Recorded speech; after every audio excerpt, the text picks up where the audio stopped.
Yo, how's it going? How's it going? How's it going, everyone? Good evening. We're back. Doesn't feel like very long ago since I was online again. How are we all doing? Yes, this is Final Fantasy Music Lower. It was Final Fantasy Music Lower. It's Final Fantasy 8, the boss music.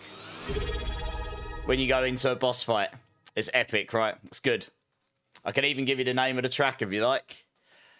Hey, Herky Derps here. Windows is here. Tremaine, how are you doing? Zach, Mishap, I hope you're still here. I will answer your question in a moment. Thank you so much for dropping by. First time chatter. How are you doing? Bear with me.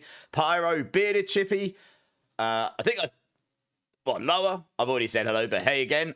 Luna, Violent Himbo, and Clink. How are we all doing? How are we all doing? Rylos, how's it going, man? Yeah, no worries. Give me a sec, Mipchap. Just getting going. It is a very good question that you asked. I didn't respond too much in chat before because I forgot to set up my YouTube channel, so I had to quickly throw together a thumbnail. It's a good job I've got some templates these days. 2 more days. Oh, no, 2 more! By the time I finish this stream, it will only be 1.5. Nice! Been good. Just been on. You haven't been on in a minute? That's fair enough. I get it. Life gets busy. Yeah, I've been pretty good. Been busy, Rylos. I literally have just been non-stop build guide writing for PoE 2, Borderlands, Diablo 4, you name it. It's been fun. And I've loved having the time to be able to do more of it. I wish I'd have more time to do more of it, you know? But, yeah, hey, Zoya, I'm getting there. Dude, thank you so much for the resub for 16 months. Let's get this stream started with a bean. Give me a number between 1 and 7. You know the deal. Hey, Top Monks here. How are you doing? You know the deal, Zoya. You know the deal. You might notice, Zoya, you now have a first badge next to your name because now I hit Twitch Partner. It expands the amount of firsts I can have from 10 to 30 or something, or 10 to 25. Oh, yeah. Oh, I hit it a couple of weeks ago. But that is genuinely one of the only immediate physical benefits you get. You get more of everything. More emote slots, more firsts, whatever they're called. You know, like your first ever people that are in your stream. So there you go, Zoya. You got yourself a fancy badge. But yeah, number three. Here we go. We got number 3 here. Okay, we'll do this bean. And then I've got to answer this question from Mishap about the PoE 2 builds. How is everyone's day? How's everyone been? I think I slept half of it. I woke up, stressed out about the cat, went back to sleep again. After combing him for the 3rd time. Oh, blimey. I only just got going. What's going on? We're getting raided by Violet already. That was a very well-timed Final Fantasy 7 fanfare, Zach. I'll grant you that. Welcome in, Raiders, welcome in Saint Diz and Violet and the Violet Realm. How are we all doing? It's really good to see you, Violet. How are you doing?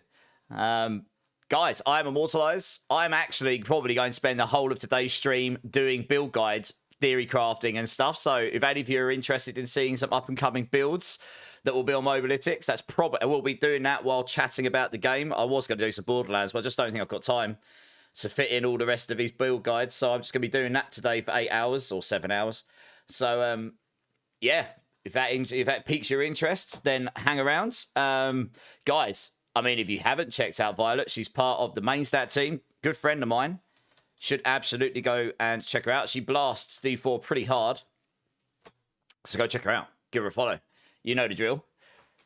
You're practicing Sork for Season 10. Nice. Yeah, I saw you had in your headline. I was lurking away. You're going to be doing well, I guess a Ball Lightning build and probably following Makuna's, right? I presume he's going to have a build guide for that. I honestly haven't had a chance to look at anyone else's guides if they're even up yet. Scotia Knight, Saint Diz, Boss Fam, how are we all doing? Nine of Tails, how are you doing? Welcome in, welcome in. How do I make super juicy maps on PoE 2? Well, you Giga-Jack them up and then you Delirium them, right? But your better person to ask would be Clink, because he'll be able to tell you. He's just more knowledgeable in PoE 2 than me when it comes to Giga farming. And he'll probably give you the best strat to get there, I guess. Are you still here, Clink? Right, Mishap. Actually, no, we'll do this bean before I forget. Zoya, thank you so much for the resub. Number 3 bean. Bubblegum or blue cheese, you are a legend. 16 months, that is a long time. One of my first ever subscribers and supporters. So I do not take that for granted. That is amazing. It still blows me away that so many people have started hitting that kind of levels of support. It's crazy to me. Clink, yeah, I'll grant. Oh, there he is. Yeah, Clink. If you can help Bearded with the map situation, because you just know what you're doing with maps. So I know how to do it a bit, but Clink is an actual guru at this stuff, and I'd rather give you the best information. Right, here we go. Bean time. That is Bubblegum. I win this time. I think I win again, Zoya. Sorry, dude, but thank you. I don't get manky cheese for the start of my stream. I know. Sorry, Zoya. Hey, Pyro, how's it going, dudes? Right, before I get going, I have a question for Mishap. Mishap, can you just confirm you're still here? So I'm not just regurgitating stuff when you might not hear it. Because your question is a good one. I probably should update the guide to be slightly clearer on that. Thank you. Okay. Sorry about the wait there, obviously, I'm just getting going. So, Mishap's question was, if for any of you PoE2 lovers, and any of you that watched me do it at all, you'll know I did like some crazy Blizzard Firestorm build. In high-level layman's terms.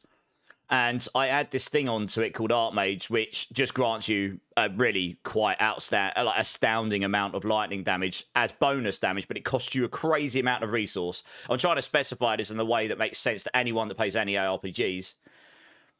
But the problem is it requires, like, you've got this secondary resource called Spirit, which is what you use to equip, say, like, these persistent buffs. And it's quite hard to get enough for this build.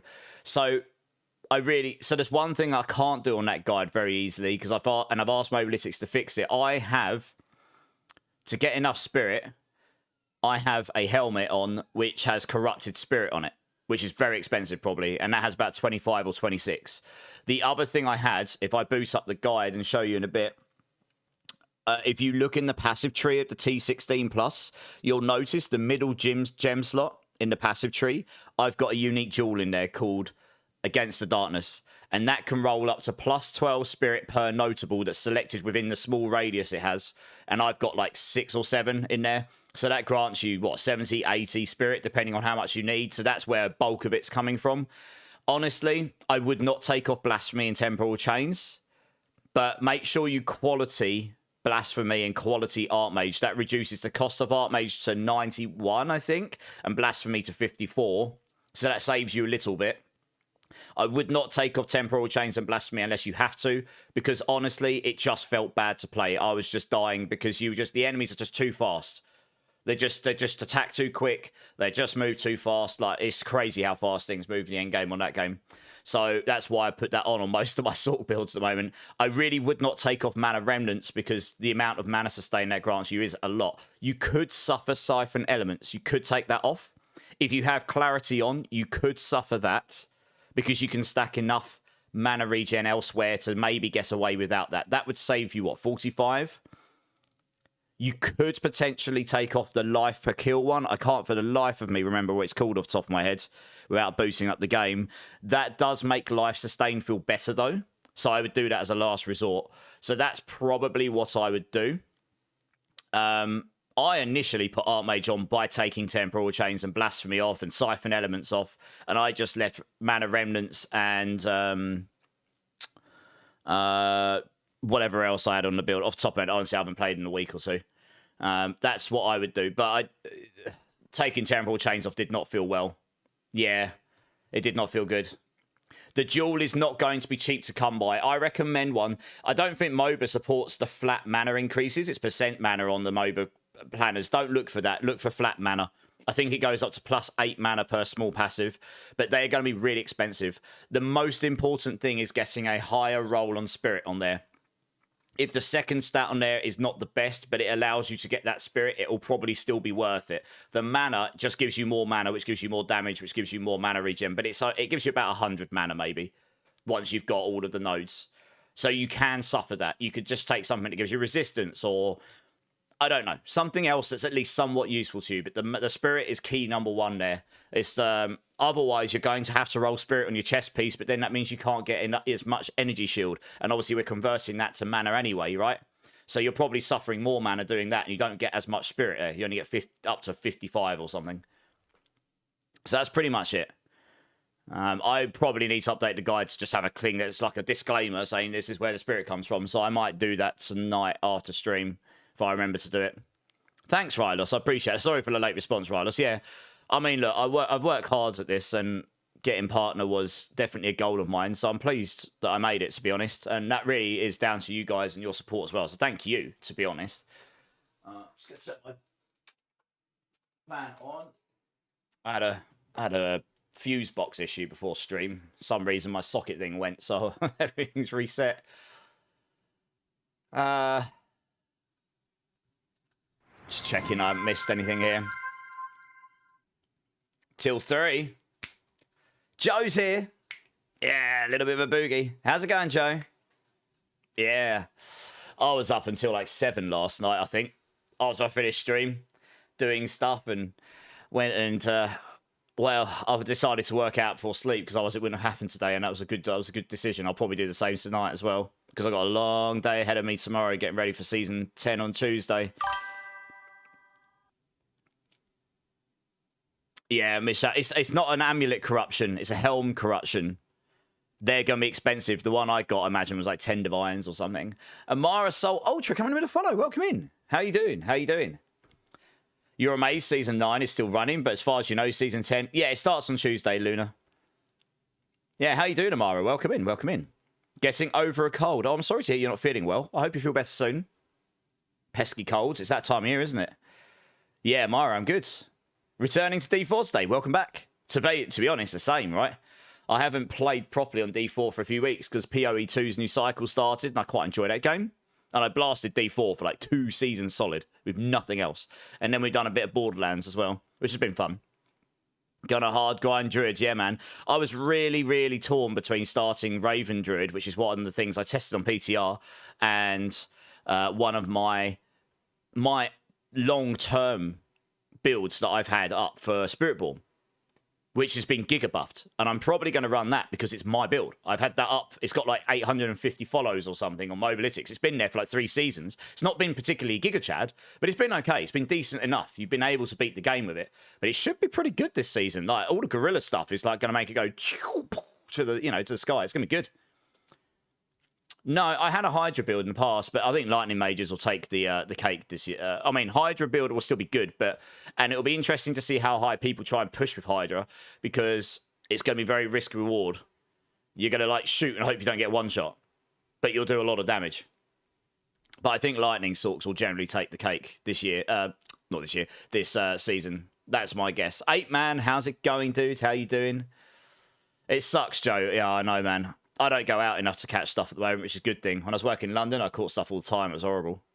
You crafted a Giga Chad pair of boots, 50 movement speed. Have you got the slots with movement speed jewels in it, and then you've got the double socket thing on them. 250 energy shield with rarity and cold res. Oh, Jesus Christ. That is a ridiculous pair of boots. That is a ridiculous pair of boots. I've just noticed one of my things isn't working properly. That's great. Let me see if I can reset that, because it's very annoying if I don't have access to that activity feed. What's happened here? Hopefully it doesn't crash the stream or do anything funky. It does this occasionally, and I've never really worked out why. It's very useful, though. It's much cleaner than my other... Why does it put it over there? Oh, there we go. Right, is that working? I think so. Good times. Nice. Gotta love it when technology kind of half works, at least. Where's my window so I can see what you're saying to me? There we go. That's good. Oh, it's doing that to me now, is it? Okay, wonderful. Oh, well. You've been grinding this morning? Just hit 37, 8-man? Oh, on Borderlands, do you mean? Oh, no, PoE2, sorry. Oh, PoE2, sorry, yeah, I've just seen what you said. Yeah, PoE2. I'm losing track of who's playing what game at this point. I'm losing track of what game I'm playing. You broke the King of the Beast. How did you break him, Kling? Did you kill him too fast? You're going to start a rogue, Luna. You're going to punish yourself, are you? No, they'll probably be fine, but I think they're people are saying they're going to be underwhelming compared to the others, but honestly, I think every class will have plenty of builds that will do just fine here. You're going to use your PC in a hammer throw in the Olympics. Why? What's wrong with it, Windows? What's your highest level progression in one sitting and sesh? On which game, Amara? On D4? In D4, Amara? For the shout out?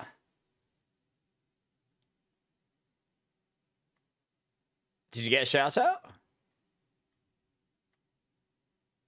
I'm lost. Maybe I've missed something violent. Okay, Amara. I mean, let's go with D4 here. The beginning of Season 9, Cliptus and I, you may know of the creator Cliptus as well. We're actually in the same stream team. We've been friends a while, both Mobalytics-related partners and such. We ran a Season 9 race. We're actually running a Season 10 race, and we're looking for teams. Although it's getting very close to Season 10 start now, of course. We've got tangible prizes. Anyway,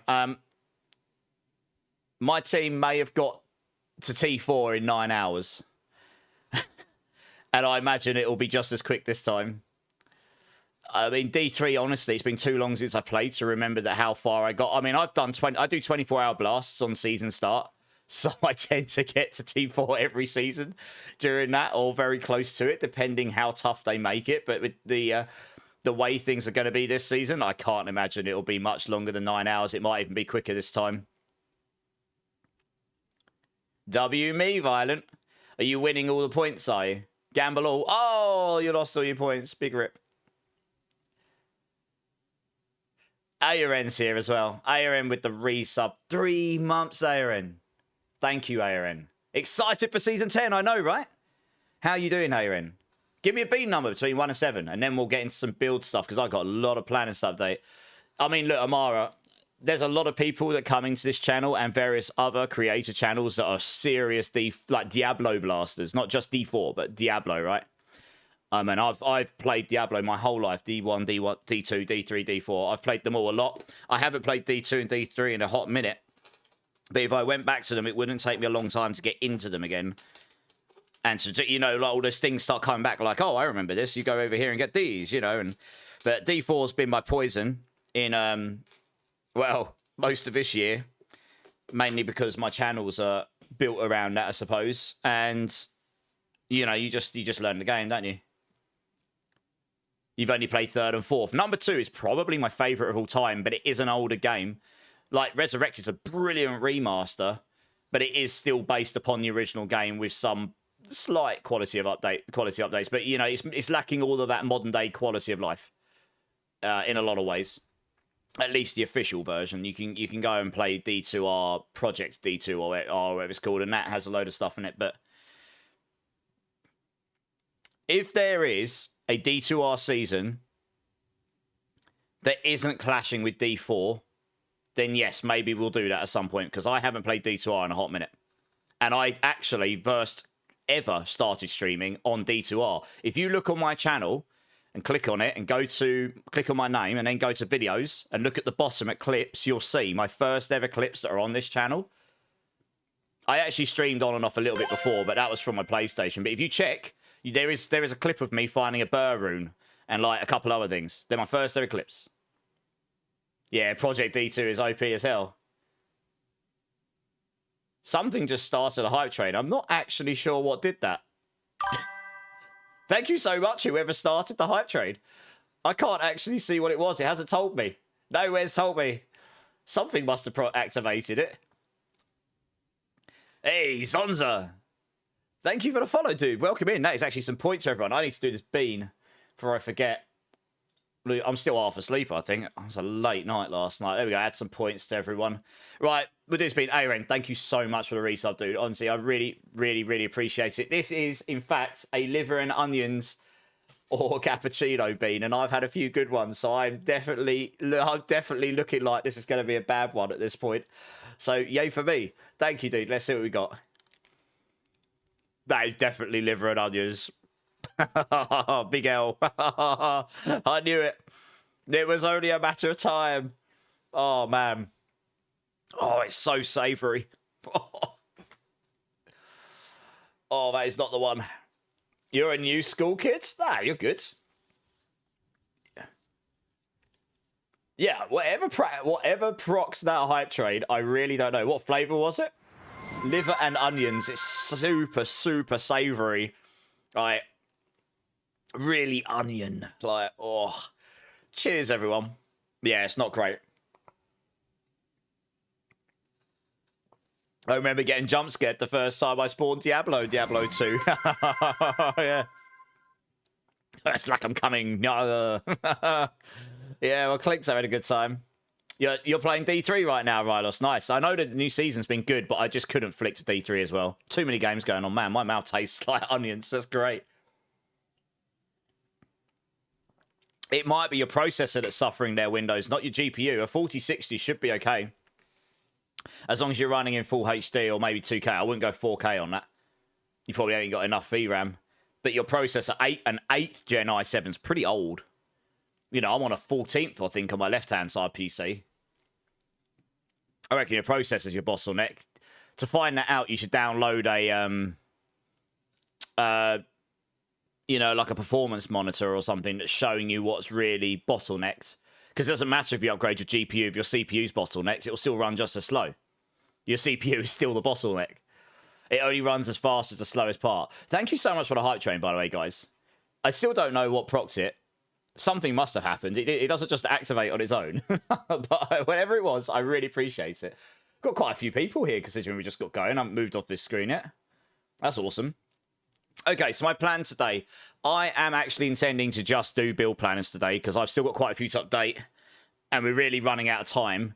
Which means I'm going to be in the D4 community for the whole stream. Happy to chat.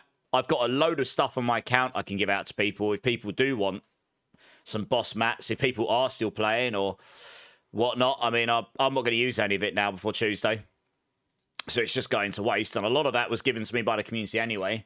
If I can get all the remainder of my planners updated today, then I've been requested to do a couple others like Crushing Hands and Touch of Death. You know, all these other ones that are looking like they're going to be really good. But it all comes down to time for me at this point. Pretty much got to get these done by the end of tomorrow. So unless they send you more contracts, you're officially done with this project. Oh, really? Why? What's happened, Taters? Hope you're okay. It's in maintenance mode, so they're just recycling a few of the best seats. Yeah, Rylos, yeah. I mean, it makes sense, right? The game's been out a long time. They've got, what, 30, 40 seasons to recycle? Lock in, indeed. You just finished up the work project, Tates. Oh, okay, fair enough. Well, it's done. Nice. And hopefully, they don't send any more contracts, right?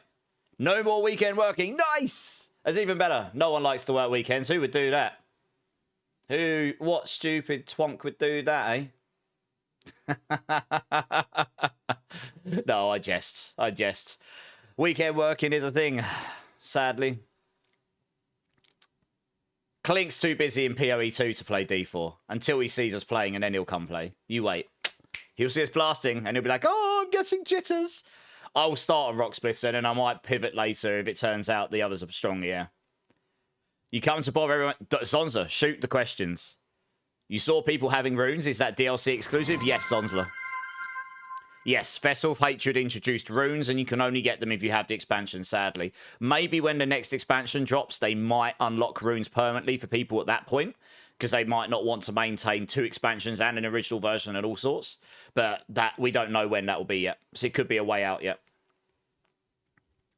Yep, Violent, I did.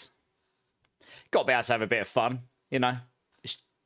I was jesting, though, of course. Taters is obviously not a stupid twonk. I was more just pointing at me about that, you know. Because I'm always on at the week. Well, nearly always on over the weekends, aren't I? But, you know, like I say, it's a thing. You have to do what you do, right? I mean, if you've got a project and it's got a timeline, you have to get it done in time, don't you? That's just how it is. To be fair, in my old job, I used to have to do that occasionally. Very rarely, but I did. Okay, I suppose we should flick over to the D4 screen. And I'm going to start, actually, by updating my in-game Rock Splitter guide, because that's the one I'm going to be playing first on Tuesday. I'm then going to pivot, and I'm going to do the... I'm going to update the Druid Raven build I put together and the Essadora's Lightning builds, because those probably won't need that much change. I think I filled out all the text for the Lightning one, so that really shouldn't take too long to update. The Raven one, I think I left all of the written text. I think the main thing I need to do is add the pre-Chaos Armor variant, so that'll take a bit of time. Yeah, I mean, you get a few things for the expansions on the Zonzo. You get mercenaries, you get runes, you get the new area, you get the new expansion story. You get access to the Dark Citadel, which I kind of hope they overhaul at some point because it's kind of meh at the moment. The Undercity mechanic's pretty cool. What else? You got the new class, the Spiritborn. So there was a bunch of things, but I get it. I mean, they did have it on sale recently, so maybe it'll be on sale again sometime soon. That might be a better time to wait for it. Yeah, a sale for Halloween. So we'll see. If there's a sale and you're in the channel, I'll let you know. I mean, occasionally I do giveaways. I haven't done one for a while, but you know. Although that is obviously RNG. And Marksman is here. How's it going? So before we get going, guys. On Tuesday, me and Clipsus are running a race. And anyone that wants to take part in this, we have got prizes. The main prize for all top 3 teams for both races, one race is race to T1, and one race is the race to T3. Torment 3, Torment 1. So you get to Torment 1, you've got to clear a Torment 1 pit with your full team of 4, because it's a team of 4 thing. And the T3 races get to T3, well, you have to clear a T3 pit with your full team and take a video or whatever and put it in the channel. The main prizes are a Premium Deluxe pass for Diablo 4. I believe they're the premium ones with all the bells and whistles. And number the first prize gets a year-long Mobalytics premium membership. I think second 6 months and third is 3 months, something like this. So it gets rid of all the ads and all the, but you get all the bells and whistles there too. If you want to take part, please let me know. We are getting pretty close to the season start now. I'm not actually sure how many teams Clip's got. I've only had a handful of teams on my end. We've actually not got many T1 teams on my end. We've got 3 or 4 T3 teams on my end. We only had 8 T4 teams. We did T4 rather than T3 last season. So that was harder. So we've made that a bit easier this time. We only had 8 teams for that last season. So it'll be interesting to see. I think there'll be a bunch of T1 teams on Clip's side, though. Marksman is looking for one more for the T3 race. There's 2 of them in New Zealand, though, so you really want to be at least in US or Canada or somewhere further over that way. Otherwise, the ping difference might not be too fun. So if anyone's interested, even if you're on your own and you don't have a team, please let me know. We'll try and find you a team. The more that takes part, the merrier. It's just a bit of fun, really. I mean, I'm taking part, but I'm taking part mainly just to have fun. I'm playing with some friends of mine. Yeah, gaming, of course. Obviously, if you can't commit because of another reason, that's totally fine. Your real life really comes before it. But I just need to make a firmer point of this because we're getting pretty close to the season start now. Hey, Breakpoint, how's it going? Right, I'm going to flick over to the D4 screen and I guess we'll crack on with some of these planners.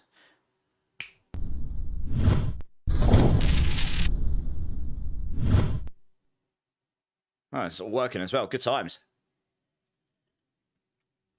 So I think I was left with 6 planners. I really didn't do anything today. Like planner-wise. I should have done. Oh, dear. Trying to balance life and sleep at the same time. Right. So this one, yeah, my Thorns Rock Splitter on the PTR only went to pit 105, but that was mainly because we couldn't test it properly, because the Protector Ultimate was granting all the enemies barrier and reducing our damage and or doing all sorts of weird bugged things that was bad for us. And they've fixed all that stuff now. So I've got the setup, though. And I've got my original planner, so I'm going to update that one first. It's going to take me a minute to do with all the variants, but this one, I've got 700 plus favourites on this build because I've had it out for 3 seasons now, I think. Quite a while. So I'll get that one updated, and then I'll get the Raven and the Essadora's builds that I put together, the Lightning Farming build put together. Because I think those are going to be quite popular. Although those kind of builds are going to be popular anyway. I do have my Hydra build to update at some point. And I've got to do my Pulverize endgame build as well. I think I'd do that before the Hydra one, because Druid Pulverize is looking really good this season. And then I've got Bloodlance. We'll do Bloodlance last, because of all the builds I support, that one is probably the least supported. If I can get a decent number of those done today, then I might be able to pull together a couple more that I've been requested for. I've already got some setups for like some of these builds. I tested them on the PTR. So I just had to flesh the guide out correctly for season 10 rather than season 9. Hey, Chance. Yeah, I'm good, mate. I'm good. How are you? Death by Bats. How you doing? How you doing? Welcome in. Top 15 on the embodiment of the Marauder set on D3. Hey. Going for number 1, Zach? You've been in hospital since Friday, Bomil. Are you okay? Oh, I'm sorry to hear that. That sounds awful. I hope you're feeling a little bit better at least. I'm sorry, man. I hope that yeah. Bone and Bloodlance got buffed. It did, but I don't think it's going to be better than Pulverized Druid or these Lightning Sorks or Spirit Bomb. I think it will be more viable. I don't think it'll be better than those though. Honestly. You ain't going for number 1. Oh, that's right. Yeah, if you're on console, I remember I used to play D3 on the console, and because you can play it offline, they've got like mega hackers over there. So the top ones, like Joe, I think there was a guy called Joker. Every class, he always had like pit runs that were like done in like 10 seconds or something. And you're like, yeah, okay, that's not possible. You know what I mean? Madness.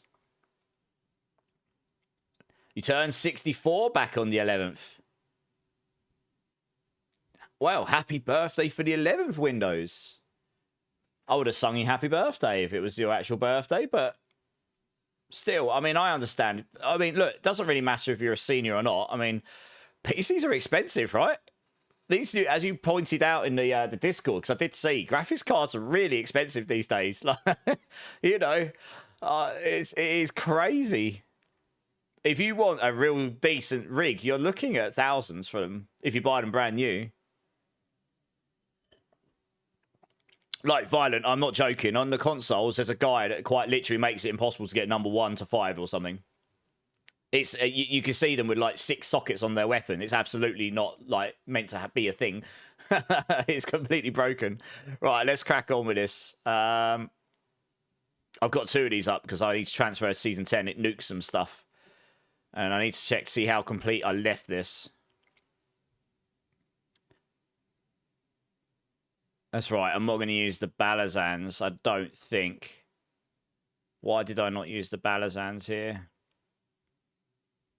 I actually put the Fist of Fate up here rather than the Balazans, interestingly.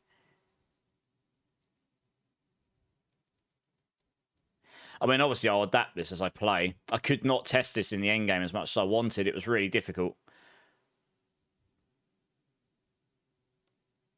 Although the main damage scales on Thorns, I think I found Fist of Fate gave me more damage overall. Because of the if you put it in the slot up here, it goes up to 360x damage. The higher that top number is, the more average damage your Fist of Fate gives you. Because yes, your hits can do 1%, but between 1 and 100%. So 1 to 99% is lower than your initial damage. 101 to your maximum is your above maximum damage.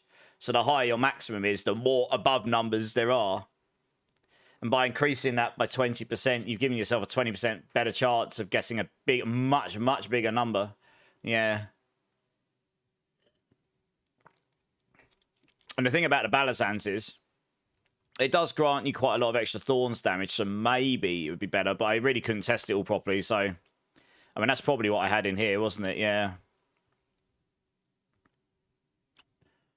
I might swap the Fist of Fate out for Balazans to start with. It makes a bit more sense, and then when I test this in the endgame, I'll play around with it. I think that would make more sense here.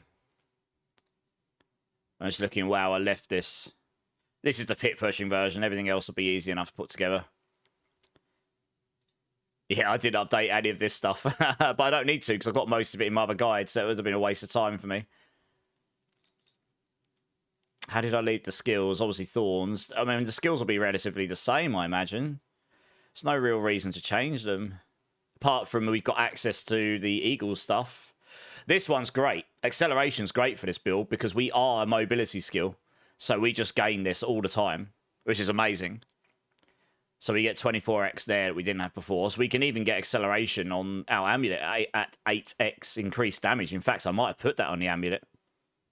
I actually put potent and dominant here. Why did I put dominant there? Interesting. Attempting to knock down an enemy increases your gorilla damage skill by 5% for 10 seconds. That's a 5x increase. You should put acceleration in there. Why did I not do that? Because acceleration gives me 8x a rank, and I'm a mobility skill. You always are a mobility skill in this build. That's the stronger. I think that's the strongest. I think that's even... You've already got potent. I think it's stronger than furnace. Because you can't get as many stacks of ferocity anymore. So furnace becomes less valuable. Yeah, I'll change that, I think. I'm just double checking. Apex only gives you 6x at best per rank. Unstrain gives you 4x a rank.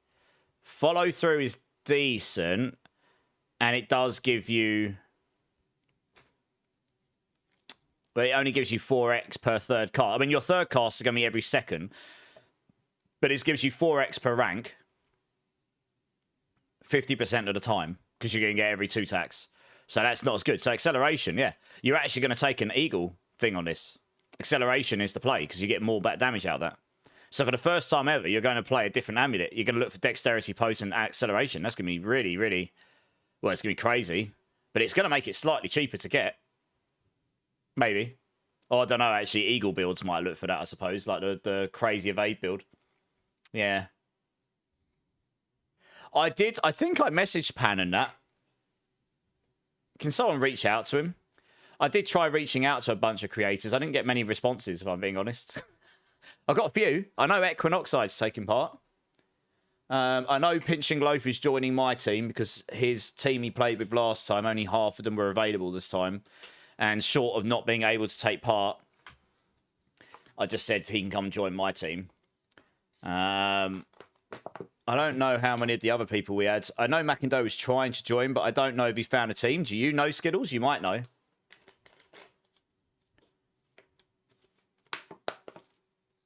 I know we've got a few T3 teams that aren't creator based.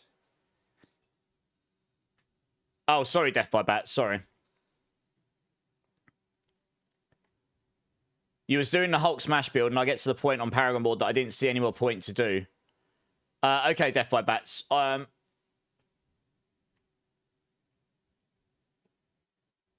Which build were you? Sorry, Death by Bats. I was talking through stuff.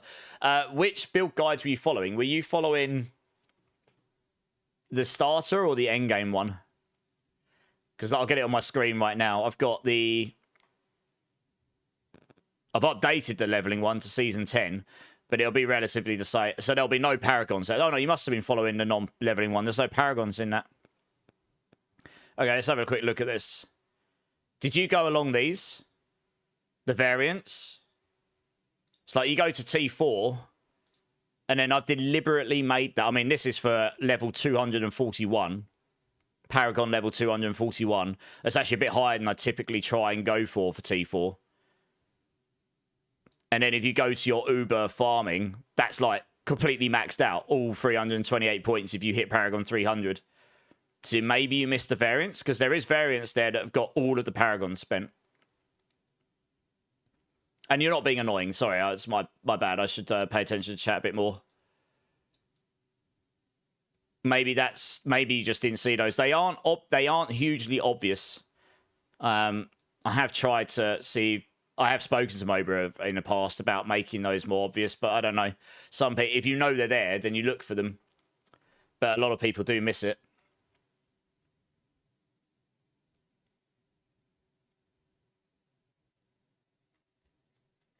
Hopefully that helps.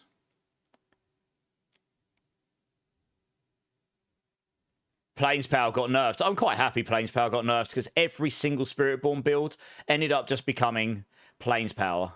It just basically did. And it's a bit of a clunky play start. It felt, it didn't feel great. I can see you guys chatting. I'm just skimming through the chat to make sure I didn't miss anything too important. Pan is in a team. Nice. Yeah, okay. I figured Pan would be. That's awesome. You hooked up the team on Friday, so Mackin... Nice! So we've got Macindo, we've got Pan, we've got myself, we've got Clip will be in there. We've got Equinoxide. So that's 5 teams in T3, and they're all creator based. I've got a team in here that's looking for a 4th. Hopefully we'll be able to fill that out before the day. That's 6. I'm pretty sure Clip's got a much bigger reach in the D4 community than me, generally speaking.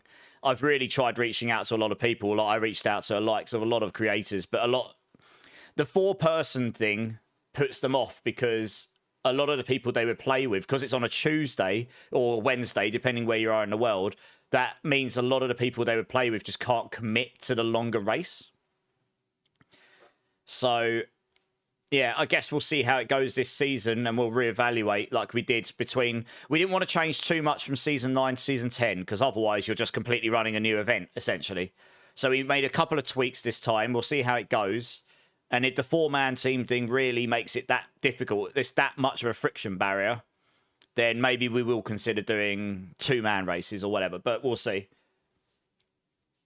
You know, it's just the reason we wanted to do it as a team thing is because it does make it inherently harder. A 2-man race thing, if Rob and Makuna entered, no one would win. Probably. Because you'd either have to play the builds they're playing, which will be the super speedy race builds, or, I mean, well, I'm not going to say no one, but you know what I mean? Like, they're about as fast as you get, and they do level together. So... use the thermite on your PC, on your CPU. Yeah, if you haven't done the thermal paste for a while, that could be an issue. But yeah, nice. I'm looking forward to it though. It's gonna be good fun. I don't know that guy about the Hulk Druid was still here, but if he is, I'll hopefully he heard what I said. Yeah, I mean we leveled pretty quick, Saint. We did it in 9 hours to T4. And the first 2 hours of that stream, I was completely riddled with technical issues. I don't know who of you that were here. That's not an excuse. Like, that was legit. Like, my PC, I can't remember what happened, but I couldn't play properly for the first hour and a half. We really fell behind because I was having really bad technical issues with the stream or something. And we still managed to get T4 in 9 hours. It's pretty solid. I don't know how fast they did it. I imagine very quickly. It kept freezing, yeah, something along those lines. Yeah. Okay, let's... This all looks fine. I mean, this is the bare bones here, because this is just my... This was like our PTR planners, but I and others pushed very hard to be able to get something so we could make mobilytics, you know, like sort of like note dumps for our builds. Banging playlists tonight as well. Right, let's do this. That's... I need the original version. Fine, Season 10. So this actually does vary a little bit from this. Because we used the Hunter before. We're not going to do that anymore. Protector is Google Chart. And we're not going to play the Lordseer anymore because the Eagle Walker is going to be amazing. And we get access to all the Eagle stuff. So it's going to be... This build is going to be really good compared to last season. And it wasn't terrible in Season 9. But it did feel a bit underwhelming compared to just about everything else you could play. So I didn't really play on it too much. But yeah, finally we're going to have gorilla builds. Ravager. We take Toxic Skin so we get the poisoning.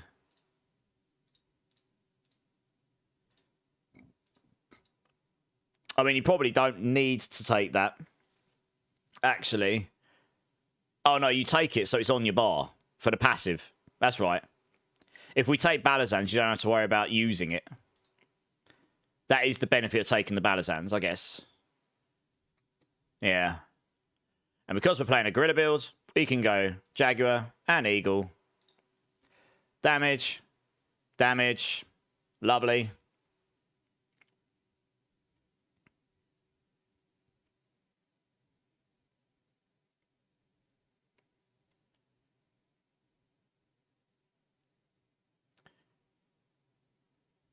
Yeah, you probably do it that way around because you only get one extra stack of Veracity here.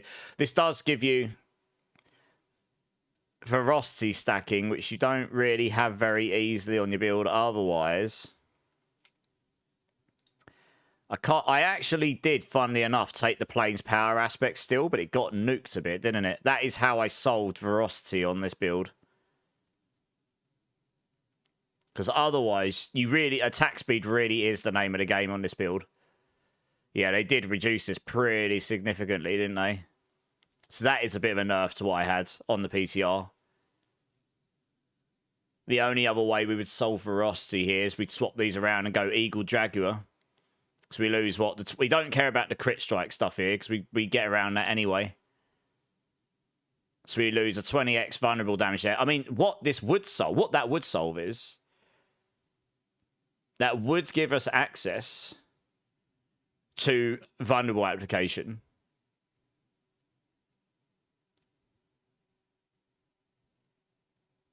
I'd have to try that out. And it would give us access to slightly more attack speed, and yeah, you stack ferocity on kills or damaging a boss. The planes power, though, it's like when you're inside that, it just grants you maximum ferocity stacks, which is why it was useful.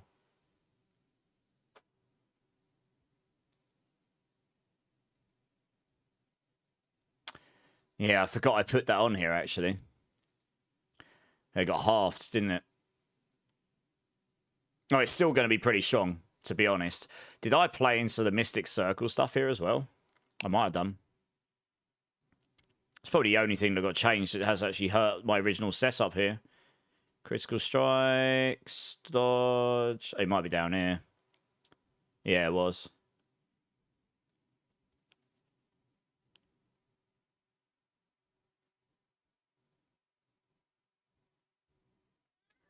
Huh. Think about that. Yeah, anyone that's looking for a T3 race, let Marksman know, because he's the one of the guys in the team that's looking for a person. They got 3 already. You've leveled with him in pit farming. It's always insane how fast we clear pits. Did a pit in 69 in 22 seconds, Saint is. Holy cow. Paragon 300 in 2 weeks. I know, Saint is. It's crazy, isn't it?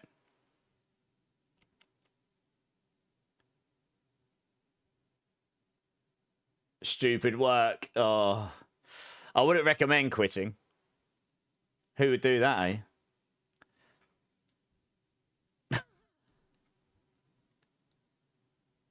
Happy Mrs. Burger. Everything's solved. Well, I wouldn't go that far. Open, how's it going? Streaming more hours doesn't necessarily equate to happier, happy partner. I don't know. No, that's probably not always true. I know a guy who did that. I know, right? I remember sitting down on a PCR trying to figure out what I was doing for the Rossi.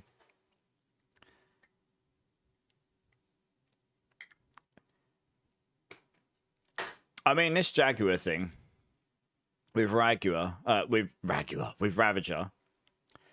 15th time you deal direct damage to an enemy with Jaguar skill, unleash an additional strike, dealing 20% of damage you dealt to them in the last half second. Now, only Ravager is going to allow us to really, really proc that in a big way. But the main thing is we want access to all the Jaguar stuff. But with the Evil Waka on, you could swap those around. You just could. And vulnerable application is a thing on this, like being able to do that. I suppose that was why I put the Fists of Fate on here. That actually solved it up to an X% chance to make enemies vulnerable. I am wondering if you flip those around on this build. That is a 20x multiplier damage. That's quite nice. This doesn't give you damage directly, but it gives you the vulnerable application. The lightning damage really isn't going to...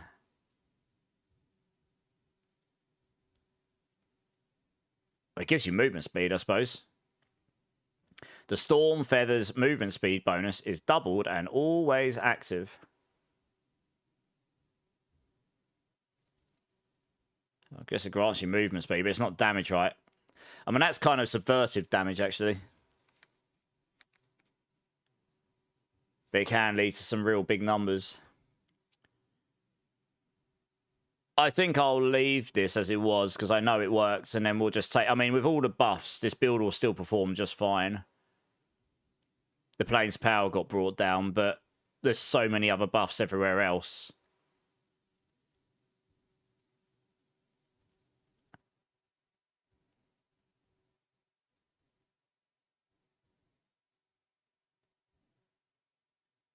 Yeah. That is why I use duelists here as well, because that played into that. But that because Plane's power got reduced, that actually makes duelists less valuable as well. But you kind of want the attack speed, honestly.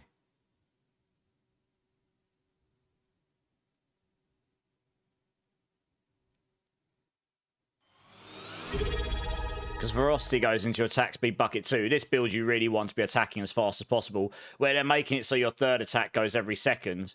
You just, every second attack. Yeah, it makes this Moni Zan combo so you can crit and overpower this damage way easier. It's going to activate that a lot easier, for sure. Yeah, Skittles. I mean, I am. That's definitely true. Start dropping those gifts, boys. Literally told you over Dinner Estate, if you did this full time, I'd break up with you, unless you were making close to 7 figures. Savage. Oh, no. Time to pucker up to Elon. He plays D4. Ouch. Antonius coming in with the 11 months. How's it going, dude? Thank you so much. How you doing, man? Thank you. What's cooking for Season 10? A bunch of loads of builds. I'm just sitting here pondering on the Thorns Rock Splitter on what post-patch notes, whether I want to make any changes. Give me a B number between 1 and 7, dude. Thank you so much for the 11 months. That's very kind. I hope you're well. I mean, it'd be nice to make 7 figures in anything, right? To be honest.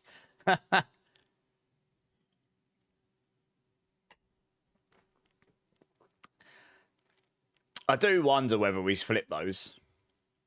Because if I took the Fists of Fate off here, I would need Lucky Vulnerables. You'd have to roll down one of these. You just would.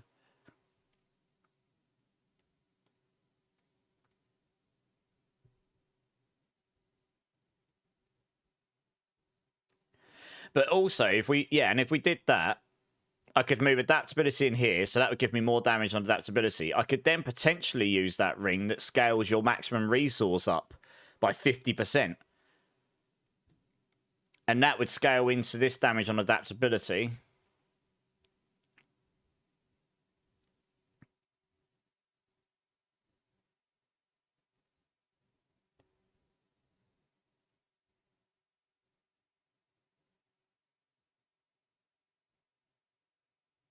Yeah, I might do that. And then you wouldn't have to play into Mystic Circle potency. Like, at all. And you could play other stuff.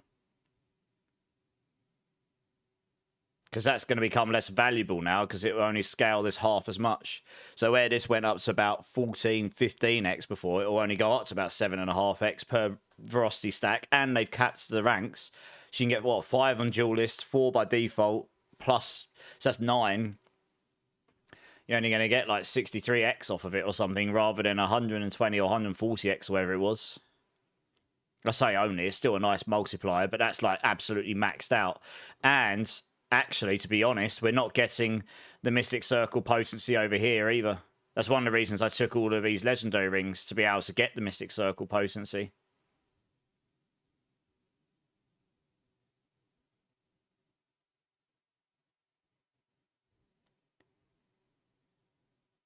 I'd actually quite like to get the Banished Lords on this build, because with the Moni Zan, we are crit and overpowering pretty regularly. We're not... And if I can get 275 resource, and the Ahu Quacks spends that... Oh no, it's only core skills, isn't it? Oh, that's annoying. Let me have a quick look at that. Let me have a look how it's worded.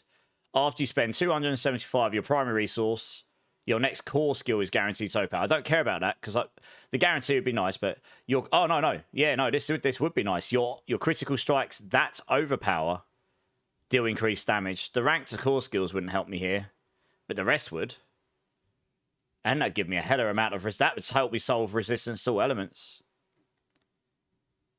Because the Moni Zan rune on this allows your Thorns damage on Rock Splitter to crit and overpower, guaranteed, every 2 or 3 attacks or something, or whatever. I think it's every 6 attacks. Is it every 6? I can't remember exactly. It might be every 6 attacks.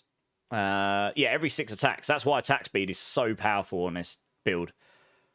So you want to attack as fast as humanly possible.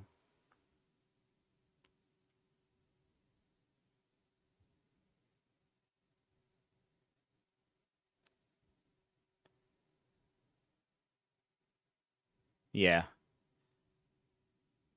Okay.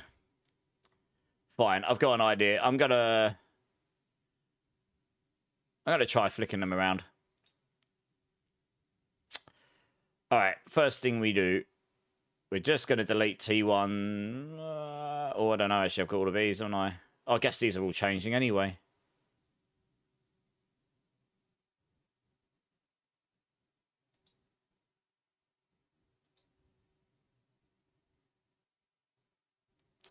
It's all changing anyway, isn't it? Yeah, okay. Let's do this.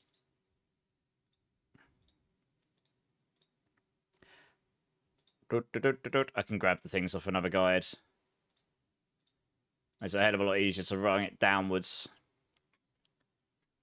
The random number generator spits number 4. Oh, dirty bean. Yay for me. See what I get this time, eh? Okay, here we go. Better get a ring on that finger. Okay, I think we've got... I think this is dirty dishwater or birthday cake. It hasn't got the bits in it. I can't really tell. I guess we'll find out, right? Thank you so much, Antonius. I really appreciate you, dude. You're awesome. Let's see what I got. That is definitely birthday cake and not dirty dishwater. There is a kind lord out there. Nice. I nearly always get dirty dishwater. That's awesome. Thank you, though, dude. I really appreciate the support. Oventar's here. How you doing? Lord Ramir's here. Oh, I appreciate you jumping in, dude. I hope you're well. I am a kind lord. Nice. Dealing with the storm. I'll keep safe, Sack. Right, cool. Right, let's do this. I think I know what I'm going to do with this. It's annoying because I couldn't really test this properly on the PTR. I gave up because I knew the protector was going to be really good. So I didn't really get to test out what I was just talking about. I just went and moved on to Rake. This is what I'm going to start on, so if it's going to change, it will change pretty quickly. That's going to be the skill setup, though, I think. You need Toxic Skin on there passively, just so you get the extra Thorns damage. It's annoying, because Razor Plate can only go on the chest. They made it so you can't shift that off and get the Shroud. I really wish that one was put in there.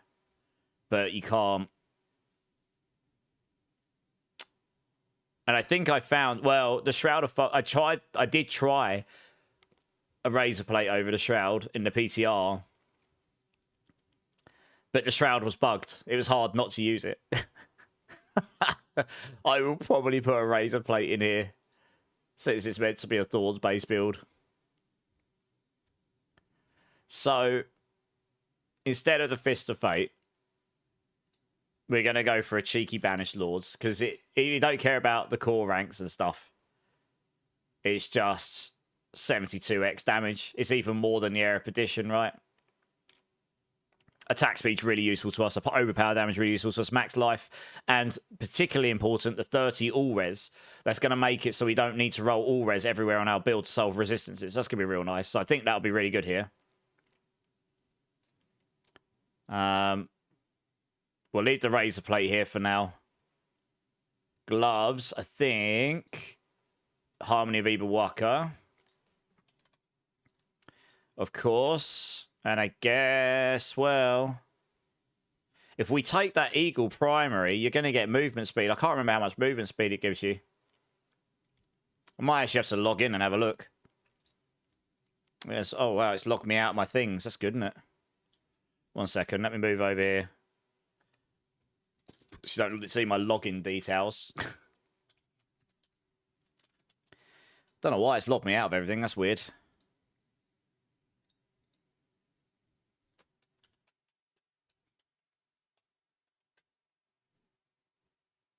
Let's wait for that to log me in. There we go. Hey, Psycho, how's it going, man? Going to be fun, learning a new season on hardcore, Psycho? Yeah, man. It's going to be a fun season. I'm looking forward to it. You was chilling with Last Epoch the last 2 to 3 weeks, but you're happy that D4 Season 10 is coming now? The game has better flow? Last Epoch's a super fun game. It's just a different ARPG. It's a different animal, I guess. Says there's an update for D4. If they dropped the update for Tuesday, they can't have done, surely. Apparently there's a patch. Or maybe it's done that weird... Oh, no, it's doing the reclaiming space thing. Okay. No, there wasn't a patch. It's just being silly.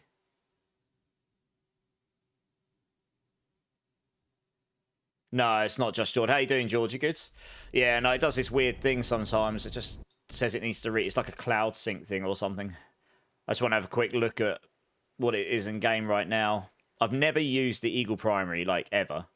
I need to use the Eagle and Jaguar primary and secondary, but with the Harmony of Evilwalker, you can do it either or. It really doesn't matter which way around they are. The Eagle secondary does give you a 20x damage multiplier, so we would lose this. But movement speed is something that... I mean, you've got a huge amount of dash range on this. And I think I'd end up having to play around with this. But you obviously want vulnerable when you'll build full stop. And the Eagle primary allows you that. What I want to see is how much movement speed does these Storm Feather bonus gives you. Like, what does it actually do? I've never used it. Casting an Eagle skill grants 4 seconds of the Storm Feather's movement speed bonus. Okay. I don't know how much that gives me. Does it tell me? No. When you evade... I mean, I don't care about the evade. They've actually changed that to... When you evade... I don't care about the Storm Feathers too much. I think they changed this. I think they've changed this so that casting an Eagle skill or evading does the Storm Feathers.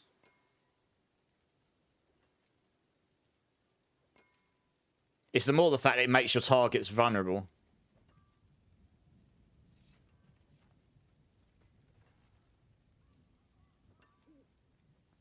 You don't care about the damage too much. Yeah. I mean, this is a nice damage boost here, and then obviously you get damage on the secondary, but then you'd have to solve the lucky vulnerable. Movement speed is a consideration as well, honestly. We're going to have the Harmony of Evilwalker, though, and I think, I mean, damage reduction is nice, but we've actually got a lot of damage reduction on this by default, so we can go movement speed here. We will need to move the... Well, we'd want the Balazans somewhere. This is starting to become, like... Duelists ends up going off the build, so you don't get the attack speed there. What will be interesting to note is actually, is this Chaos perk and attack speed bucket 1 or 2? I don't know. Like, Ferocity is attack speed bucket 2. But if we take Plane's Power off, could just put Duelists over there for the attack speed. I don't know. We got to put adaptability up here, I think.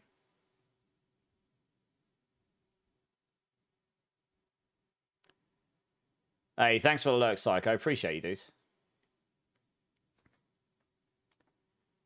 Gambling away, Antonius. Gambling away.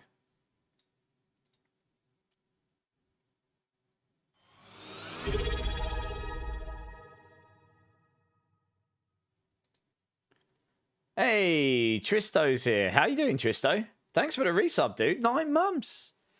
Dude, that's amazing. Thank you. Give me a bean number between 1 and 7, dude. Give me a bean number.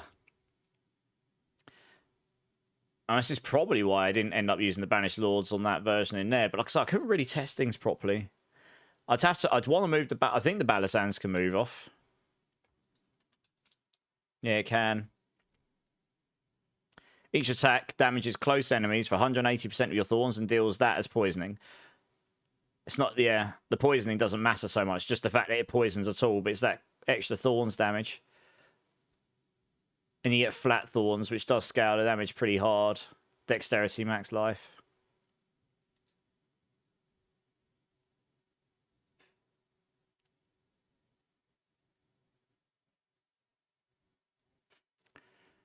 I typically would put the Harmony of Evilwalker down here, actually. Because it's got movement speed on it. It makes sense, right? Put the Balazans there, maybe. Rangs of Bastion for extra thorns. You want the Hesher, yeah, that's right. The Hesher Ekasunga is just completely bonkers. You want to move to Zepazontek, though. I think, well, actually...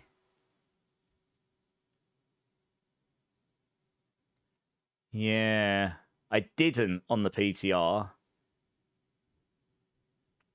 Because it does reduce the amount of follow-through ranks and the amount of double damage you get, but... Actually... Now we're getting into the region of what do we not put in here. The Balazans might be the thing to take off. Or the Razor Plate. This is where I got to. It was like, I ran out of slots for things. The Zepazontic, if we moved that, we could then put another aspect here, double it up.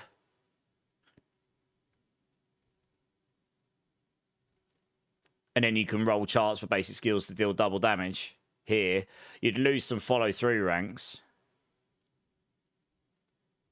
But you get the bigger boost on the ability, don't you?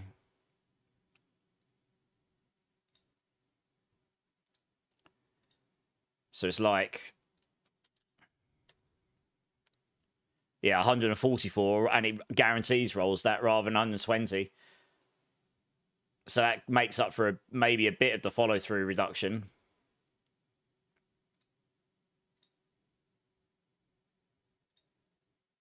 Number 5. Nice. You're doing all right. Your jaw is currently drilled shut due to... Oh, no. I'm sorry to hear you had to have surgery on your jaw. That doesn't sound too fun. I hope you're okay. Okay, number 5 bean. Let's come over here. Number 5 bean. This is a chili or cherry bean, Tristo. Thank you so much for the resub, dude. I really appreciate your support. Let's see what we got here.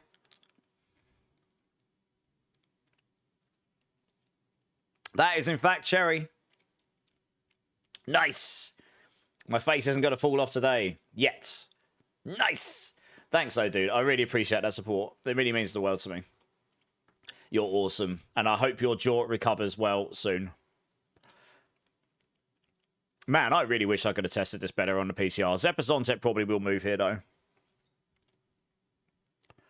And then we'd put a legendary weapon in here. You just would. Can't put... Adaptability is going to go up here. I mean, adaptability is just really strong if you can scale your resource, which you can do. We'll take... Because we can, we'll take acceleration here. Oh, can you not get acceleration on here? What? Maybe that's why I didn't put it on there. I thought you could... No, you can get acceleration on here, surely. They might be missing it. You can get acceleration on amulets, can't you? I'm going to check that. I'm going to have to message Mobra. I've got loads of amulets. I'm going to have to message Mobra if that's the case. Sure you can. Oh, maybe you can't. Well, that sucks. I know you can get it on that unique amulet. You can't get it on these. That sucks. Okay, maybe... Would a Threadripper Pro be too much for a gaming PC? I don't even know what a Threadripper Pro is. Any good rogue theory crafts floating around? Not from me, because I'm not really a rogue player. I'd have to have a look at what other people are potentially playing. Maybe that is why I put what I put in there then, dominant. Yeah, that's probably why I put dominant on there then. I mean, Apex against vulnerable targets. Oh no, it's against bosses, isn't it? Yeah, that's probably why I put dominant on there then.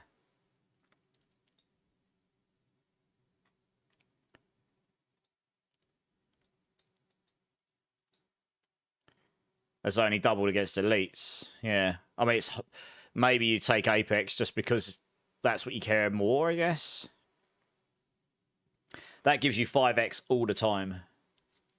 Rather than 6x against, I guess, bosses and elites. Damn, that's annoying. Thought you could get acceleration on there. Maybe not then. Okay.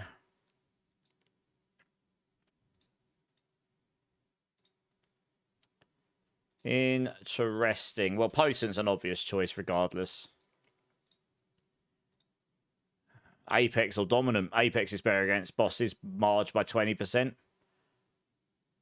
Dominant will be better generically speaking.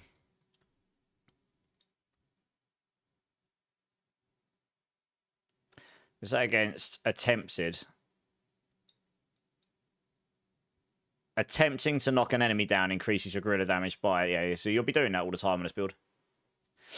So it's not against things that have been attempted, it's just in general. As long as you've attempted to do it to one enemy, you'll be good.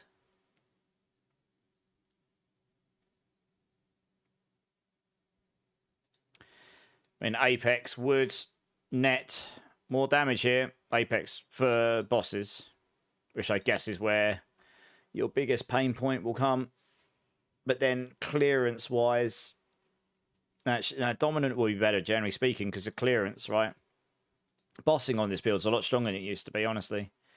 If we're not playing Mystic Circle anymore because Plains Power got giga nuked, which is down here, it got halved from 2 to 5%, so 1 to 2.5. So it's like, and they've, like I say, they've reduced the ferocity stacks in a big way. Oops, so there's...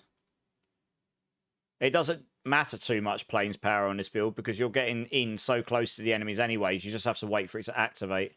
So it's not so bad. It's a bit of a clunky playstyle. We'll still take the Rock Splitter block chance. Although you might not need that. If we move Zepazontek off like we've done here, and then we take a legendary weapon here with block chance... I need to work out what aspects I'm going to put on this. You could put Redirected Force. Can you put Duelist on your weapon? No, that would have been cracked. that would have been cracked. I know you can put it on your amulet, I thought. Yeah, as a utility aspect, that's why. Can you put that on your ring? No, you can only put it on your boots. You can put it on your armors. Yeah, okay. Interesting. Attack speed is important here. It really is.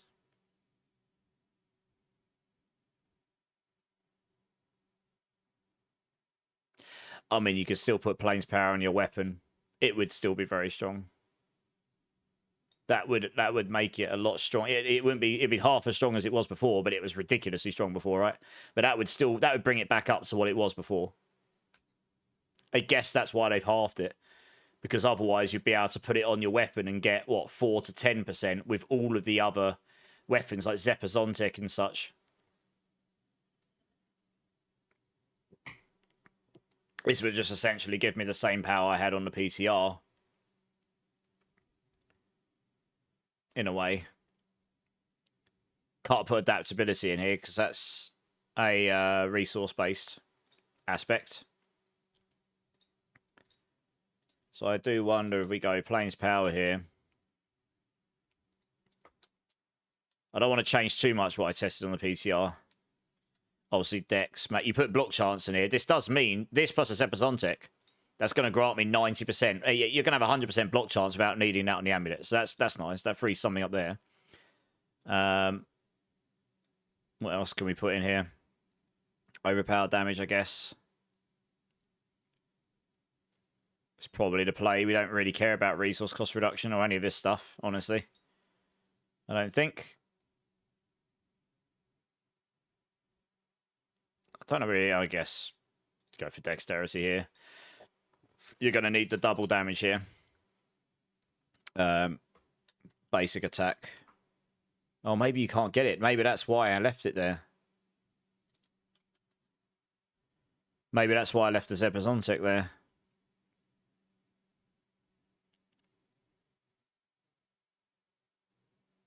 One second, I'm just looking down here. Protector, Rock Splitter, Rake, Thresh Hunter. Is there a Saw, Razor Wings, Vortex, Ravager? No. Thrash, where is it? Rock Splitter. Oh, yeah, no, you're good. There you go. Chance for a Rock Splitter to deal double damage. That's what you want. Because that will stack with the basic skills to deal double damage. So I did this on my... I did this on the other builds. So, yeah, chance for Rock Splitter to deal double damage. And then... offensively...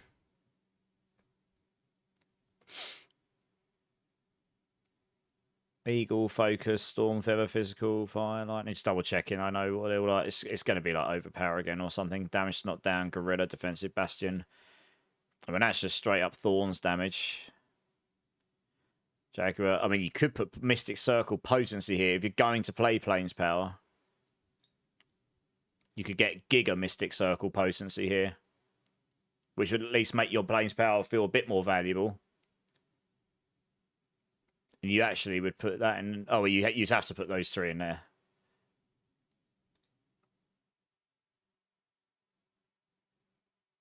Yeah, because I think that plus this...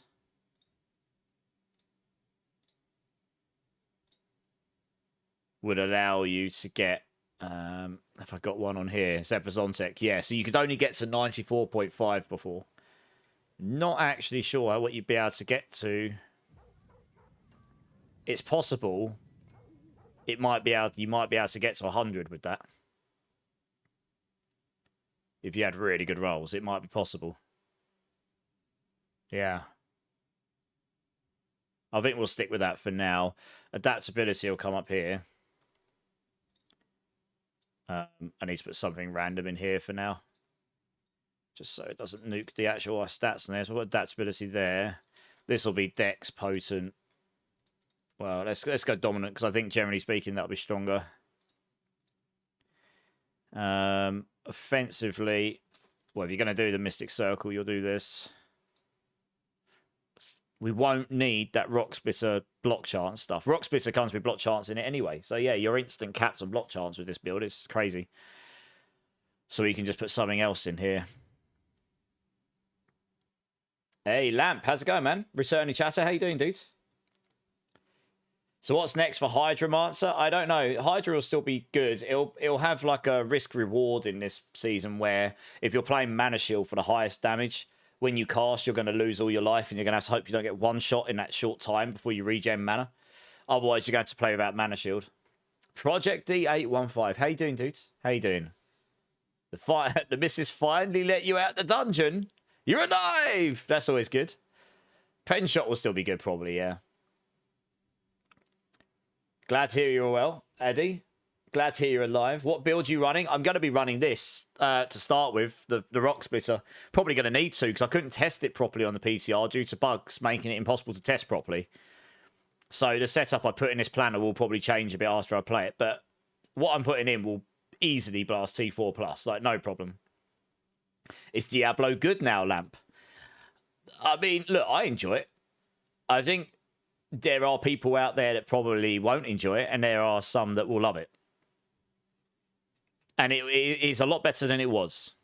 That is hands down. There's probably very few people who would disagree this, unless they really have a bug up their ass about the game, which is potential. So, yeah, I try to keep that kind of tempered a little bit because I guess, you know, everyone has their preferences and what they like to play.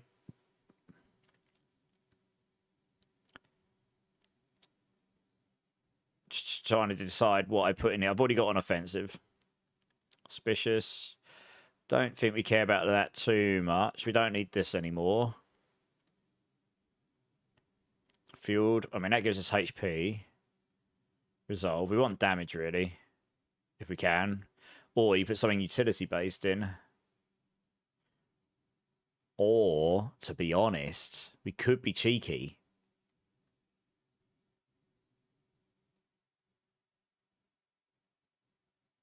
We do need Rock Splitter size on this build. We're gonna have to put Rock Splitter here.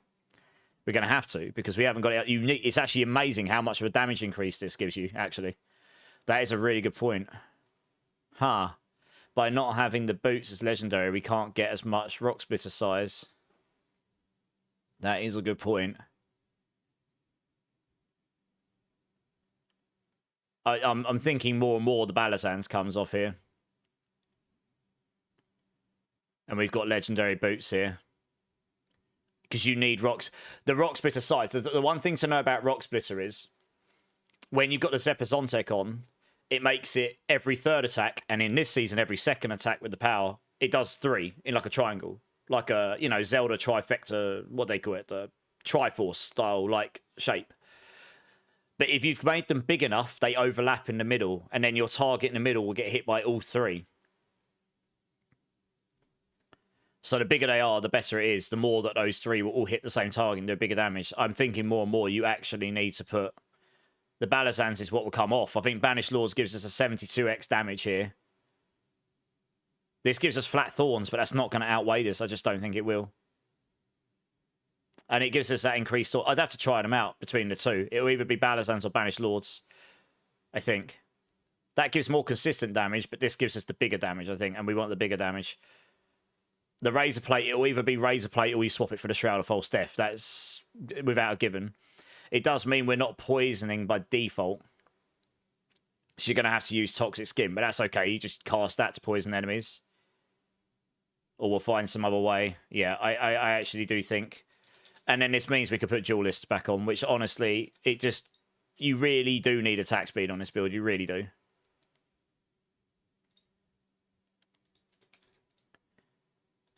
And also movement speed, frankly. It's quite hard to cap on this build. If you take the Eagle passive, then this will allow us to cap movement speed. It's always been a problem with this build. Capping movement speed, in a way. But this will allow us to cap movement speed as well, no problem. And then you put Rock Splitter size here. So you wouldn't need to put this in here. You could go GA here. If you get a triple roll in this, that gets you to 97.5. That's good enough. Which means I don't have to put it over here. And this will have to be the Evil Whacker, because you absolutely need that on this build. And you could either go damage reduction or movement speed. I don't really know. You could possibly do... Oops.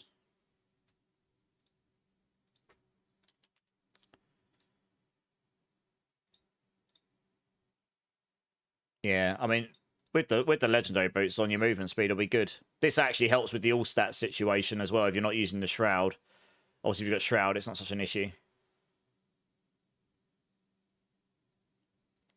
So we don't need to put Rock Splitter here, which means we can put on Protector cooldown reduction, which is going to be pretty crazy. That will just allow us to use our Protector more often, which will be real nice. That gives us the pull-in quicker. Okay, ring-wise. Now, we got options here. If we do two legendaries, you can scale Mystic Circle potency. You get the biggest value out of Plains Power that we possibly can. This actually means we don't have to... We can still take Jaguar and Eagle. If you're using Plains Power, we don't need to swap them around. And because we've got movement speed here, we've got double movement speed in there. And you could actually just go GA movement speed on this as well. You've got so much damage reduction on this build. That would get us pretty much to 100% movement speed. Near enough. With good rolls. That's good. Hey, Dopio. First time chatter. How's it going? Welcome in. Welcome in. What build would you suggest to level a Sork on? You got two options, I guess. I've always recommended a Hydra leveling build. I've actually updated one already for Season 10. I can link it to you right now. It is very good for leveling. I've done it. I was the guy that did Hydra many seasons before Hydra got that unique. But my leveling build is completely designed as a season starter without any uniques. And it uses blue powers, blue runes, if you've got the expansion, etc. Right? I mean, it's all literally designed to be, you can play this without needing anything prior. And a lot of people have played this. It's got like, what, 500, nearly 600 favorites on it. So it's worked for a few people. So I'll link that in chat for you right now. That's there. Well, I've just linked to you.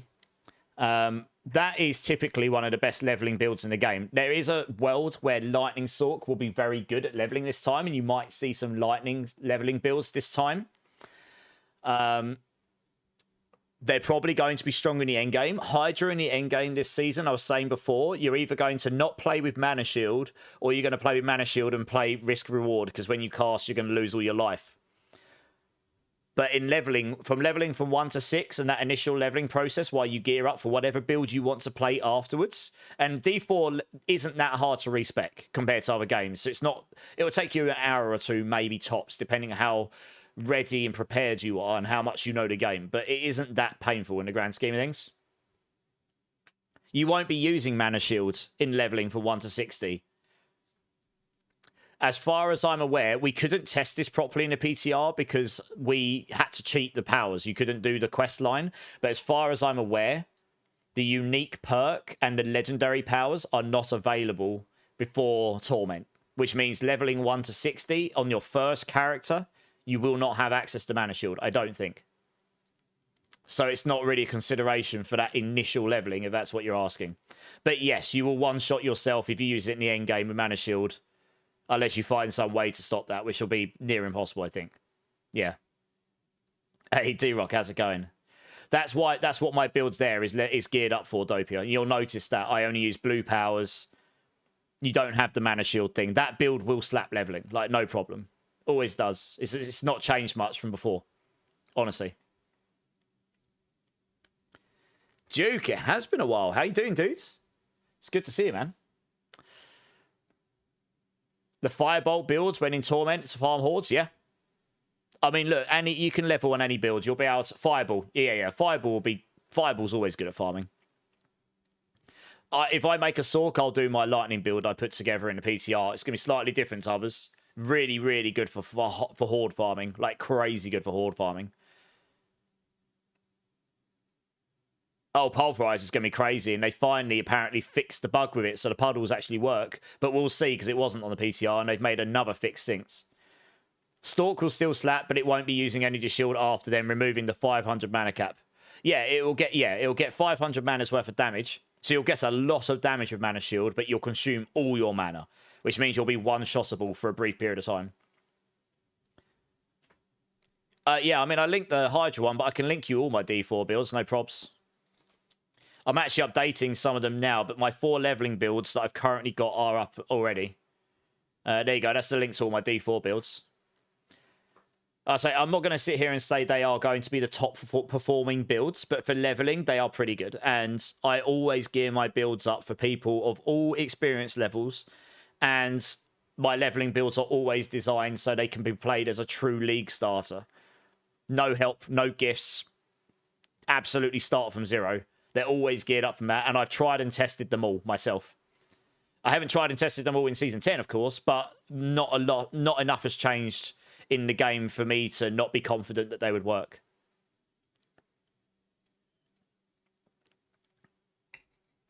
It is, yeah, apparently, Duke, it's been fixed, yeah. I'll probably play Pulverize again at some point. Not having to fish for 5 hours. Duke, that's why I didn't push it. I would have genuinely have probably got on the top 10 leaderboard for Pulverize. I had some of the best gear in the game. I just couldn't be bothered to fish for 5 hours. That's not my idea of fun, personally. I'd much rather go make another character, right? But... no, Dopia, thank you so much for the follow. I appreciate it. And like I say, you got any questions, just shoot it. I'm just sitting here pondering on builds. Endgame ones take a bit more effort. But I'm going to be starting on Spiritborn this season. I typically start on Hydra every season, but I'm not this time for once. So yeah, any questions, just shoot them my way. If I can't answer it, I'm sure there'll be people here that can. Yeah, the Beast Cornered will be preferred for Hydra, absolutely. I reckon the top pit pushers in Hydra will probably try figure out a way to use Mana Shield somehow. Or just go proper glass cannon, sit at distance and cast Hydras, and pray to God they don't die. Probably. I reckon someone will farm enough and grind and fish to do that, but it won't be a fun play style, generally speaking, you know. TP Sorks a level. Yep. I put the Oculus on in the PTR. It gives you a lot of ranks. My endgame build was insane for farming. Crazy. I was doing pit 100s in like less than 4 minutes. And that was probably not... that was not with GG gear either. I had all of the crazy items on. It was a mixture of things. And you were giga tanky. I mean, seriously, you were so tanky. I know Mana Shield was busted, but I think you'll probably still be alright with it. I'd have to try it to see exactly. Now, you'll think about it, Lower. Yeah, if they find a way to keep up Flame Shield as long as it's possible and play very carefully, it could be... yeah, that's what they'll do, Lower. Yeah. If you can fish for 12 hours, you can glass cannon. Exactly, Papa. If you want... some people will want to do that. That's, you know, people find that fun. Fair play. Not everyone's going to find the same things fun, right? Was this season where you can roll a specific unique on any piece? Well, on armor slots, Duke, and nearly all of them. Not all uniques can be made Chaos armors. So you can see here, I'm putting a Zepazontic in my gloves and a Banished Lord in my helm and Harmony of Walker in my pants. Giggity. No rod in the pants today, everybody. I could swap them around, I suppose. Should we put the rod in the pants? But only on the armors. And not every single unique can be. Most, but not all. They've chosen very specific ones like Razor Plate to not be able to go over, which is annoying. I kind of wish Razor Plate was, but there you go. Rings are kept... No, some rings can be moved. The new ring for Sort can be moved over, and some of the rings for Spiritborn can also be moved over here as well. Yeah, look, so if I look at this, for example, I can go class-specific, unique... Oh, okay, look, so I could put the Peacemongers over here, for example, or Ring of Midday Hunt. You could put over here. You wouldn't know. You can't put the Midnight Sun Ring over here. That's one of the ones they specifically made that you can't, which is a bummer, to be honest.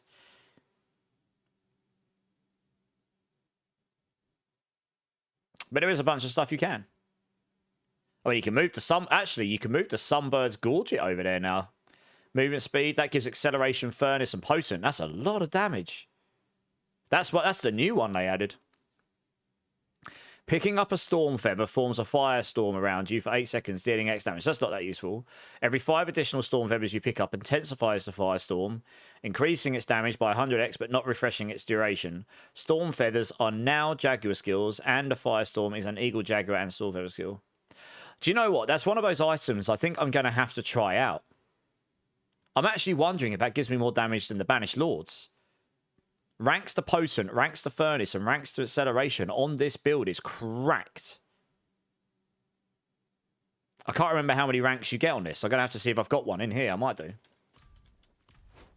Have I got one floating around? I might. Oh, yeah, I do. Oh, I've got a GG one. Hey! I've got a 48 one who's sitting there with my current season. Nice! Holy cow. I mean, this basically would solve Resistance's movement speed. You can't get acceleration on your normal amulet. You'd actually roll your ranks into acceleration here, probably, because if you've already got a really, really good potent amulet, say with like +7, and you've got 3 in your tree, you're already at 10. So that's 100x. So adding another 7 ranks here. I mean, I don't actually know how many... I'm going to roll this because no one's going to use it this season. I'm going to roll it and see how many ranks you can get. Oh, Masterworking would be useful. Went to the wrong place. I want to see how many ranks you can get on it. That's really handy that I've got that. Let's see how many ranks we get on this thing. I think it's going to be 7, right? I guess it doesn't even matter what skill it is. My guess is it's going to be 7 you can get. But I want to see how high the others go as well. I mean, this is a lot of damage. You only get 72x from the Banished Lords on this build I'm playing. Oh, I need a double in any of these skills. I'll just get a double. And then I'll just go for... Because then I can get an idea how it's going. My guess is it's going to go to 7.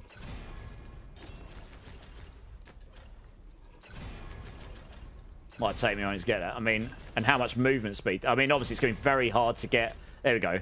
It's going to be very hard to get. Oh, it will go to 8. It goes to +8. Interesting. It would go to +8. Getting a 4GA one of these in Chaos is going to be giga hard.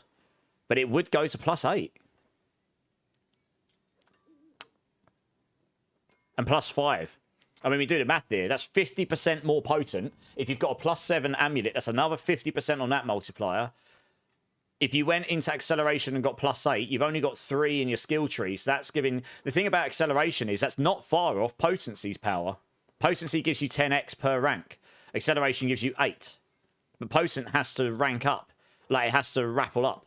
But if you've only got 3 ranks of acceleration to start with and you add 8, you're suddenly taking a 24x into a 1.24 multiplier into a...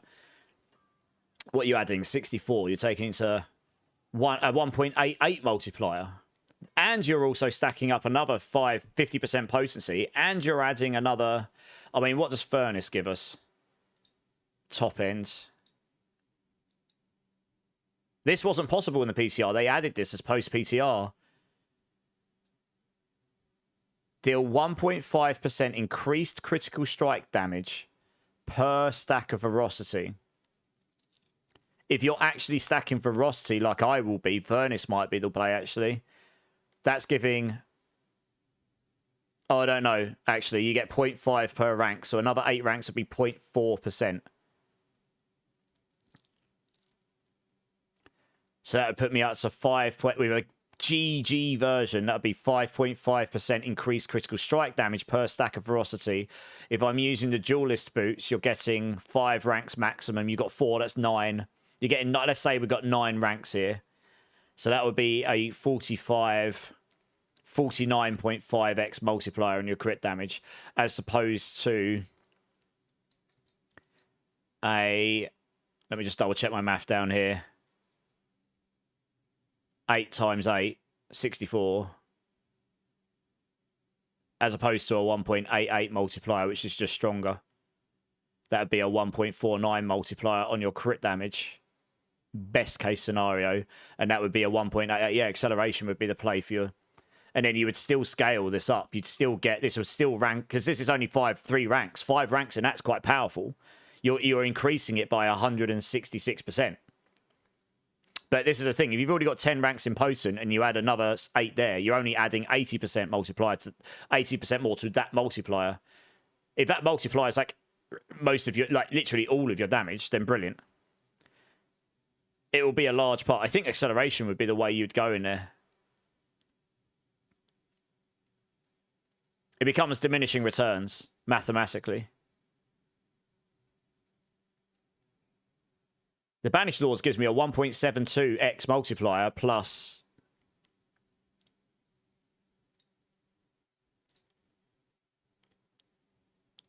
Core skills does nothing for me here. The attack speed's nice, but we can solve this elsewhere probably. Oh, and then max life and overpower doesn't really do much for us. I actually think, genuinely speaking, acceleration is better here. I don't think they've updated the planner for it. Have they updated the planner for it? I might have to message... Oh, no, they have. Okay. I actually think that would be stronger. It doesn't matter that the bottom bit's not a multiplier.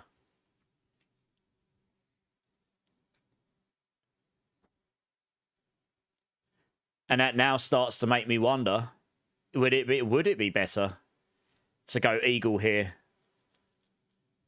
Casting an Eagle skill or evading. Yeah, casting an Eagle skill or evading. Shoot Storm Feathers out. Soul's vulnerable for us. Gives us move. I mean, that plus this gives us all the movement speed. We'll never worry about movement speed again.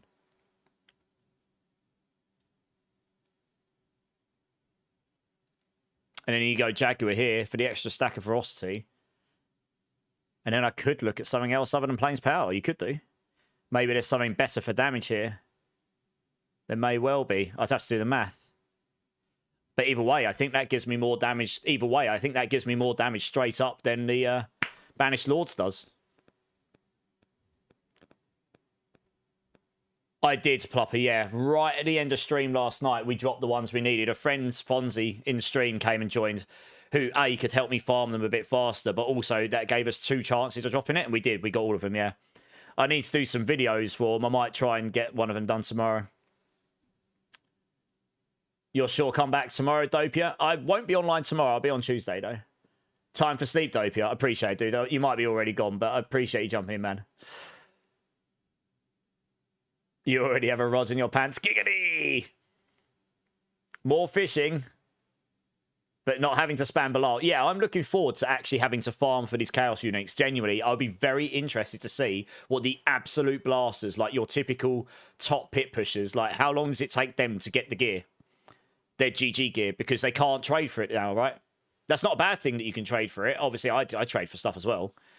But it will be interesting to see how long it takes, like, the real GG pushers to, like, get the gear to compete with the best stuff. Like, is it gonna... We don't know, because we just cheated it all in the PTR. You didn't farm for any of it.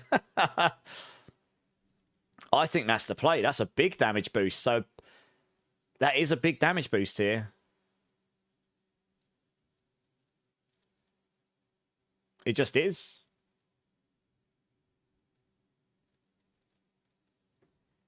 I mean, out of pure interest, I've never played these, like Storm Feather. Moving with a mobility skill or evade spawns storm feathers behind you. Storm feathers now drop from the sky as they are spawned, each dealing lightning damage on impacts. Okay. I mean, it's not a multiplier to my damage, though. But it could be cracked for farming. I've never really played that style of Spiritborn because everyone played it.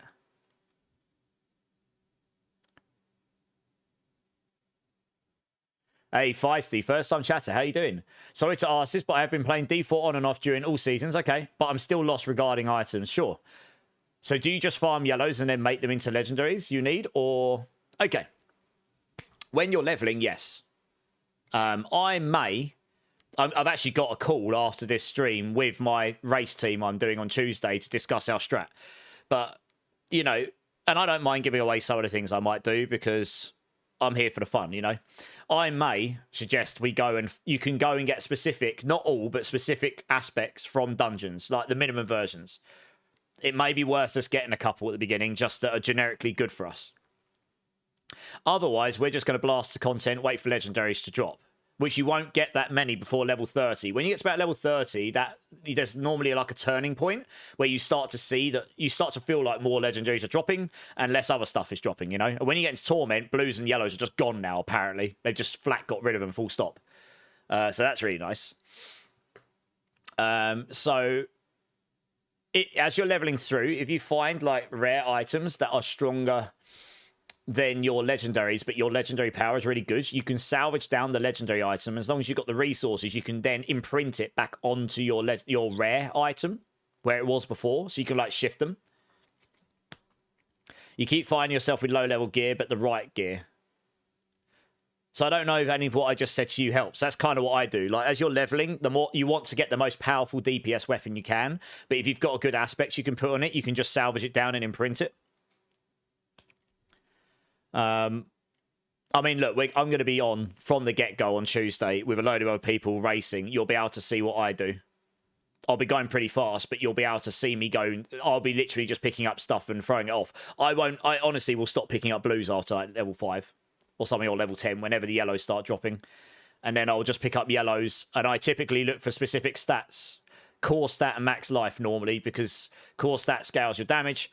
Max life makes you tankier. Armor as well. Just stack armor as you're leveling. Like, that's why we'll go for, like, disobedience earlier on or something like this. And any resistances you can slap in through socket balls and that is really nice, but I wouldn't hold yourself up for it. Aspects are real nice. Like, certain ones will make you Giga Blast, but a lot of the aspects are drop only, so you can't really guarantee you'll get them. So my build guides are focused around just, if you get these, wonderful, but it'll work without it. Yeah. I was just having a quick scan down these because I don't actually know all of the lightning-based aspects off the top of my head. There's only one for feathers. I mean, I just can't see how the storm feathers would actually scale into crazy damage. It's something I could try at some point, but I don't think I'm going to base my whole build on it.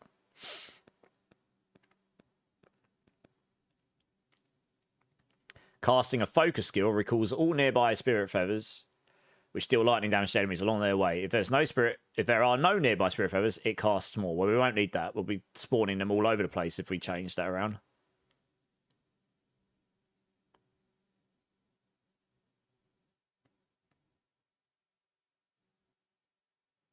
Unyielding hits doesn't scale the damage on this build because it's based on Thorns damage. I tested it. So that's a bummer.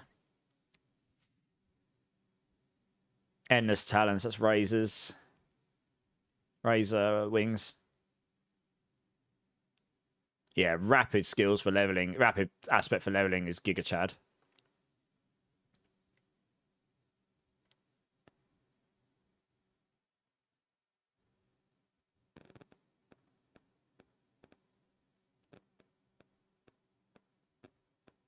Yeah, no, okay. I'm not going to swap those around. I don't know if I want to. I mean, there's still a 20x multiplier here. We don't have... We can get vulnerable application on the ring. Every 5 additional storm feathers you pick up intensifies the firestorm, increasing its damage by 100x, but not refreshing its duration. So I don't think that the Storm Feather damage is going to suddenly... It does make your Storm Feathers Jaguar skills, I suppose. So they would scale by all your Jaguar multipliers. And the Firestorm is an Eagle, Jaguar, and Storm Feather skill. So it would scale by all your Eagle and Jaguar stuff. But it wouldn't scale with any of your... I mean, this will give you crazy AoE, right? It just probably won't scale in the pits. I'm just contemplating whether we do actually swap to Eagle here or not. But this will probably give us more damage. It's just a big chunk of damage multiplier as opposed to one extra stack of ferocity. We've got Plains Power. That solves the ferocity gen for us. And no matter what way we look around it, even with 9 stacks, with this in here at 5x, that's a 45x damage multiplier. And then you put Mystic Circle Potency on everywhere that you can. And that is going to give you... That's going to bump it up to what, like 8 or 9%?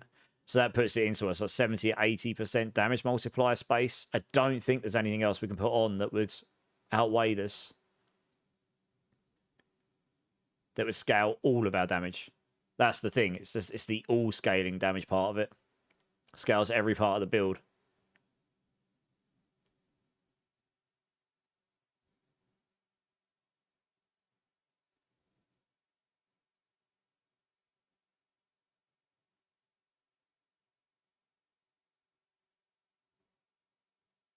Well, you can get 6x there straight from combined strikes.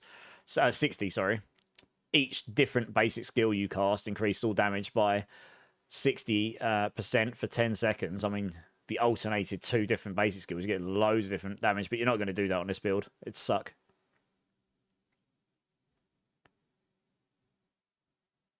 I really want to try and make sure this build's in a good spot because I'm actually going to play this one. So I'm putting some time into it.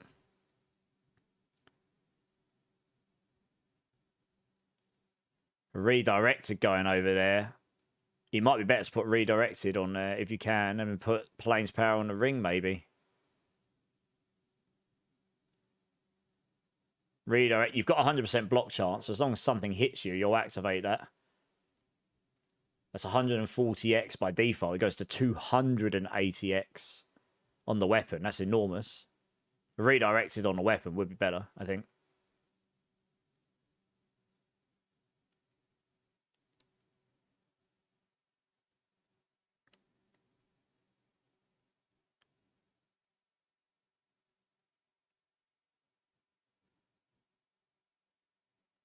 It was, yeah, you know, like potent.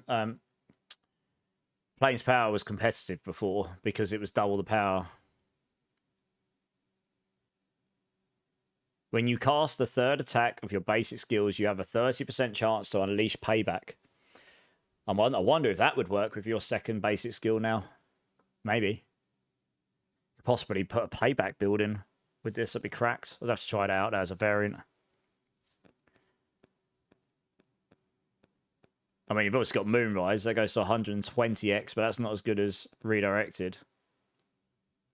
Gives more damage on the... Well, this will give more damage than... I don't know, actually. If Plains Power goes to 100x... If you get 100 Mystic Circle Potency, you could get that up to 45. Yeah, so still get more damage. But the Plains Power... But then you lose the ability to get your Ferocity easily. You'd have to be killing or on the boss. In the high-end pits, you're not going to kill stuff very quickly to start with, so your velocity is going to be really low, which means you're going to attack really slow, which is going to suck. That utility is going to be really, really nice. I think you can solve attack speed on this build anyway, honestly.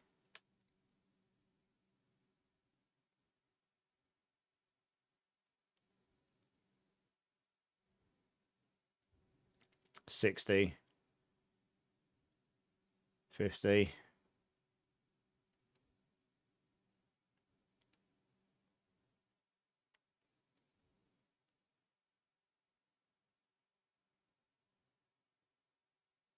Okay. That's Razor Wings.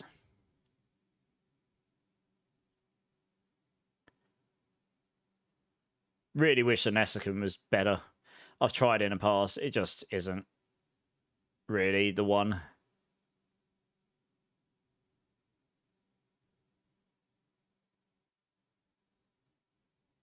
I should have put offensive in here, shouldn't I? And then you got that for 60. We don't really need the extra ultimate ranks as such. Okay, I think... Actually, we put redirected in there. Redirected would give us more damage here, overall. And then we'd put Plains Power here, which means the value of Plains Power is lower, damage-wise, but it's still... That enables us, just while we're in there, it just caps our Veracity for us, while we're in that Mystic Circle. And then when you're outside the Mystic Circle, your Veracity stacks don't disappear. They just they do their timer and go down stack by stack.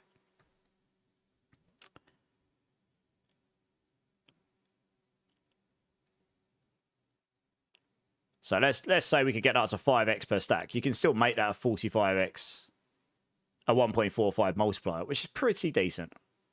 There's not a lot you'd put on a ring that would be better than that still. By default, you'd get 22.5, which is still pretty good. I mean, that's nearly conceded by default without any Mystic Circle potency boost, to be honest. We won't need the resistance to all elements here anymore because we've got it up here instead. So that actually makes resistance to elements is pretty hard to solve in this normally. This will actually make that really easy to solve. This also helps us solve movement speed. Captain Cuddles is here. This is Sparta! How you doing? You can't run Borderlands 4 well. It is a pretty intensive game. How's it going? Yeah, good, dude. Storm's calmed down, Zach. Nice. Well, I'm glad to hear you survived. Yeah, you solve resistance and movement speed with this. This is so much damage for this build. Holy cow. Didn't really consider that when I first heard about it. So attack speed. We only have that on the rings here. Plus in the paragons. I mean, the other thing I might have considered doing. You do have that ring. Midday hunt. This gives you attack speed, okay.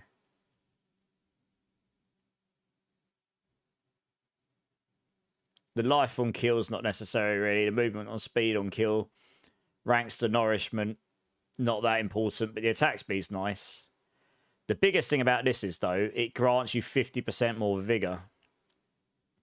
While you have any Veracity, your poisoning effects deal their damage across 33% of the normal duration. I actually would rather they stay poisoned for longer. 50% more vigor. Let's say I've got 200 vigor. Let's say I've got 250. No, let's say I've got 275 vigor. Which is achievable on this build. Oh no, not without the roller cap, it's not. Let's say I've got 200 vigor. That'd get you up to 300 vigor. That's actually granting me another 60x damage on adaptability, which is quite a lot. So in a roundabout way, that aspect gives you a 60x damage boost. But the only other thing it gives me is attack speed. While if I put on... I mean, what other damage multiplier would I put here? This does give me Mystic Circle potency. Oh yeah, we'll change this to Protector. Cooldown reduction, of course. We do lose Dex. We do lose max life. And we would lose some Mystic Circle potency here. Not... Oh, I actually am missing a really important item here. I honestly just think you've got to change the razor plate here. You have to have the Zepasontic. You have to have the Harmony of Ibawaka. The Sunburst Gorget honestly looks like too much damage not to use. I honestly just think the razor plate has to be changed for those other new gloves. I don't think you do. I don't think you do use with the Shroud of False Death going to +1, not +2. I don't think it's as valuable as this. Because this, well, actually, to be fair, this would give us 144x damage, which is a lot. The actual ranks to Gorilla, yeah, the ranks to Gorilla does not really benefit us that much on this build because that doesn't scale your big damage on Rock Splitter. It would give us more ranks of Protector and Armored Hide. We're not making the other skills Gorilla, so actually... That's 144x.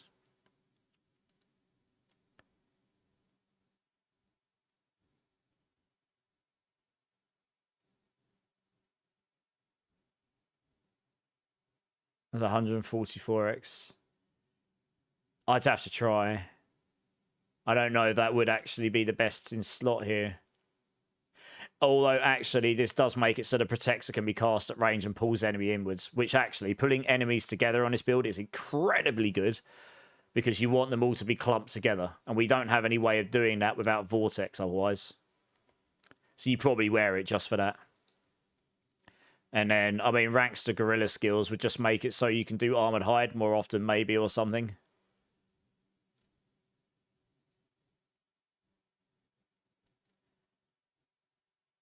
I mean, there is a world where, well, actually, if I used the Loyalties Mantle, you'd lose access to Jaguar and acceleration and all that, and Eagles. So you then wouldn't use the Sunbirds, would you? Yeah.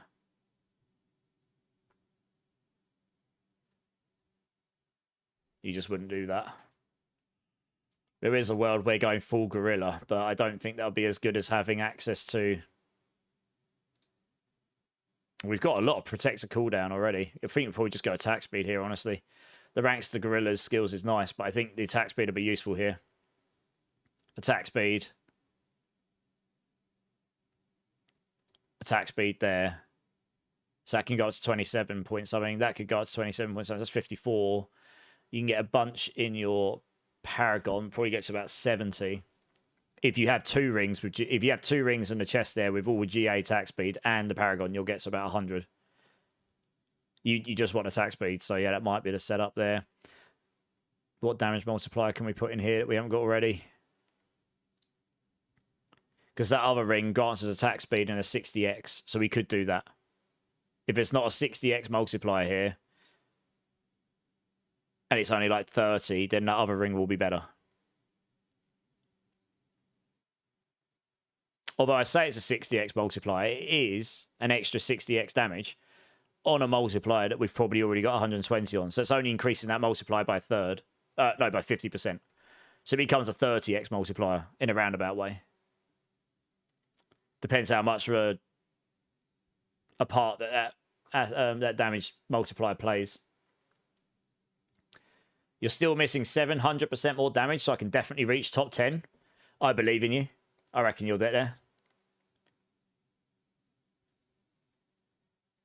Are we doing any Borderlands 4 today, Troll? Well, I'm going to have to see, Troll, because I've got so much planner stuff to do before Tuesday. I'm just going to have to see how I get on. Possibly not today because of just how much I've got left to do. I was planning originally, but honestly, I don't want to kill myself before Tuesday and not have any energy.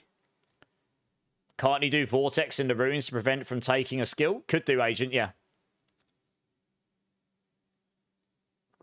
Absolutely could. Let's have a look down these quickly.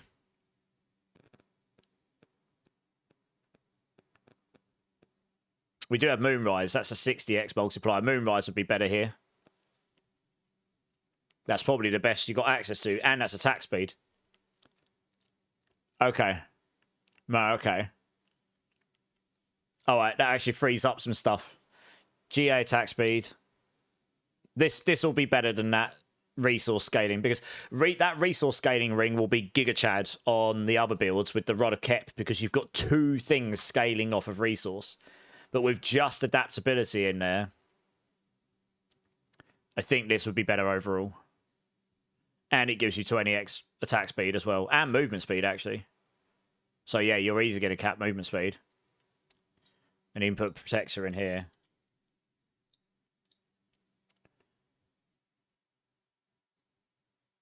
Does come in here to beg to question, do you change that for the other ring?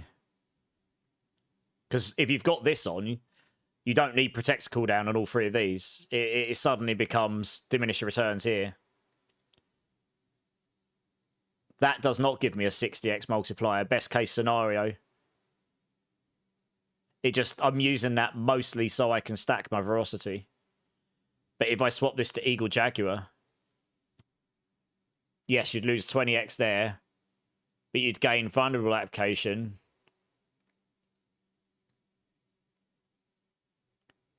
More movement speed. And you gain more ferocity here. That ferocity scales up. You get a bit more damage from Furnace there. If you've got really loads of Furnace, you'd gain a bit more from your ferocity, plus an extra bit of attack speed.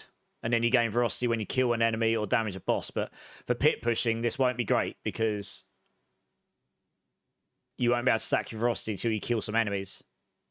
And when you're really high pushing, it takes a while to kill stuff. It's kind of why I don't want to do that.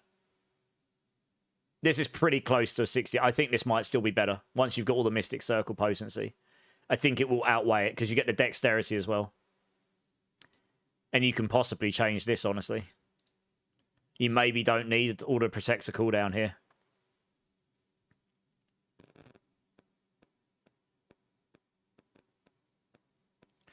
As if there's anything else that's worth taking. I don't know. There might not be.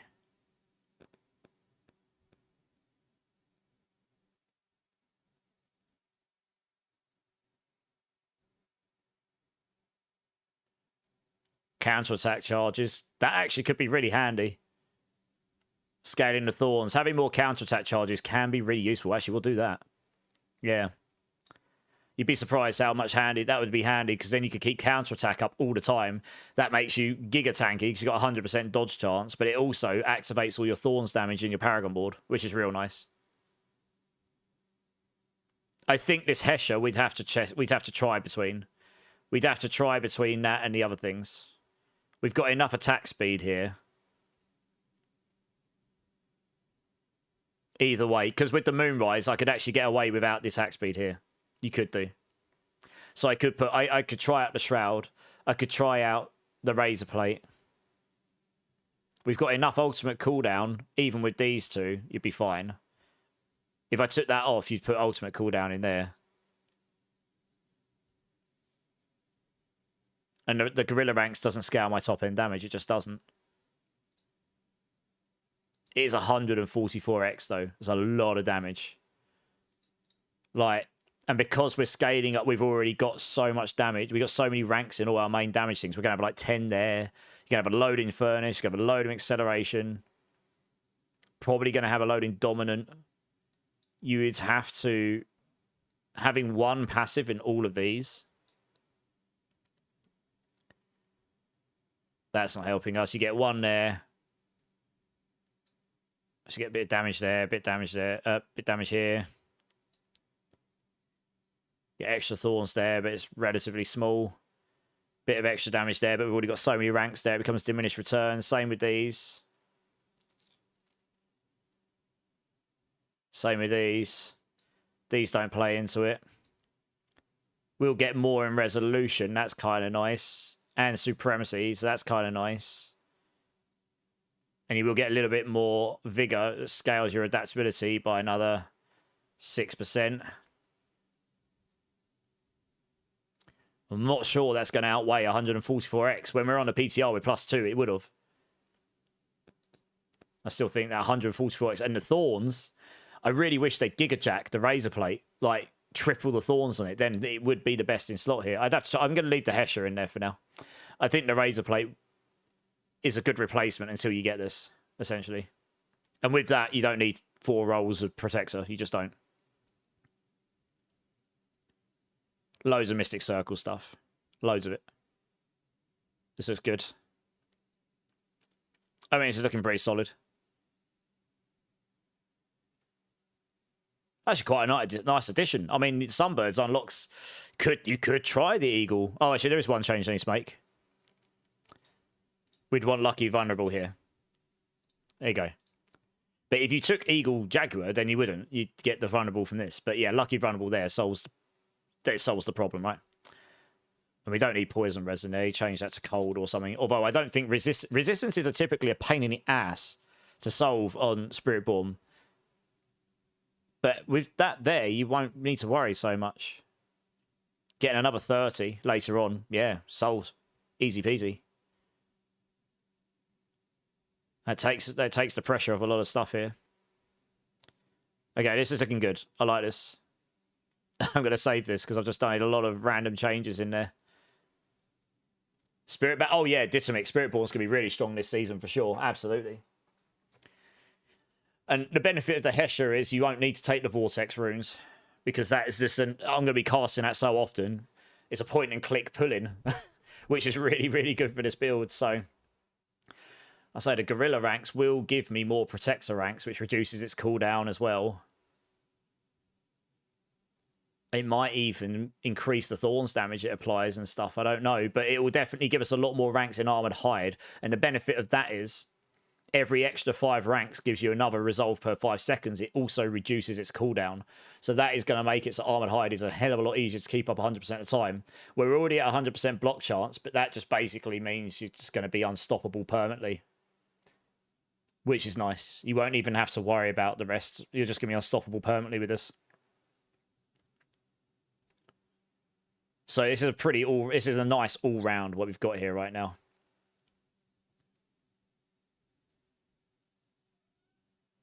I will be starting Spiritborn Death Dealer. Yeah, how you doing? You good? Doesn't mention using it on the max roll. What, the thing you're talking about? Nice. You want to give it all to you in the darkness? Oh, do you, Violent? Oh, dear. It's like that, is it? I tell you what, before I crack on, guys, I really need a pee. So I'm going to BRB. I'll be back in 1 minute.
I'm back. Sorry about that. Hey, Stravmis, how you doing, dudes? Your comeback is coming. Nice. You're sounding on debating Spiritborn Invade or Sorcerer Balls. I mean, they'll both be very fast. Speed farmers, for sure. Does a new Stars season start on Tuesday? Yes, it does. You haven't played Diablo for like for 1.5 years. Wow, the game's going to have changed a lot since you last played. I mean, where does that take us? That takes us to what, like March 24? Yeah, I mean, the game's changed a fair bit since then. I'm not going to tell you it's a perfect game, but it's definitely a lot better than it was. This is going to be one of the best seasons yet, I think, in my opinion. At least for me, it will be. I'm just trying to put together all my planners. I've still got lots to do. This one's taken me a lot longer than I thought it would, but I got into Theorycraft mode. I just couldn't test this stuff properly, and they actually added something in the patch notes, which actually I think will be very strong for this build. Before the iteration of Hordes, I know, right? It's a long-ass time, yeah. Hey, how you doing, Strathmus? It's good to have you here, man. Good to have you here. I really wish they'd make these centipede ones make you do more damage. I suppose it's poisoning, right? This one over here probably needs changing, though. Healing you and stuff, right? You just don't need that. They probably need to change that to be something more damage-oriented.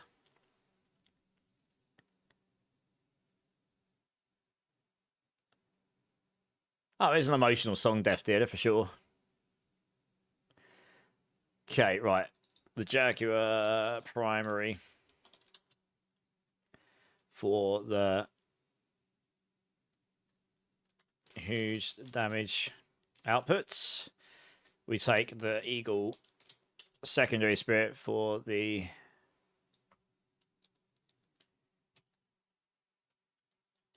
20x.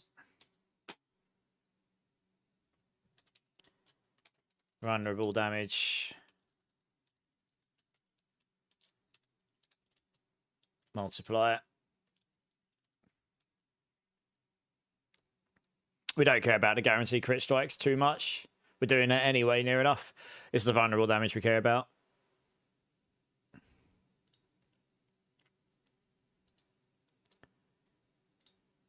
Okay, let's do the skill tree here. I can't copy paste it, which is annoying. Obviously, we're doing that first. Let's get this up here. Follow through. I mean, I probably could do this without even looking, to be honest. It's pretty straightforward, this one, but I'll use it anyway because this worked pretty well. Ravager, Toxic Skin. Yep, makes sense. Ravager. It will be over here for that one. Toxic Skin for Thorns. Because we don't care about the resource gen on this build. Focal point into rate. Oh, it's doing that weird bug on me again. What are you doing? There we go. Apex.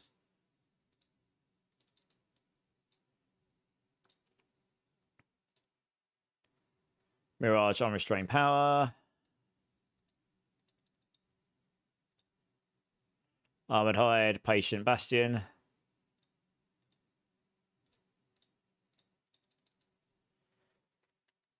Auspicious Counterattack. One in there. Counterattack. Oh, that's right. We get 30% attack speed from the powers anyway, so don't really need to worry too hard about attack speed. I don't know if that goes to attack speed bucket 2. I think it does. I think when I tested it, that does go to attack speed bucket 2. It's hard. I can't remember. That would be real nice if it does. We can get to 200% attack speed on the build. If it's attack speed bucket 1, then we can suffer attack speed somewhere else if we need to.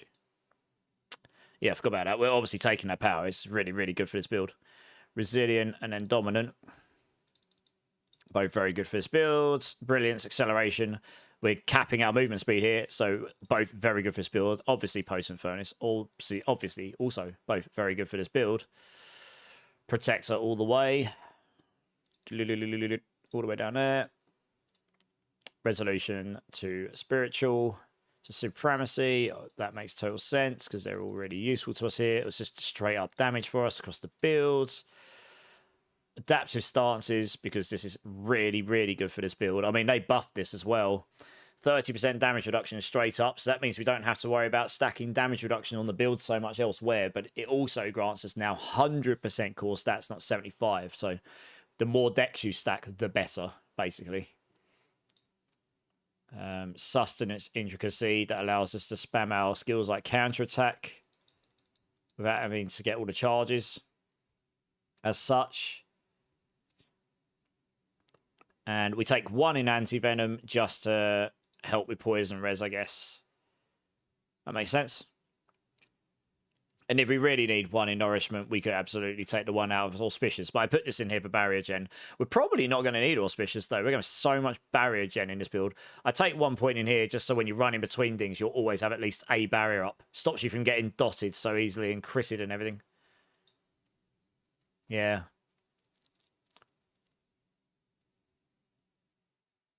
That looks pretty solid to me, honestly.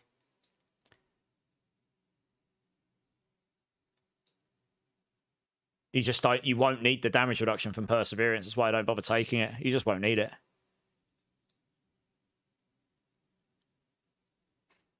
Oh. Oh, we can literally take Auspicious last. That's fine, I think. Yep. Doesn't really matter. This assumes you'll be level 60 anyway with all your points. Yeah, I don't even take Diminishment. Damage reduction. You're just so tanky on this build anyway with all the barrier gen and everything. You really, and you're getting damage reduction in the protector's area, which you're going to have all the time. I think, yeah, reduced damage. Enemies within its area deal reduced damage and so on. You're just not going to worry about that. You just go full damage here.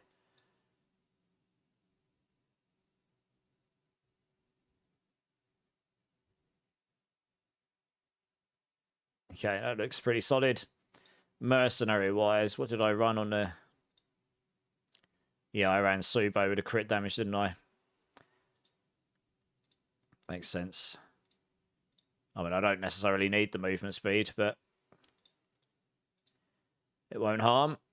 And then Variana with Bloodthirst for the extra attack speed, which is real nice. That makes sense.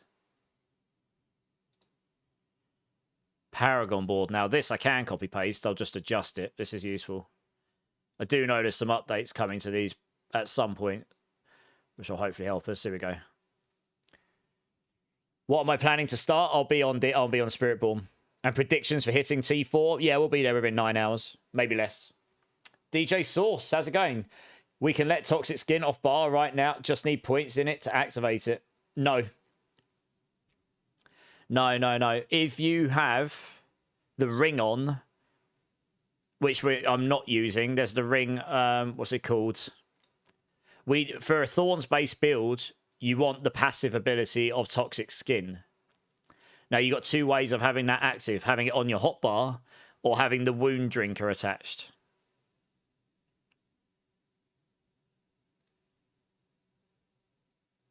The problem with the Wound Drinker for me is I look at it and I'm like, I don't really need any more damage reduction. It's a nice to have.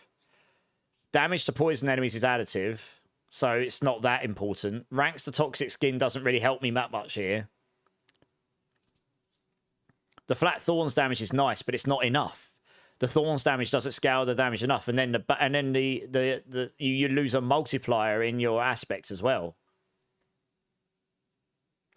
It's just not enough for me to want to put this on, which means I put Toxic Skin on my bar instead. This is going to be similar to what I did in the past. I didn't run Balazans. I just used to use Toxic Skin to apply poisoning, so that you get enemies that so that from your skill tree, poisoned enemies will get 100x more Thorns damage applied to them. And then you just make it so that you can spam your Toxic Skins more, you know. Incarnate focus, yeah.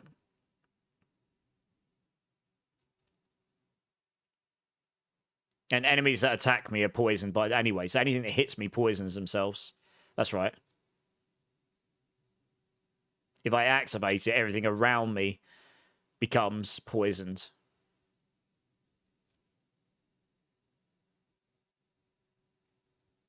Yeah, so it's the 100x extra damage is huge. It's massive. It basically, because the damage is based upon Thorns damage. This accelerated rock splitter allows that. It activates it.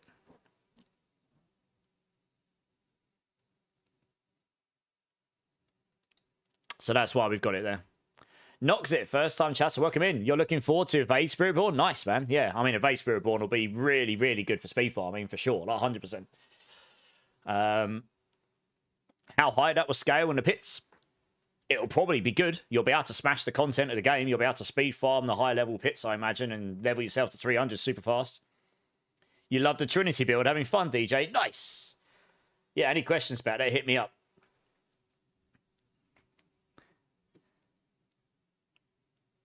All right, this looks fine. Paragon, okay. So we are still using Mystic Circle. I think a lot of people will take Plains Power off. I'm finding it hard to take off, though. On this particular build, you really, really, really need all of the attack speed. It's very important on this build. And you don't have any way of generating. You've only got 2 ways generating it. The secondary, really. You got the secondary Jaguar Hall. We could swap to that. Or we use Plains Power to cap our ferocity every time we go inside it. But you don't have to stay inside it. You just have to go inside it to cap your ferocity.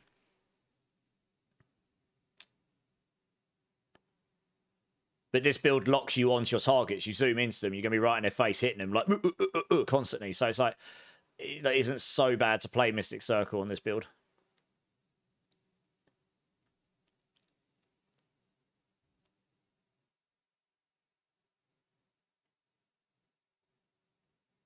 But I guess I'll have to test it when I get into the game. I'll have to test it to see if we want to change that off. If we do, we swap Eagle and Jaguar Halls around. That's what we would do, and we just put a damage multiplier in there instead. But obviously we take Ritual if we're taking Plains Power, so this will stay here. We do actually want all of the intelligence, but this is actually pit pushing, so we can literally just go everything.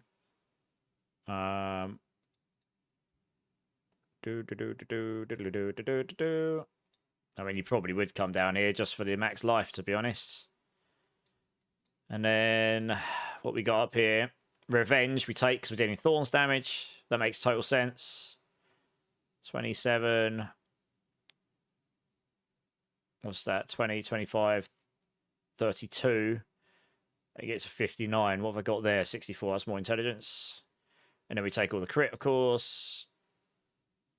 Crit damage. We probably won't need all the barrier generation with the powers on and stuff, honestly. So we'll see. We probably won't need all that, though. Take the life. I don't know about armor. I think we'll be fine for armor, honestly, with the powers. Take that there.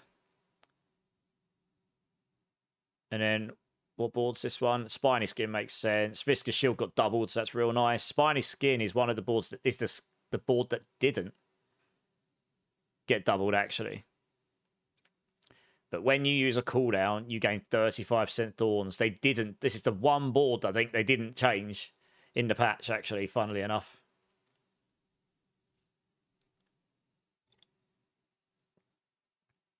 I mean, if they doubled that, it'd have been cracked. But we have to take this for Thorns-based builds. You just do. You just do. I think. You get the flat Thorns as well. So, yeah, you're going to use that.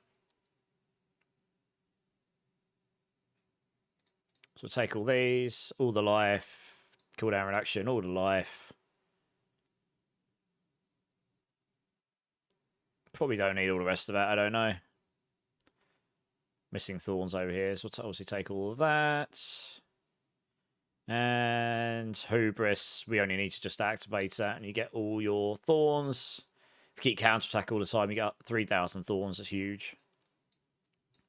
We come up here. Sapping got doubled, so this is real nice. Big damage boost. Yeah, you're doing that all the time, so that's easy peasy. We'll take the life. Don't care about the resource gen. Probably don't care about these. We do care about the max resource. And we actually would quite like to take something that scales that as well. For adaptability, but we do also want spirit.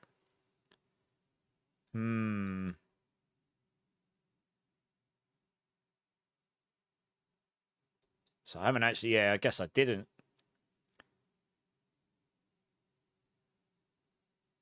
It's a 20x multiplier. You've got to take that somewhere. There's a lot of decks in here. I guess it's diminished returns. You can get a lot of extra max resource on adaptability here, though.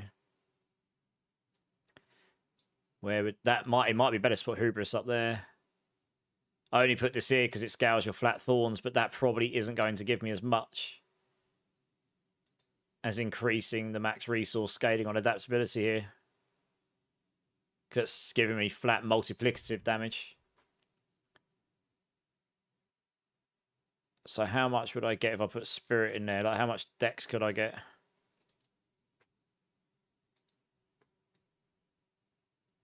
Quite a lot by the looks of it.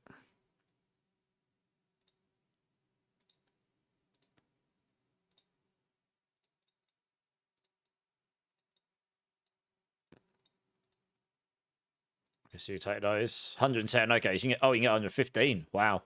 Apparently. That is a lot. There's probably wasted nodes in here as well. Don't need to say that. That looks fine. And you can put Hubris up there. And these you could easily activate this. You just put one in there. Boom. That'll be activated right there.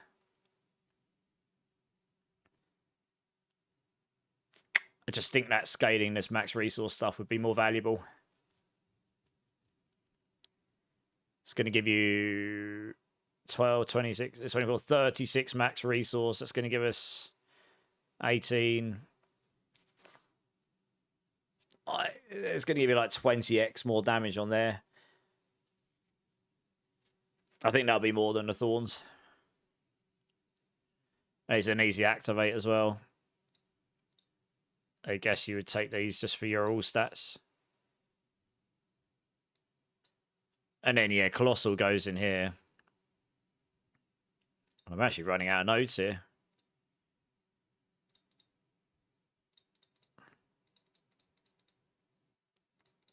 Maybe got just enough to get everything. Yeah, so you can get a lot of additive gorilla damage, which helps our skills. Take the extra lucky hit. That can be useful. We probably won't need to take all the resistance stuff there. Attack speed. We probably won't need the armor over here, honestly. And then just take the life. And then, yeah, this got doubled, so that's really nice. Convergence wouldn't be that useful to us. Like the other things that got boosted. Infighter did get buffed. But we probably won't need... That's attack speed bucket 1, so probably won't need that. That won't outweigh the extra Thorns damage scaling, I don't think. Convergence doesn't help us here. We're not doing non-physical damage. So, yeah, I think this is fine.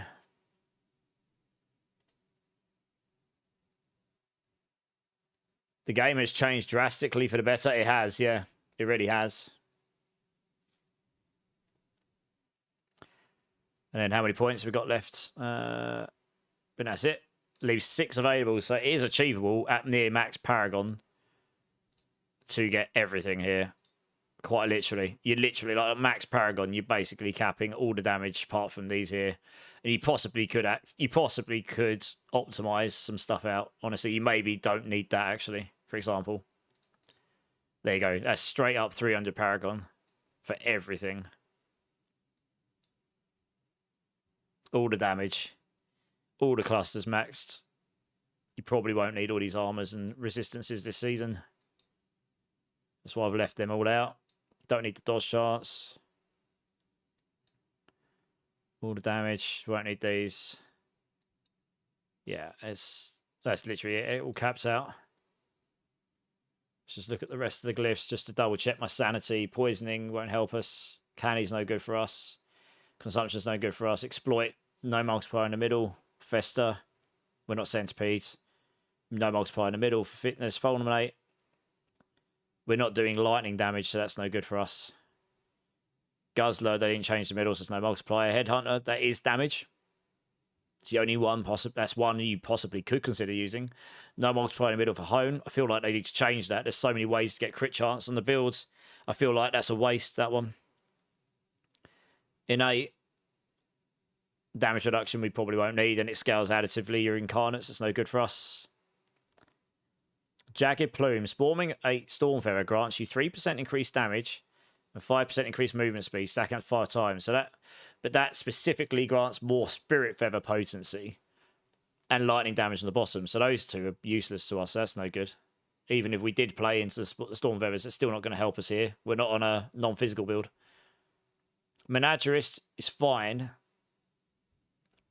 with a 16x multiplier, but the bottom's incarnates. That's no good for us.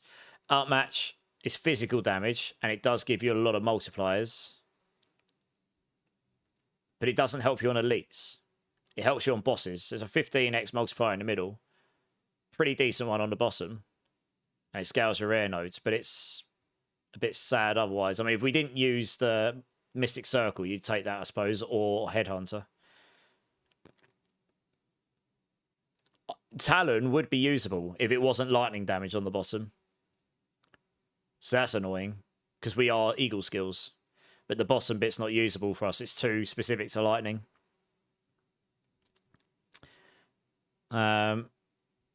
Turf's damage reduction in the middle, we won't need that. And we're not doing fire damage. So yeah, there's only really a couple of swap out options really in there. Okay, that's the Paragon board. So I think that's most of the core. Oh, we need to do the powers. I'm going to write these things up. We don't need to solve resistances with Rakenovs here. Oh, you can see I can... Aspects of Engulfing Flames. That shouldn't be in there. Wow. That's probably been an error for a while. We don't really need Harlequins. We're not using Balazans. We are using Duelists. A decent damage increase. For...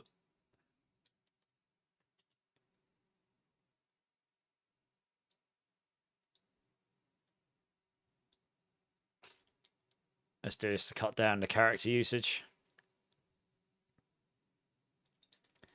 Aspects of Planes power to enable maximum ferocity.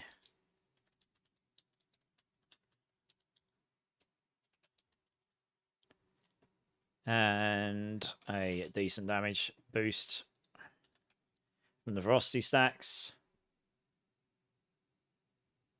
Yeah, lowest content on YouTube is awesome. I've checked out a fair number of his videos at this point. Yeah. Adaptability for big damage scaling from our maximum resource.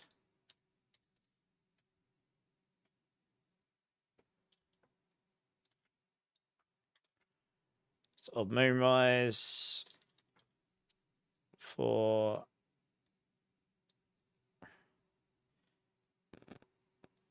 damage multiplier.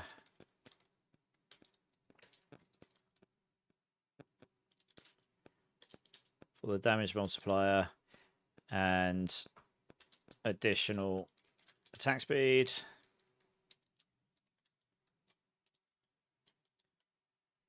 Okay.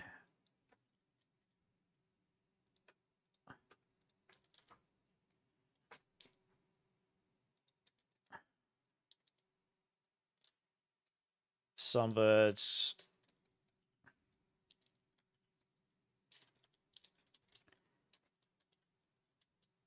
Gorge it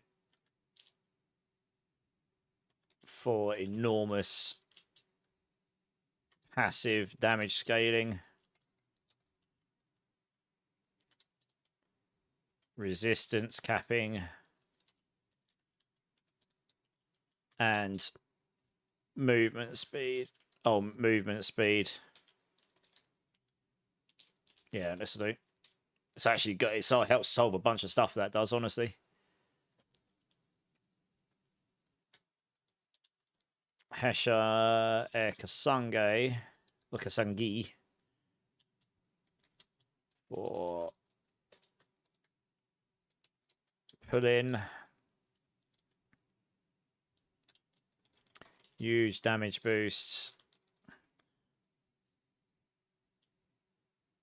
And huge damage boost. Yeah, we don't really mention the rest of the stuff here.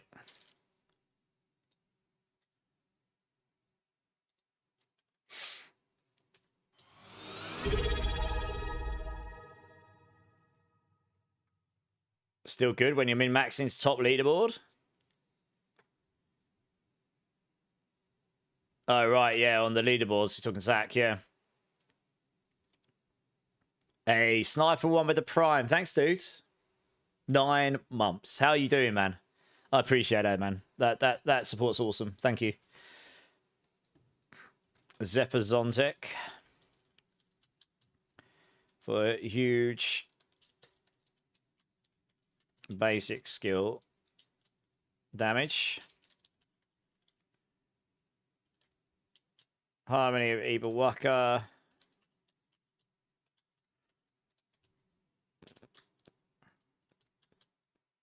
For huge damage and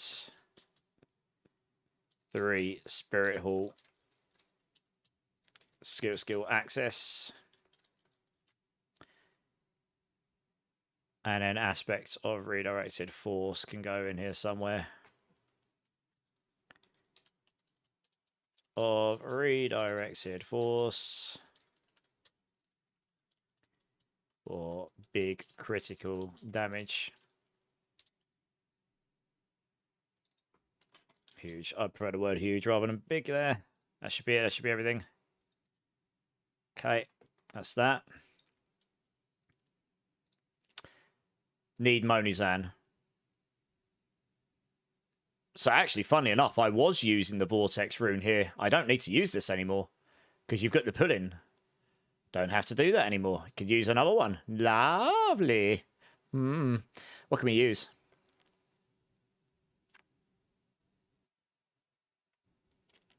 Don't need the crits. Could take teleport. For farming, just teleport around like a crazy person. Don't need damage reduction particularly, I don't think. Don't need resource. That's damage reduction. We've got unstoppable. We should be good on all those fronts. We could just straight take Ohm for more damage. That is definitely an option here. Or Quacks. Quacks would be better here, actually. How would we fit Quacks in here? How would we fit Quacks in here? Because that's just straight more damage. Casting a skill other than a basic or defensive spends all your primary resource. Yes, we're not spending our primary resource otherwise. Is this what I put in here? I did. I used an Ahu Quacks. Yes. And it worked very well. Because we do have a skill on there we use to proc it, our ultimate, or which we'll be doing very often, or even Ravager. It's an incarnate. But either way, we've got non-basic and defensive skills in there that would activate that regularly enough.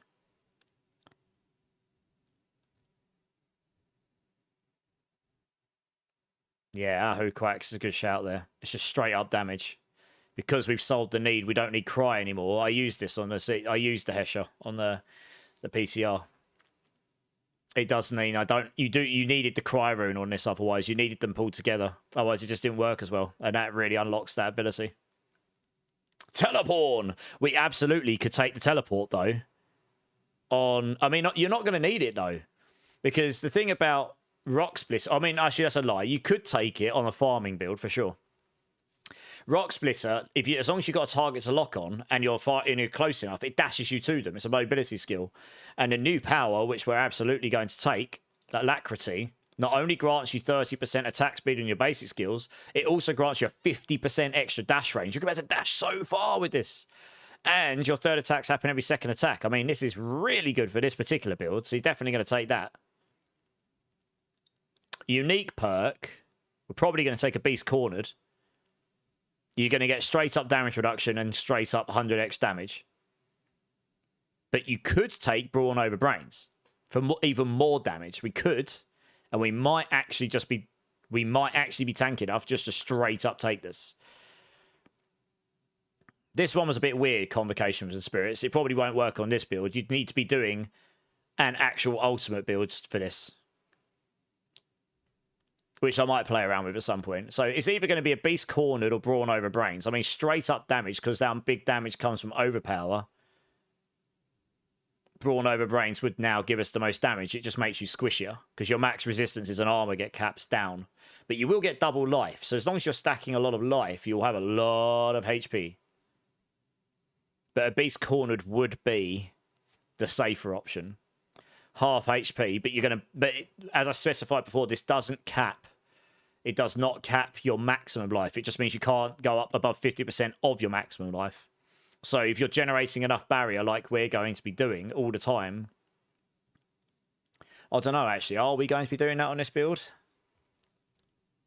You're going to get barrier whilst I suppose we're not going to be getting barrier all the time on this build because we're not using the Gorilla primary. How did I solve that over here?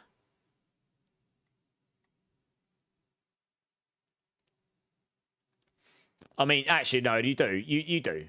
If you're inside your protectors, you're getting so much barrier from them.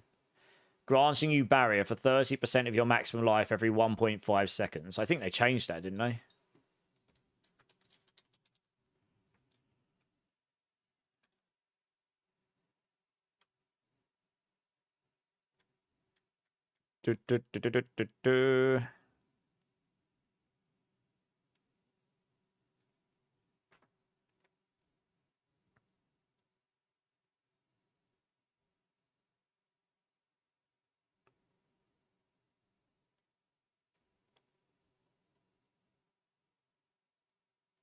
No, maybe they didn't.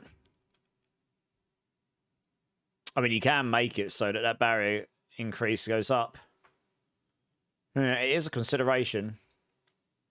You want to be at 100% barrier on this build all the time. You do want that. You can't do the pot Q thing like you do on the other ones. That's why I didn't use that.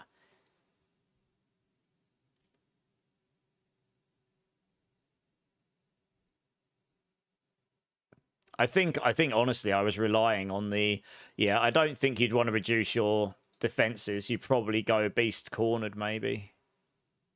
Or maybe you just go brawn over brains. You just go giga life. And you've got enough barrier that hopefully it will just help. I mean, this will just give you it's 30% of your maximum life, so that makes your protector barrier more valuable at this point. I actually think that might be the play. You get less damage reduction, but we've got quite a lot of damage reduction on the build anyway, and we can get more if needed. And how much life are we stacking here? We've got some there, here. Yeah, so we got and we got the gorilla skills in resilient.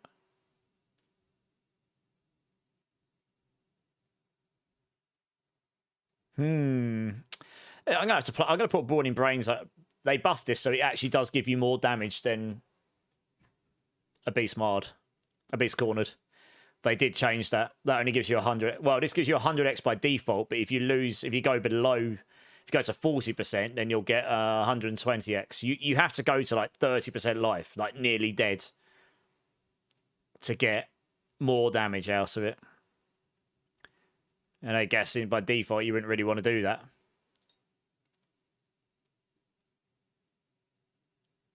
I think typically on this build, you end up getting to like, how much life do I end up needing when we get into, I don't know, 15,000? It's going to make all your barrier gen stuff way more valuable. I mean, what else we got in the perks here? I can't remember. Let's have a look. You're not going to take that because it makes your basic skills do reduced damage, and we don't care about the resource. You could take that for cooldown reduction, but we may not need that, honestly. What else we got? Core skill does nothing for us. Yeah, core skill. We're not doing that. We don't care about these. It's all core skills. We don't care about those. Marred Guard. Oh, that's right. That thing doesn't work without Marred Guard anyway. You can... Oh, no, it's this thing that reduces 50% life, doesn't it? That's right. Yeah. I see. I remember. I mean, we do... Actually, yeah, no, we absolutely want Marred Guards because it increases your barrier gem by 100%, which means your 30% on your protector suddenly is at 60%. And then we could take more barrier gen elsewhere. Yeah, okay. No, you do want to take Marred Guard. Okay, we probably... This is the trade-off. Do you double your life to then half it again? Well, you double your max life and reduce your damage resistance and stuff. You half how much life you can actually have, but your barrier is now able to double up on that amount of maximum life. So at 30,000, 60%, every 1.5 seconds, your protector will give you 18,000 barrier. The more max life you've got, and that will give you huge value to max life on your gear and your max life scaling in your Paragon. Just makes you squishier. This counters some of the maximum resistances. That counters that. So your max resistances will be 70 now rather than 85. They changed it, didn't they? So you can get to what, no, it'll reduce it to 60 rather than... You can go up to 75% by default now, can't you? So that'll make it so that you're only reduced down to 60% rather than 50. Armor can't cap your damage reduction at was it 80%? Oh, needs to log back in again. Have a quick look.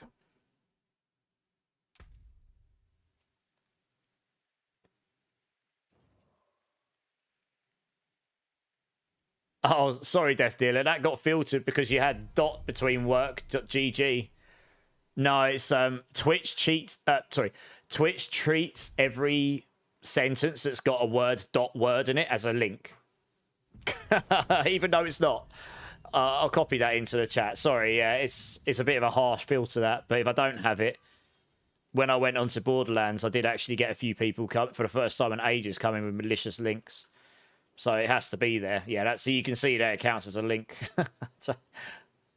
But yes, I appreciate the kind words. You haven't played a Spiritborn since the season of the Witch. I think there might be a viable ultimate build here. They specifically given a power for it. I just wanted to check something. Just... what does armor cap at again? Soothing spices. Have I got one? Yeah, I have. Here we go. 85%. Okay. So that reduces you down by 20. Yes, it's just reducing your max resist and max armor reduction. It just reduces your max defenses by 25% on both sides. This is risk reward, right? It's a funny thing. It gives you less damage reduction, but you're getting double life. So if you've got a high HP to start with, this is very effective.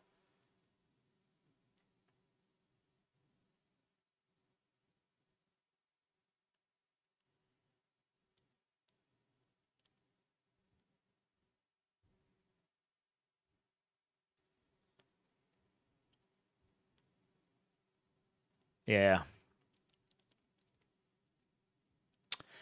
I want to say I want to try that to start with. But, I mean, if you feel too squishy with that, you absolutely could go for a Beast Cornered, and that would give you half HP but with the Marred Guard, but you'd be giga tanky, right? Either way, you've got to take Marred Guard, though, because it's going to help you cap armor. It's going to give you more max resistances either way. More importantly, the 100% barrier gen. You don't have Fortify gen in this build as things stand, actually. It's not so easy to get that. You'd have to put that... Well, I don't even know if you can put it here, honestly. Probably not. Yes, but you'd have to put assimilation in or something. Oh, no, that's barrier, isn't it? That's right. You can't get Fortify. Was it? No, assimilation might be Fortify. You can't even put assimilation in there anyway, so you can't do it. Yeah. Not so easy to get Fortify here. And then, well, I haven't really got a lot of cooldown on this. Now, I do know on the other build, Crazy Brew is going to be taken because the resource cost reduction will scale your damage to no end. It'll be ridiculous. But for me, don't know if that scales attack speed bucket 1 or 2. That could be very good. Back off won't be any good for us here. See, you're limited on options. You either do take Crazy Brew and you just use your healing potion to giga. You don't care about the resource cost reduction here. It's just the attack speed, and that's it. It's the only thing that really... It's the only thing that matters here, really. So you could take this and have it up most of the time, or...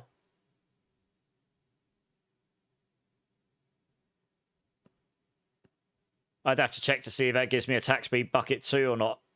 It might do. In which case, it might be worth investing in some cooldown somewhere. But otherwise, you just take Accelerating Chaos for the cooldown reduction, I guess. We're already capped on movement speed, so I don't think we'll care about that too much. Crazy Brute will be all about the attack speed, but if it's an attack speed bucket 1, it doesn't really benefit us anyway. Chaosic cooldowns will... Yeah, I don't think it really benefits us in the long run here. Yeah, it's probably Accelerating Chaos. I think I would start with Accelerating Chaos here, and then we'd go Marred. I'd say. Barrier gen in the armors, but to be honest, that's what, 4? That gives you 48%. Yeah. Drink City Streamer. Cheers, Violet. Stebbs, how's it going, man? Thanks for the follow. How you doing, dudes? I'm just doing the math here. You get 100% barrier gen from this. 48 here. How much we got on the Paragon board? I don't think I put it on. I mean, no, we got Rock Splitter there. Yeah, how much we got in the skill tree? Paragon board, in fact. I mean, I haven't taken that much, but you get, what, 3 there? 6. 18. I mean, you could get more. But that's what, 18 on top of 48. That's 56, 66. That's 166%. If I do a calculator here, Protector gives you 30% every 1.5 seconds. Times that by 1.66. No, sorry, times by 2.66. So that you're getting the extra. Oh, good. I can't type, apparently. What's happening? Oh, what the hell? Cancel it out. 30 times 2.66, please. 79.8. Okay. Doesn't quite give you 100% barrier every 1.5 seconds.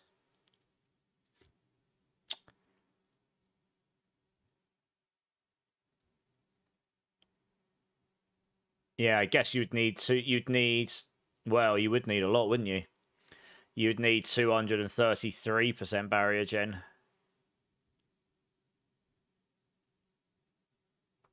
Did they really leave that at 12? I don't know if I've got one active. I might have to go craft one quickly. Or go and have a look. Yeah, it is 12. Okay. Interesting.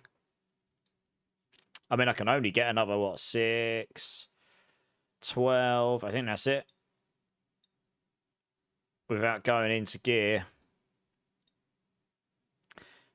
So it doesn't quite put you to 100% barrier gen.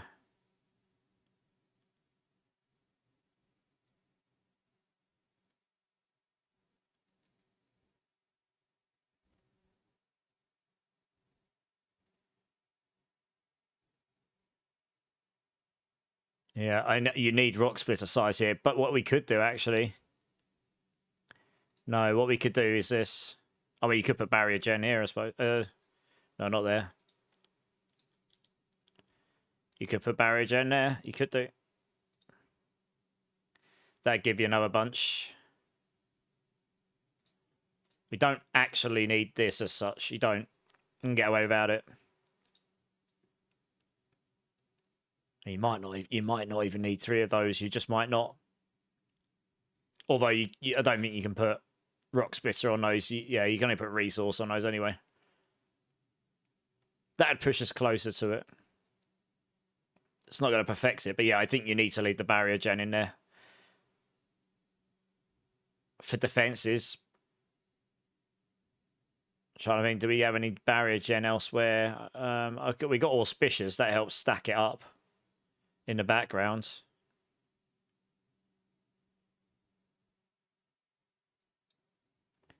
Otherwise, we need to figure something out. I need to see how that plays to see if we can get to 100% or not. See if it caps or not. Because we're running counterattack, which means you're not going to get hit by any physical stuff. So it's like...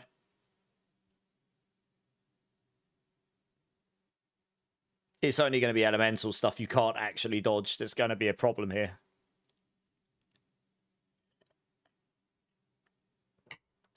In an ideal world, you put Dex in here. Actually. Because the extra scaling on adaptive stances, it's going to give a lot more damage now. You get 100x rather than 75x, and it's enormous. So where you put in... You get 60, 240. You get 480 dex out of that. It's going to be crazy. Turns out Twitch boosts you. Oh, really? Oh, that's weird. I don't know.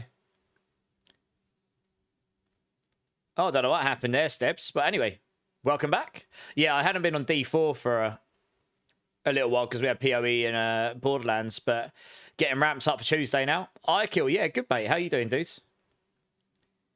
10 past 11, mate. It's not too late for numbers. I mean, it's... I know, right? I know, Steps. I'm trying to make this build half decent because it's the one I'm going to start on. We'll start with barrier gen. I think for pit pushing, actually, no, you just would... You need to have 100%, especially with the new doubling up on viscous shields. You really need to have your barrier at 100% all the time. So that's quite important, that one. But you also want as much dex as humanly possible, to be honest. You just do.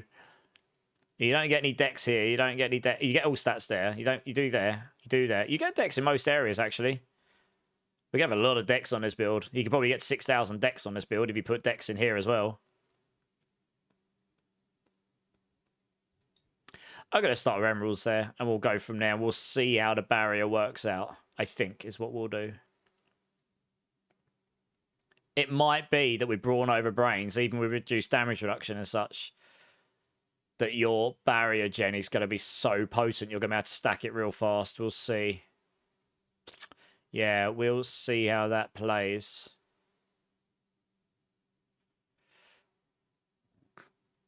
What on earth? Oh, yeah, these here. I mean, I typically put well, Ruby, Sapphire, and Amethyst in here because they're the 3 hardest to solve in your boards. You do have one board that does Fire Res, but Cold Res and Shadow Res just not available in Spiritborn boards. Poison Res you can solve in your boards. Lightning Res as well we got in our boards. There's no problem. So you just do those 3 and you're capped. But you could do Diamonds here. It may well be that... Yeah, no, this is probably the play. Weapon, we're good. Okay, that's fine. That's Gems.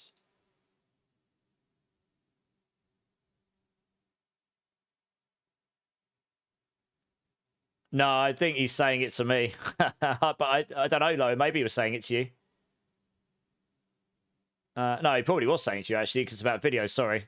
I've lost context of what it was about. Oh, yeah, your videos. Yeah, your videos are really high quality. Hey, Melando, how's it going, dude?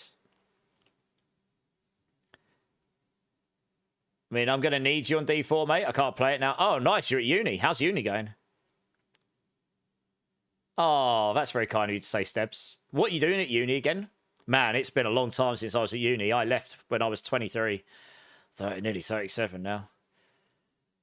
Funny part is that I feel like my pet build is going to be stronger, which is going to be... Hey, I look forward to it, Zach. Yeah, you said yesterday you're on holiday, Melando. Living the dream. Find PC is a boat anchor. It's not that bad, Windows, let's be honest. It could be worse.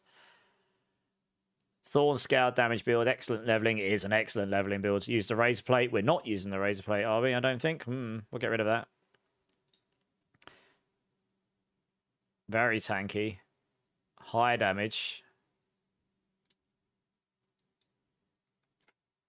That's true. Oops. That's true. High damage. Full gorilla. We should put that in somewhere, shouldn't we? Love this song.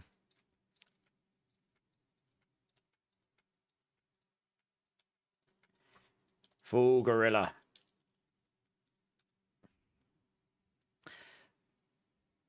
Yeah, it's not many ways to scale the base Thorns damage. A lot of Thorns aspects, useless endgame. It's just true. I really wish that was different, but it's not. Endgame. Razor plate is not a Chaos Armor, which is really frustrating. I would have totally used it otherwise. I think the razor plate needs a change anyway. I really don't like the chance-based thing on it, and it really just needs to give you a lot more Thorns damage. It's all Thorns offensive. It really, I just feel like that really does need juicing. For like pure Thorns builds. The poison scaling stuff's different. But yeah. This gorilla focuses on optimizing Thorns damage across the build while staying tank and I beat all in. Yeah, that seems good. I think...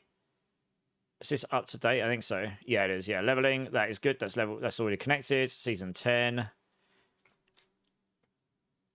Yeah, I'll definitely be doing a video for that during the Season 10 launch. But we can leave that in there for now. Nice, Sidonia. It's a great track, yeah. Yeah, you're not top quite yet, Melando. Anyone that's at the top of the... Yes, anyone that's new in here. Anyone that's top of my points at the end of the month will get a cheeky prize. And that typically is a D4 Deluxe pass or something of those kinds. So it is worth gambling your points away. Finally done with the Rafa build. Hey, you absolutely giga-chadding and blasting everything, troll. Love this song on Guitar Hero, Tonius, yeah. It's one of my favourite Muse songs. I mean, I'm a big fan of Muse. Melando has spent 7 days, 10 hours, 35 minutes watching the channel. Nice. YOLO. Awkward. One-shotting the, Ultimate Vault Hunter number 5 bosses. Oh, nice. And then you got Gaming who comes in. I've been watching for 2 months. Nice.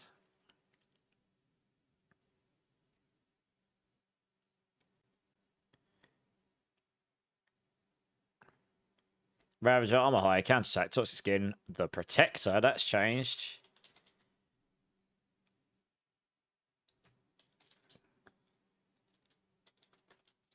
Actually, you probably want to use that to engage.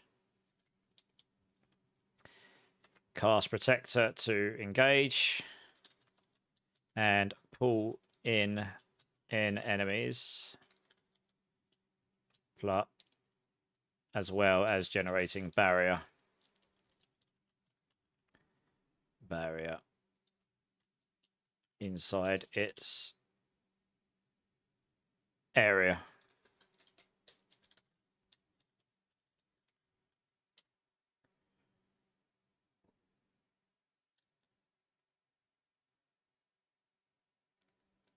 I know, Milando. I know you work a lot. You just got a Jacob's pistol you've never seen before, Torg explosive mag, and a cherry on top is the tracker dart unbarreled. Nice. Is it blasting? Alban's been here for a while as well. Nice.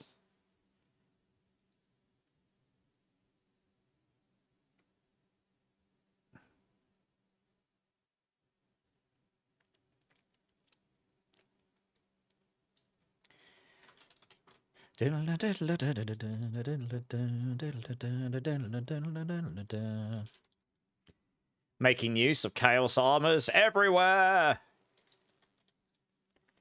In all of the places. Oh, it's not quite true. It's not in all the places. Making use of lots of chaos armors. Rips, nice.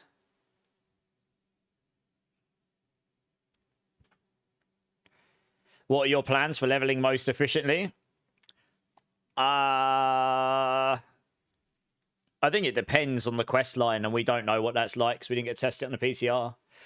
But yeah, it's possible the fleeting hordes will be really good if you could smash them over and over. We just couldn't in a PTR very easily.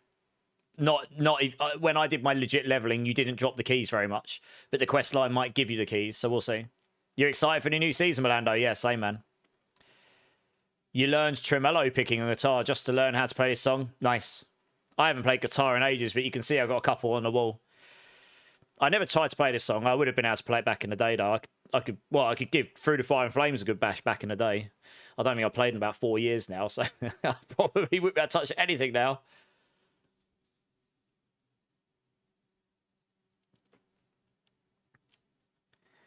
Been a while since I played. Maximising the base Thorns damage, taking all basic skill multipliers, using the Jaguar Mystic Circle tech for huge damage scaling, in brackets, even after the nerfs. Plains power nerf.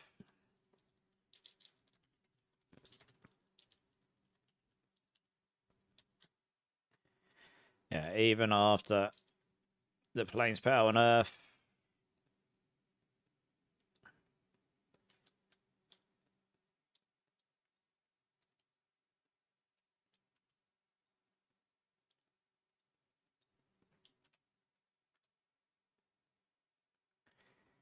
For the damage scaling.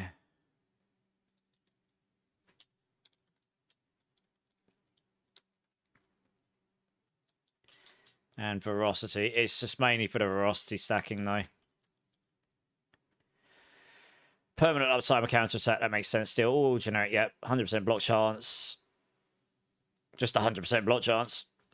The Protector Ultimate. I actually put this in another guide. I put it in my other one. Where is it? Why rewrite it when I've already written it?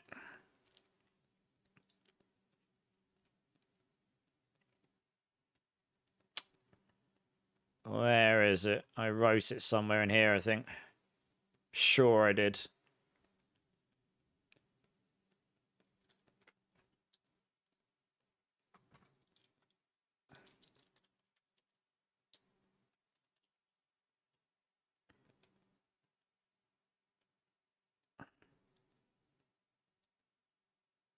Huh, maybe I didn't. Thought I did.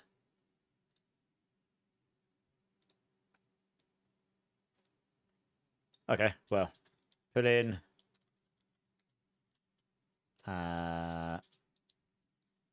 damage reduction. And barrier generation. That's the other thing. He actually reduces the damage enemies do to you as well. So you could probably suffer some damage reduction due to that too. You just got to stay. Make sure you just make sure you can cast a protector over and over and over, and it just doesn't matter anymore.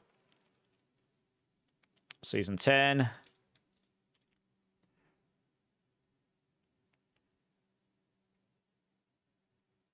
To pit 105 plus in the PTR, even with the... Oops. Oh, what? Why not? Oh, okay. I think my keyboard's getting tired. It doesn't like that shift button anymore. Protector bugs. Yeah, it doesn't like me pressing that shift button down. Yeah, it doesn't like that. I'm going to have to look at that, but that button's not working properly. 1 second, I think that button's busted. Let me take it off quickly and have a look. I think the spring keeps coming out of it, so I'm probably going to have to get a new keyboard at some point. See if I can get this underneath it.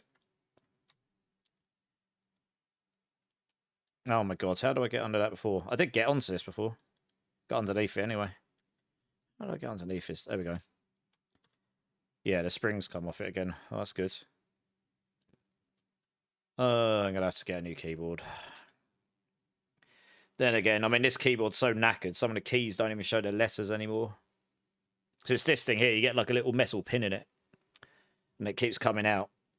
And it's the thing that springs your key back up when you press it down. I think it's just tired. Keeps coming out. So hopefully that will work for now. Alright, that seems to be a bit better. See how that works. There you go. It'll last for another day. I'll have to do it again tomorrow, probably. I've got to be careful with money now, Milando. I'm an unemployed bum, remember? But yes, no, I should... to be honest, this wasn't a mega expensive keyboard. I can show you what keyboard it was. It was... Let's have a look. It was... I got it on Amazon. I think it was a Razer Synosa or something. And my enter key's a bit knackered as well, honestly.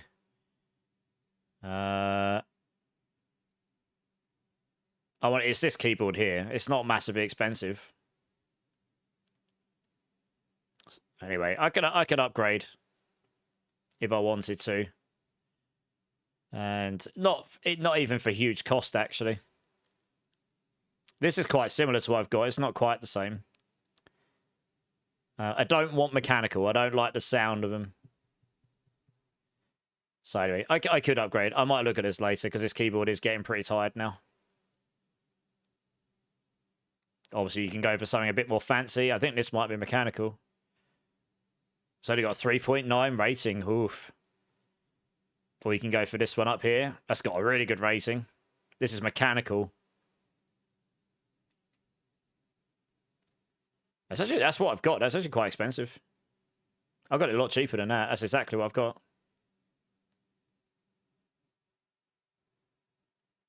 Yeah. Depends what you want to go for, I suppose, right? Anyway. Can't sort it tonight, so. Yeah, my enter key's making a weird sound as well. I'm gonna have a look underneath that one. The springs keep coming out of them. They're just really tired. I mean, think about it. I got this keyboard when I got my first computer. I've just got to get this thing underneath it so I can get it off. I got this keyboard when I got my first computer, and that was April last year. And I've streamed a lot. Yeah, the springs come out of this one as well. You can feel when it comes out. I'm probably a bit heavy-handed on my enter key. I don't like smash it, but getting the spring out of here is going to be a pain in the arse. How do I get that out? There we go. Fortunately, I know how to resolve this in the short term, but yeah, I might have to just suck it up and get a new keyboard. I've got the funds for it, I suppose. It's a necessity. I am trying to mitigate how much I'm spending out on hardware now that I've spent an awful lot on my setup in the last 2 years. There we go. It springs a bit better. Okay, this is good for now. Just saying it's a good life and it's time to retire. Yeah, I might have a look and see if I can buy myself one tonight after stream so it will turn up for Tuesday. I might need to treat myself to a new keyboard. So that's what we've come to in life.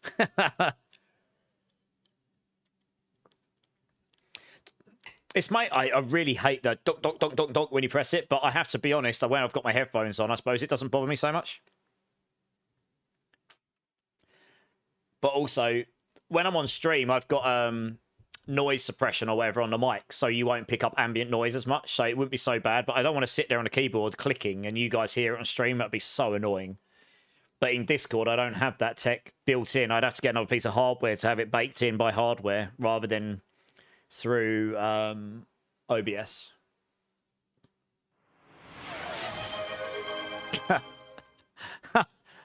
I don't really know what to say to that. That might be Melando's way of going, get a new keyboard, noob. Melando, thank you for the 5 gifted. You didn't have to do that. It really was no hints for the new keyboards. Okay. Yeah. Mr. V, Bexar, Jankatol, Hey Emps, and Magado Foundry. Please thank Melando. That's very kind, Melando. Thank you so much. Give me a bean number. You get a bean at least. Yeah, I'll buy a new keyboard after stream. I'll have a quick look. I'll get a Razer one because I'm all Razer me, and I am a Razer creator. If any of you are buying any Razer stuff in future, have a look through my link first. You might get some deals, and you might also be able to help me out. I mean, I'm a basic affiliate. I've never sold anything through my link, so I think if you sell loads of stuff through your link, you go up and you get higher stuff with them. But yeah, number 4. Oh, that's a dirty bean. I'll see if I can get some more proper beans for Tuesday as well. It depends if it'll turn up in time. I've run out of number 4s again. Mechanical and red linear switches, or there are even more quiet lubricant. Okay. Yeah, so this, I'll have a look, see what's out there. I'm going to stick with Razer though, because I've got full Razer stuff. It all just works. This was a really basic keyboard compared to everything else. My mouse is like the best mouse, and I'll just get myself a slightly better keyboard and try not to break it, I suppose, right? Melando, thank you for the gift subs, dude. Honestly, you didn't have to, but that's really, really kind. Number 4, you got lucky. This is an old bandage of pomegranate bean. So let's see what we got. Absolutely old bandage.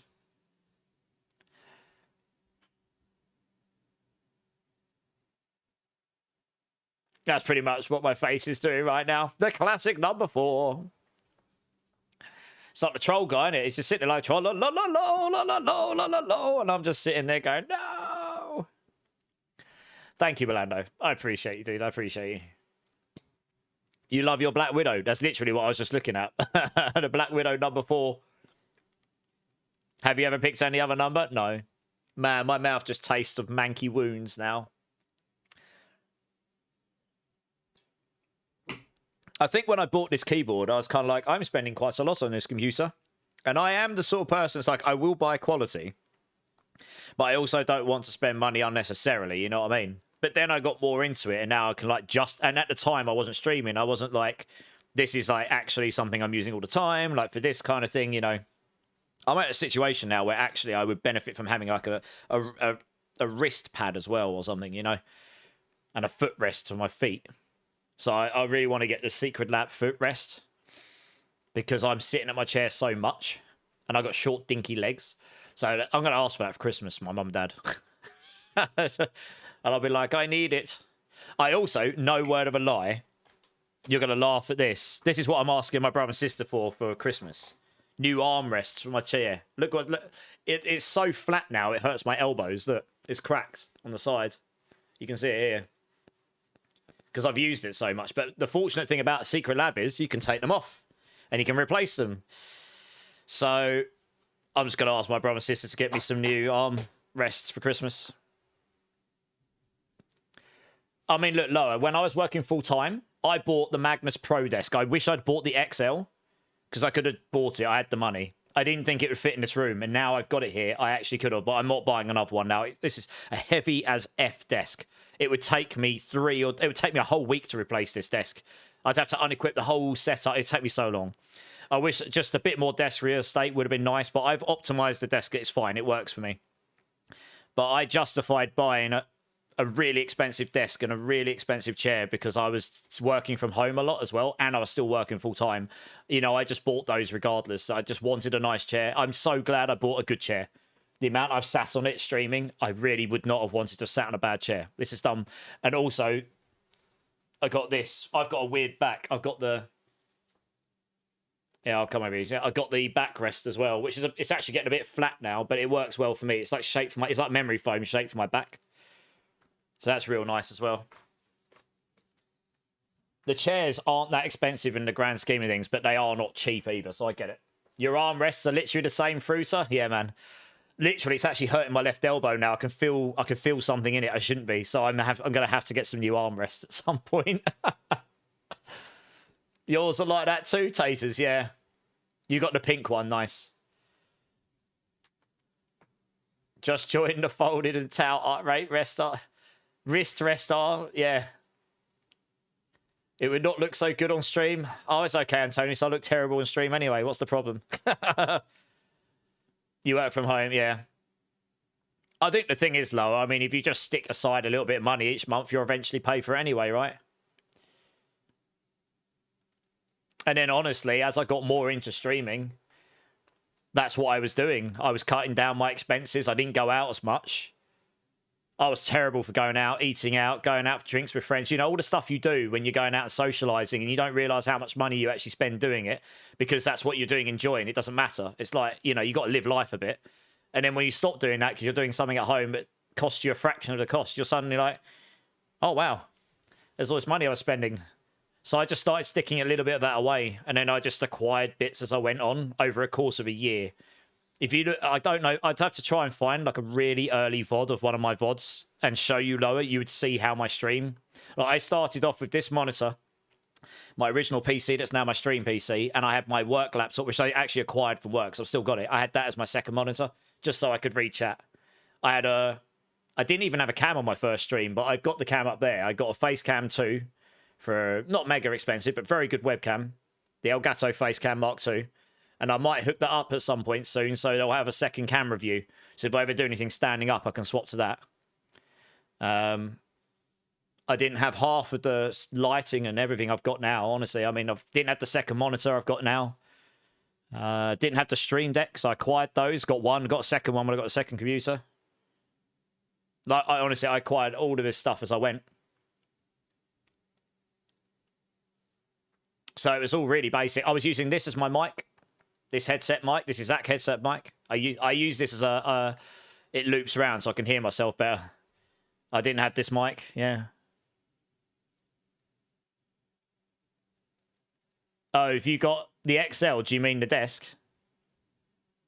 Oh, the Secret Labs desk. Yeah, I got the stand-up one. I got the Magnus Pro. I didn't think I'd fit the XL in, but I would have, and I'm just not going to change it now. I've got too many clamps and things attached to this, and it's so heavy. This was not easy to put together. I had to put it together with my brother.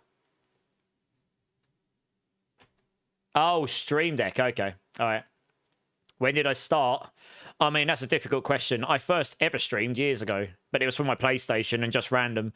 I used to have, like, my brother and one friend jump in, and I'd play whatever I wanted to play.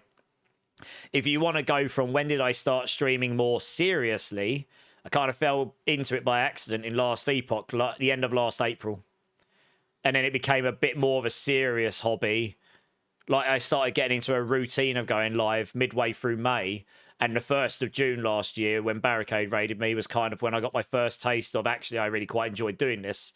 I hadn't made any videos for YouTube or anything at that point, really. I think I made one, but it was... So it was like the 1st of June last year is when it really kick-started. But the end of April is when I first started doing it again. I did for a short while stream D2R a bit more seriously on PlayStation, but I had to stop when I got my kittens because they were just crazy. I couldn't... They had to take priority. And then I just got out of the habit of doing it. You can't play anything. Not anything at all, Windows. I think it's your processor that's causing an issue. A 4060 Ti will be fine, Windows. I don't know, Death Dealer. I mean, look, I want to put this in the nicest way I can. I've seen a lot of streamers come and go. Some might come back, some might not. Big and small, actually. Some bigger than me. A lot smaller. It's hard being a streamer. It is. Or, actually, no, rephrase that. Hard being a content creator.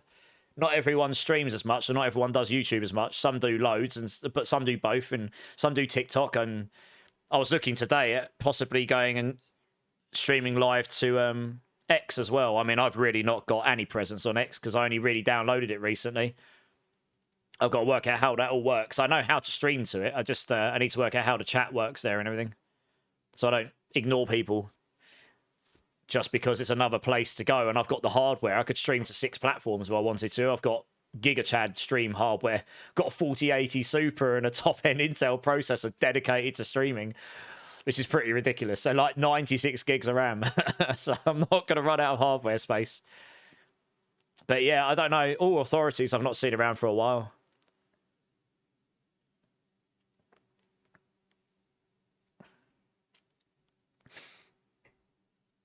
Can you not go any higher than a 9th gen Windows?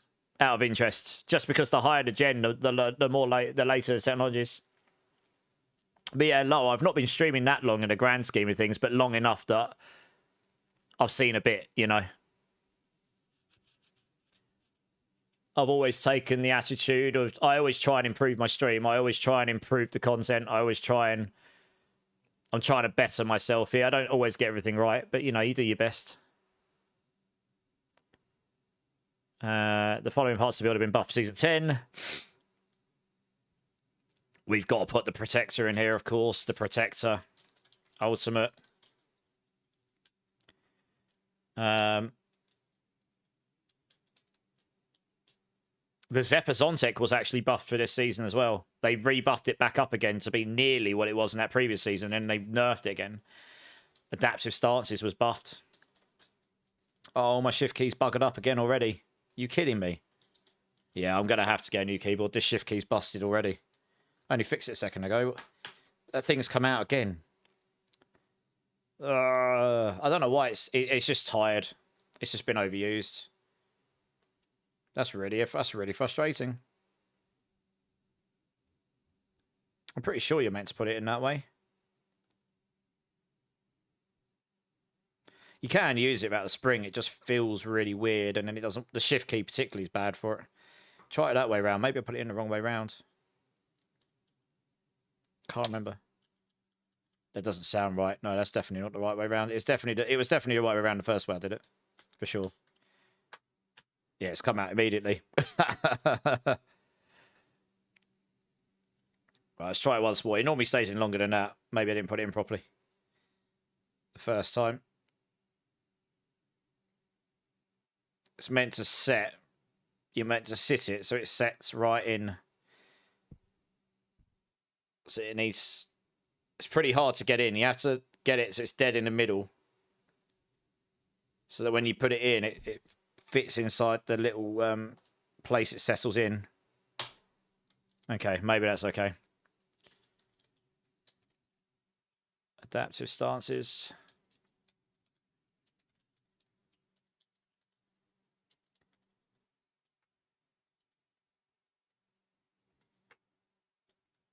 Oh, we don't need the full stops here.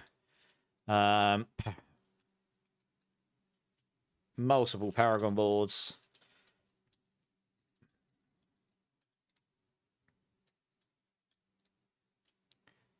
What else got buffed here?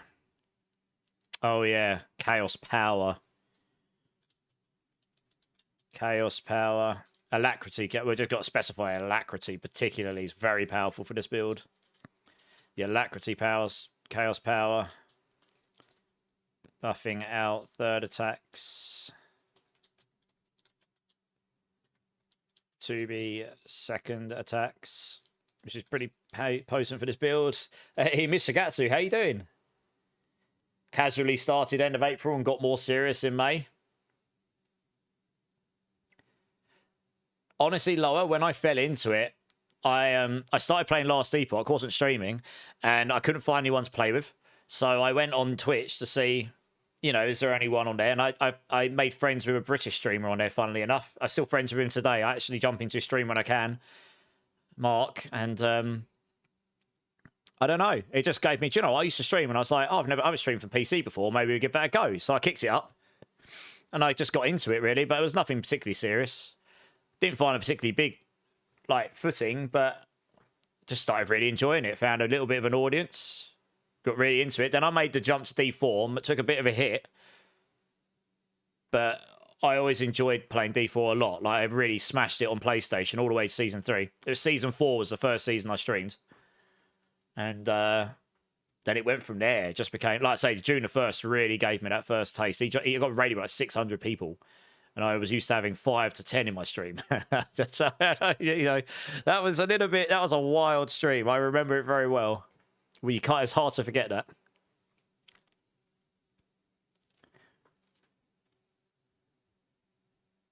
With storms, might not want to keep my feet against the window. I mean, your windows should be double glazed, right? Hopefully the lightning bolt won't go through the glass, but you never know. Silently screaming in pain. What's screaming in pain?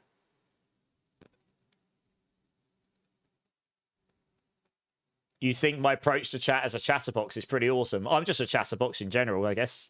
I'm just being myself, Death Dealer. I'm not really trying to be anything I'm not. You know, people will either like that or they won't, I suppose. I think I'm pretty open and honest as well, which is more... Not to say that other streamers and content creators aren't honest, but a lot don't say a lot of things, you know what I mean? I think I just going to be myself. I just... You know... Oh, the shift button. Oh, yeah. Keyboard and shift button screaming pain, yeah. Wish my gut luck. All right, Lowell. Good luck. But thanks for the alert, dude. Oh, Taco Bell. Nice. You tried a new fried chicken place and got their chicken strip and Jojo meal. It was so much food. 12 chicken strips. Nice. All of the food. You're making me hungry. Right, okay. Let's get this guy finished because I've been chatting too much. All the cow's powers. We can use Yahoo and Quack's rune. That's real nice. Rune selection is better. Hey, Milando's like, have a dance. Thank you, Milando. Anything else buffed here? Oh, yes, we need to mention that we got 3 spirit halls here. I mean, it's just cracked, right? 3 spirit halls. Unlocking Gorilla. Jaguar. And Eagle Tex. There you go. Nice.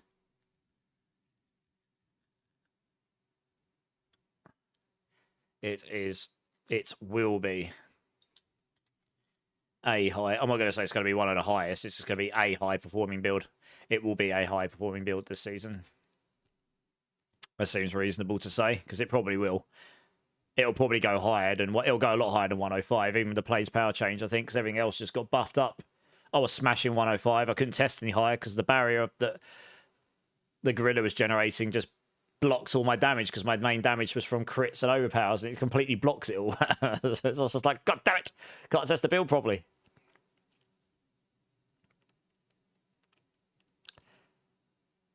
Yeah, interesting. We're going to change these. Now, I can nick one of them from here. Yeah, here we go.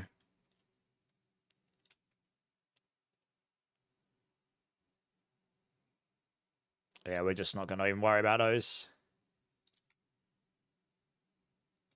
That sounds good. Chaos farming, chaos pit fishing. That sounds good. Jaguar. Primary.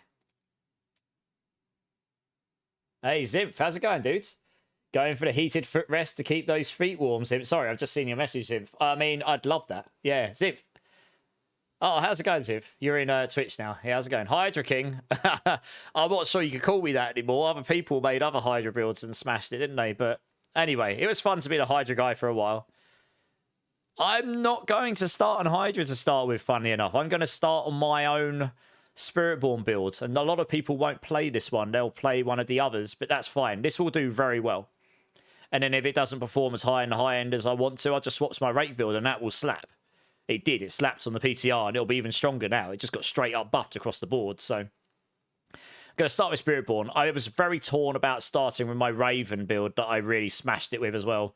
And then I've also got my Pulverized build. So all of those are going to be really strong this season, all 3. So I'm going to start with Spiritborn, though, I think. We're doing a race on Tuesday, and I think I know this build very well. I've leveled on this build a lot of time.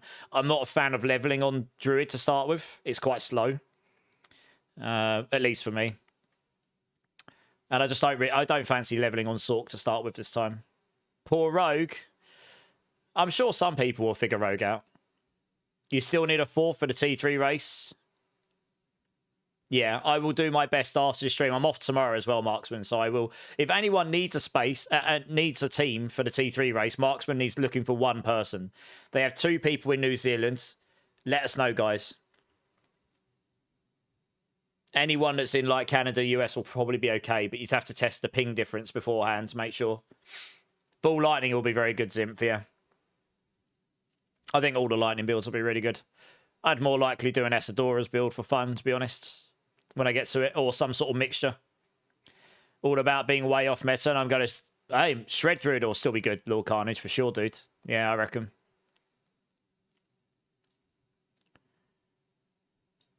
This unlocks Jaguar. This allows all of our skills to be Jaguar skills, granting us a huge damage. What do we call it? A huge damage, like, burst is probably a good way of putting it on activation. Sounds good.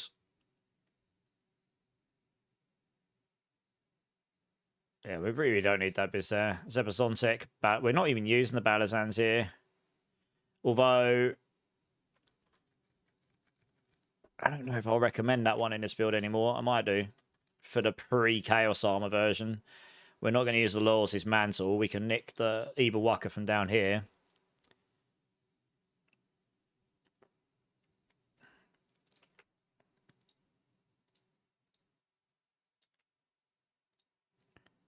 Yeah, this one here, Hesha Ekasange. I think you need that, really, just for all of the extra utility it gives you as well as the big damage.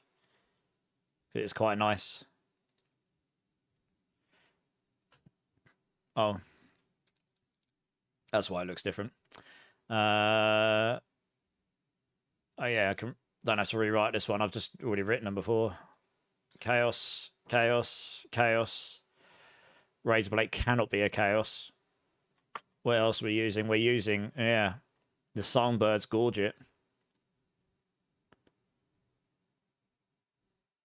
And then that's it. Okay, nice.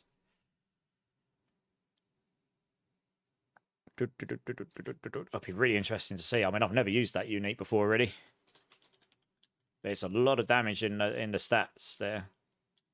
Just wasn't worth replacing your amulet for it, but just allows you to, on top of your others, just giga juice all of your main passive damage multipliers in a big way. It's going to be hard to build this build like this, but this comes with some insanely good passives. Damage passives.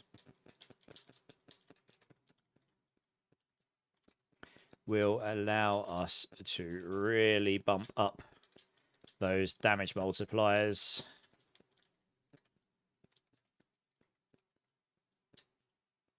Really bump up those damage multipliers, particularly acceleration, which works very well on this build as it activates. It's the one thing that the core skills don't get. Acceleration doesn't work so well on them because most of them aren't evade skills. On mobility skills, and Rock Splitter is a mobility skill, as all the basics are.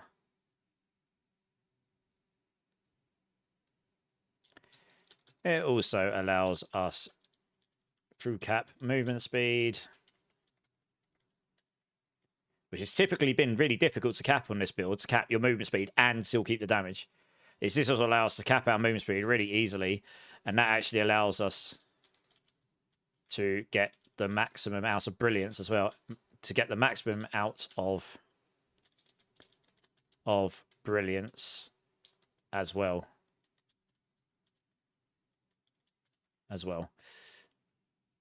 Yeah. That actually reminds me here. 1 second. Let me do some math here quickly. I need to log in here so I can have a quick look at something. Hey, Loaf's here. How you doing, Loaf? My job is to be the anchor to slow my team down. I'm sure you'll be fine. You'll probably be pulling my ass along with you. I know how to go very fast when we hit T1. I typically are slower getting to T1, but I'm very quick once we get there because I know roughly what I'm doing at a point, but we'll see.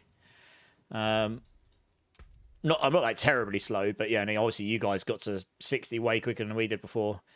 I need to do the math here. So your Eagle skill damage is increased by 3% multiplicative of your movement speed.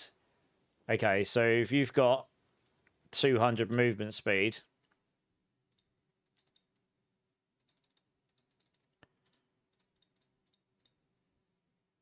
Surely it'll give you more than 6%. What the hell? No, it must do.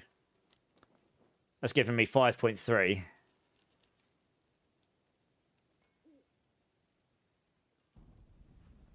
What's my movement speed at? Maybe it does only go to 6%. Yeah. That seems very low. Oh, I've only got 1 rank in it. That's why. Yeah, okay. 9% of your movement speed. Fine. Right, that makes more sense. Yeah, it's probably not the best play.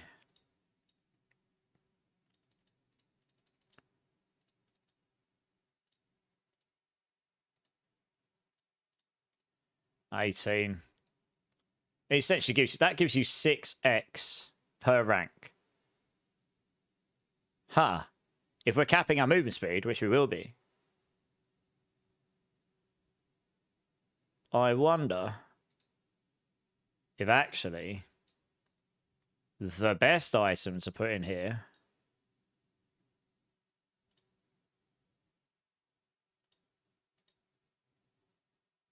not dominant. I think you can put brilliance in it. Yeah, you can. This is actually going to be quite easy to cap here. Rather than it being 5x, we get 6x. We're going to cap movement speed easy here. You know, you got movement speed there, you got double movement speed there, you got movement speed here, easy. You're going to get 100% movement speed, easy peasy on this build. And that's not contingent on any criteria. Just you need 200% movement speed, which we'll get. That will make these amulets easier to get. You could go for a dexterity GA brilliance, for example. You know what I mean? Brilliance will not be as quite as popular as those other ones. Like potent dexterity will be very, very hard to come by. But most of them will go for things that aren't brilliance because most builds are not using mobility skills. Only the evade build. But the core skills, which will be the main popular ones, they will not be focusing into brilliance.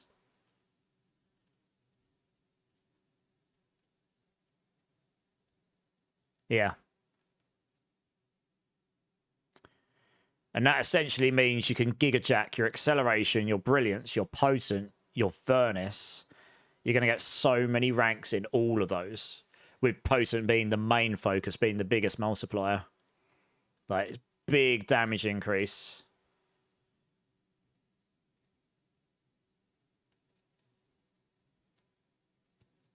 Yeah. And then you've got loads. You don't want to go into follow through because you've already got loads on the Zepazontic. You get slightly less into this if you put Zepazontic as a Chaos Armor, but that's okay. You make up for that by having the legendary weapon with a multiplier on it instead.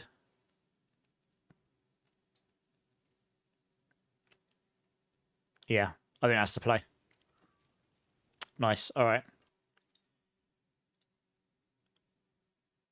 You're basically trying to boost all of your multipliers as high as possible rather than going all in on one. You'll get more damage by multiplying up all of yours as you go.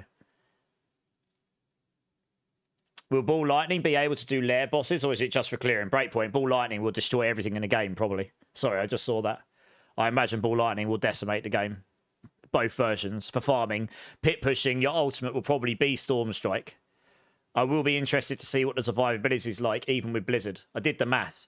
1 mana gen per 20 mana, you get what, like 10,000 mana or something? Something like that. That gives you 500 mana gen, but your Ball Lightning is going to cost at least 275, maybe more. You'll probably want to perfect it, so it only costs just over that. So that it always overpowers. But then if you're casting that 4 times, like if you're casting that twice a second, that exceeds your 500 mana gen a second, so you will drain your mana. And that's on top of not taking damage, so you'd have to be relying on like Flame Shield or something to stop you from taking damage to start with. But obviously you could, your barrier's not going to protect you much. I don't think barrier scale, it doesn't scale on your mana pool, it scales on your max life, which gets reduced, I believe.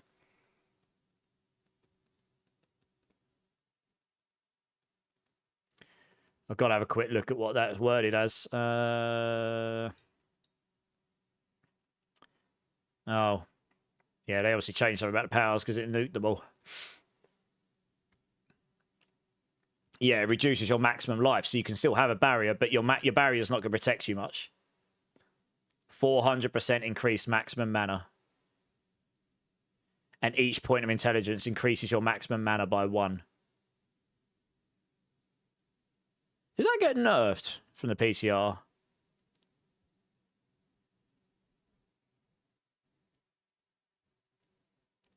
I think that got nerfed.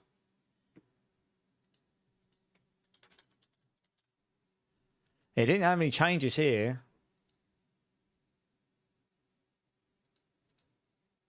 I'm trying to work out how they got so much mana. Oh, no, they scaled... No. It didn't. They scaled it up using the actuals, didn't they? That's right. I was trying to work out how you get above 10,000. No, that's fine.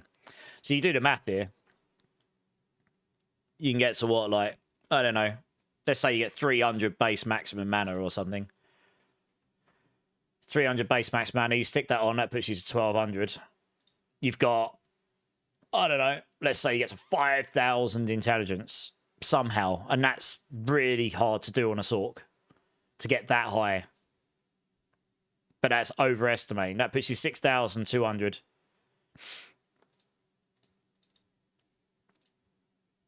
Oh, balls. 6,200. And then you get the actuals, which multiplies it up by, what, 93%, is it? So your best possible is somewhere around 12,000 with absolutely GG everything, probably. I mean, even if you increase your base mana by 500, it's only going to put you up a little bit. I don't know if your base mana regen scales with this. It might do. The Blizzard tech will probably make it so you can sustain it. The problem is if you take damage. Like, if you take half your life as damage very quickly, because your barrier doesn't protect you. That's the thing. Like, barrier really protects you on Sorc a lot. So I think people are going to have to use, like, Flame Shield to protect themselves, maybe. All of their barriers scale on their max life. I will be interested to see how that actually works. With the sustain, like when you're taking damage on your max life, on your mana. I will be interested to see. I'm sure they'll solve it. But I think that's going to be harder than it seems to get enough mana sustain so that you can not only cast your skills that are costing at least 275 every cast, because they have to proc the Banished Lords to get the overpower. If you're either relying on casting that once or twice to nuke them, but in a high-end pitch, you won't. You'll need to cast it more than once or twice, probably. You'll need to spam it a bit, which means you'll be draining your mana every cast. If you're casting 2 a second, that drains more than the at 12,000 mana. That Blizzard tech gives you, and this is best case scenario, pretty much. 12,000 divided by 20. That gives you 600 mana regen. That just outweighs if you've got it perfectly on 275. It will just outweigh it per second at 2 attacks.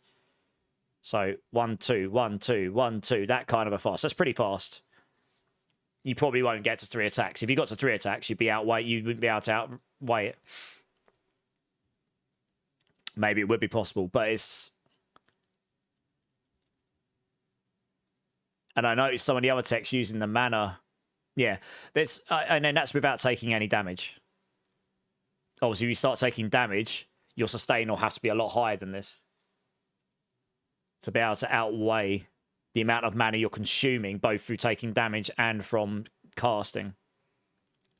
So I will be very interested to see how that plays out. I think some builds might have to change to go more into, like, mana sustain in general. We'll have to see. Yeah. Dadpool, first time chat. How you doing, man? Crackling light or ball lightning? My builds is actually a mixture of both, funnily enough.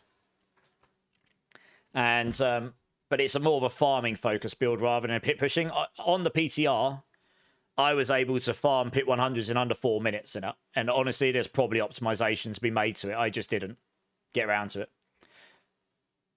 Have they actually added the second chapter to Titan Quest 2? I saw the post about talking about it. If they did, I'll be playing it after stream. I don't know if they've actually added it yet. Yeah, I don't think they've added it just yet. They put up a post about this 3 days ago. And it said at the bottom... One second. The next chapter of the Odyssey awaits. Will you step up, Defy? Is it actually there? Okay. We will share more details about the content of this update very soon, as well as information about its release. Yeah, I don't think it's there yet. I think it's releasing very soon. I think they're just trying to get people hyped for it. But I did see that because I'm looking forward to it. I'll definitely get back on it at that point. Oh, I need another drink. It's a fun game. I enjoyed Titan Quest 2. It's just obviously very early access, so you didn't have all half the content you needed, you know?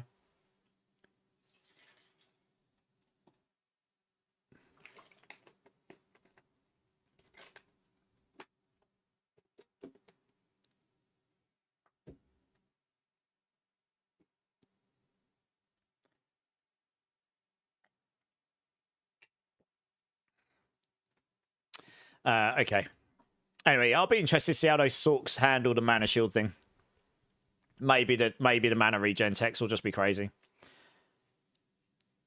But when you get into the high-end pits, you either need to... You'll be sustaining hits. You will be getting hit. I did notice some people were putting frosty strides on, I guess, to freeze enemies. Maybe that's what they're going to do. They're just going to perma-freeze everything. Possibly. But then if you come against an unstoppable enemy like the boss, that'll be a problem. Like, if you don't kill it within 3 staggers, you're going to have an issue.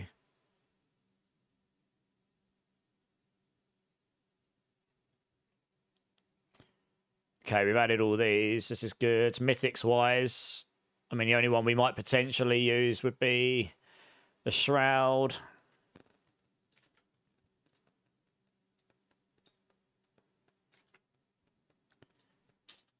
Chest alternative.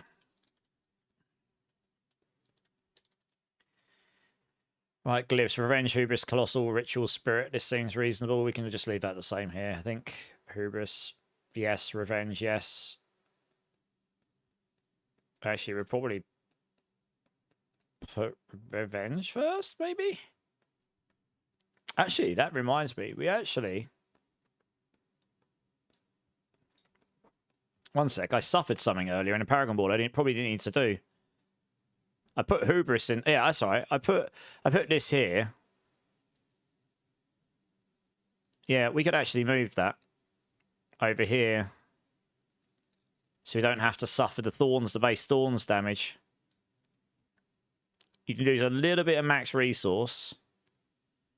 Which one's easiest to activate? This one's probably easiest to get. We'll put it in here. Put Revenge in there. I mean, actually, that gets a lot of decks. That's a lot of decks in there. I don't know how many decks we get. How much decks we get over here? How much? Let's see how much decks we can go over there first. Hubris over here. Hubris is better over here just because it's well, it gives you the most scaling. No, you'd probably put it the other way around, actually. I think that multiplicative scaling would be better. And then we could put Revenge in here so you get the scaling up the base thorns would be better than the other things I was scaling up for additive damage. We're getting loads of it anyway. So that intelligence, so we can unspec all of this stuff here. Just put that in there. Don't need those. Don't need that. Oops. Take that. Get rid of those. Yep, we got all the decks. We don't need these. We'll need another int, but we can solve that in a second by doing such things like that. So that's an easy solve. 30, okay. I might have to find some Paragon nodes for some way to do it this way around. Might be over, yeah, I'm actually over Paragoned.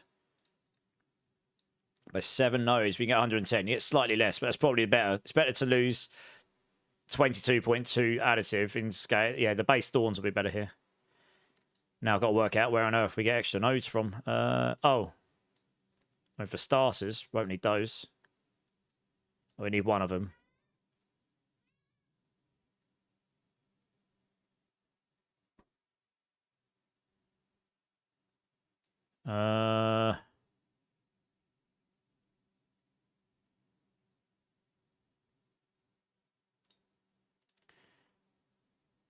Oh, that doesn't work. Although you could just do that. Do I really need that? Oh, I don't need that. There we go. I did save one. Okay, that saves one.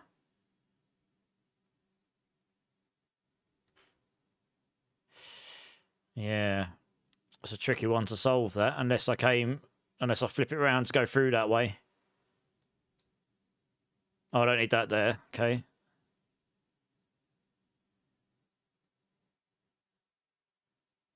One, two, three, four. 1, 2, 3, 4. So that's no different.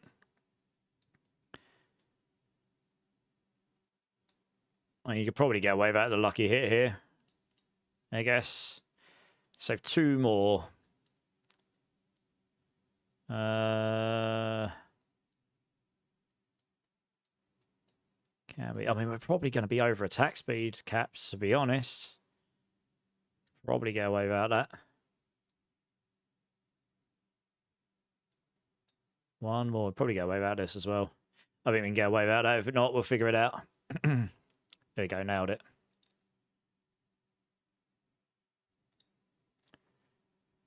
You was debating going teleport Sork or touch of Death Spiritborn. Nice. Who's made the teleport Sork? I did an Oculus thing on the PTR using, but I took it off in the end in favor of. I mean, you could use it for even increased teleport thing, but my Asadoras, I ended up landing on the weapon we conceded. But you could, I think I mentioned you can put in the Oculus for increased speed of teleporting. I was using teleport as a casting skill rather than on my enchants. And you could put the Oculus in here and you just manual cast teleport. You don't use your evade for it. Yeah, Touch of Death Spiritborn. If I get time, I'll make a build for it. But I had one a long time ago.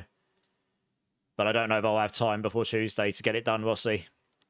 This has taken a lot longer, this guide already, to be honest. I'm hours into the stream. I knew this one was going to take ages to update. I'm nearly done with this one, though.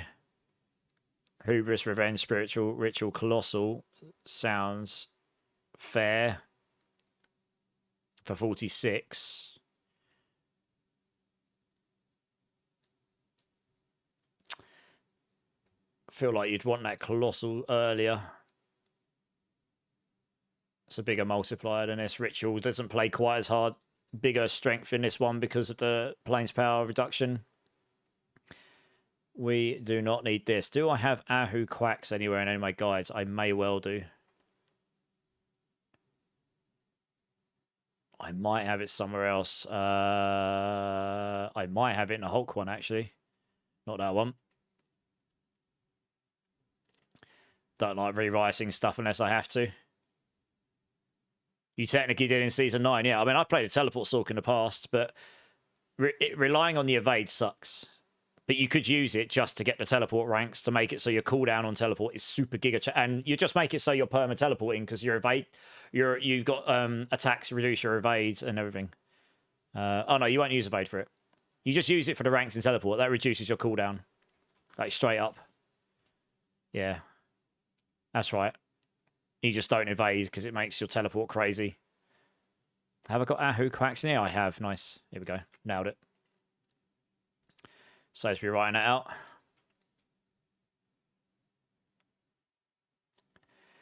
Right, Chaos Powers.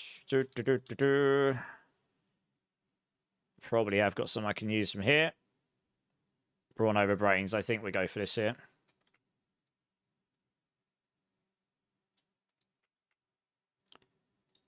And we're using Marred Guard, of course, and Alacrity as well. I still use that, actually. I use all of them here. Yeah, just nearly all the same. And then the other one is just, well, I don't know, Crazy Brew would be... We actually could, on the rake, change Alacrity. I might change that, actually, to Crazy Brew. We don't have enough cooldown, but it would give us crazy damage here. I don't want to lose. Just make sure I haven't changed anything there.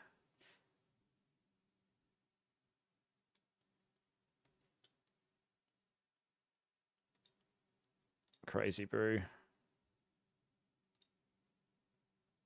You probably stack enough attack speed anyway, right? Yeah, you get enough attack speed anyway, probably. You get some cooldown reduction there. It crossed my mind last night that Crazy Brew, because the resource cost reduction gives you so much damage on this build with the Rod of Kep. Crazy Brew is going to be pretty mental, I would say.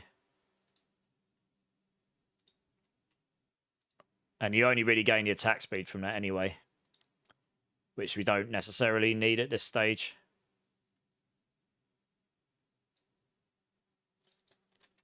Crazy Brew. Legendary power.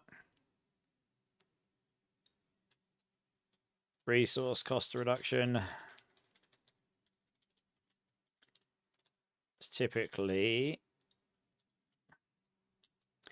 increased the damage procced from the Rod of Kapaleka. So having 100% resource cost reduction should grant us a pretty insane damage boost here. Might not be able to keep it 100% of the time, but it'll be pretty close with the Ring of Midnight Sun on. Right, nice. That's that one there. Sweet. We won't. I don't think it's useful for Thorns, though. We're not using the Rod of Kopeleka for the Rock Splitter. So I think, yeah, the other ones are more suitable. I think the one I was using was Accelerating Chaos, just some extra cooldown stuff, I guess.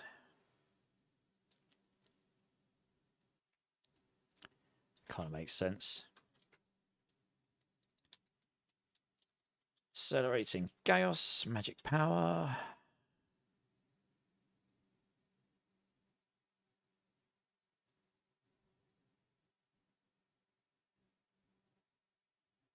An obvious choice here, as it grants all basic skills. No, that's not the one. This acts as a support power by helping to reduce our active cooldowns. Since our skills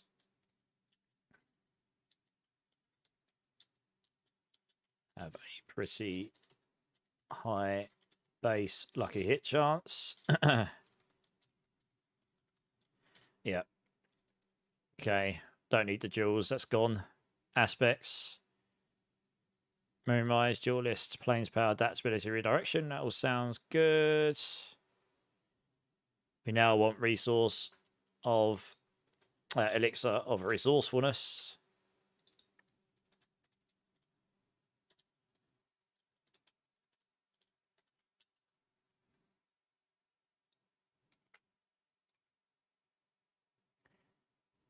Those look fine.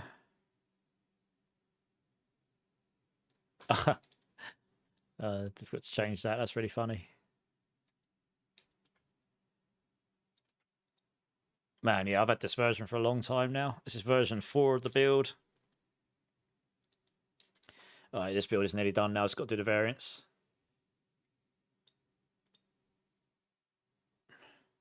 Hey, thanks for the lurks, Zach. Appreciate it, dude.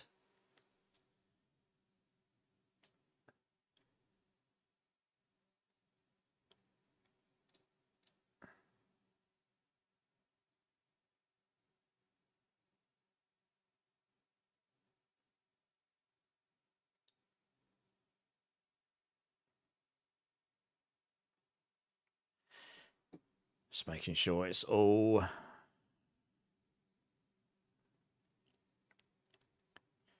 That's right, I changed this to not be italics because it's just... What's it? What did I do? Oh yeah, that's right, I did that, didn't I?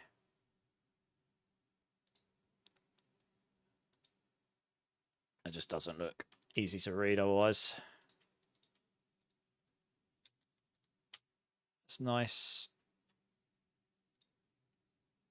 That's better.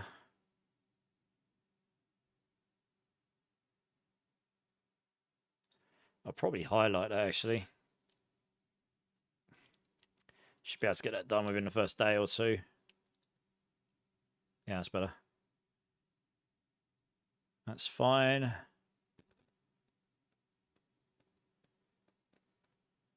Loads in there. Oh, the gear stats looks good. That's looking fine to me.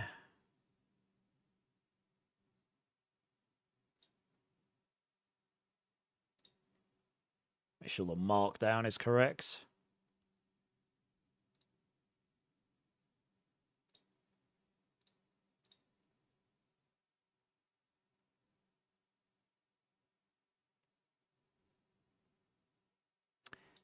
Okay, I need to change that. It's got some information. It's probably not correct anymore.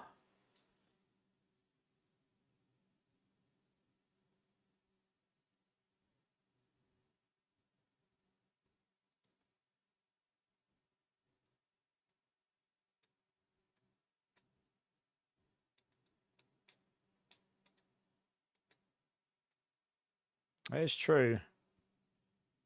You could activate your overpowers every 4 attacks rather than every 6. I'd have to try this. Because we don't have to worry about Vortex in the build anymore.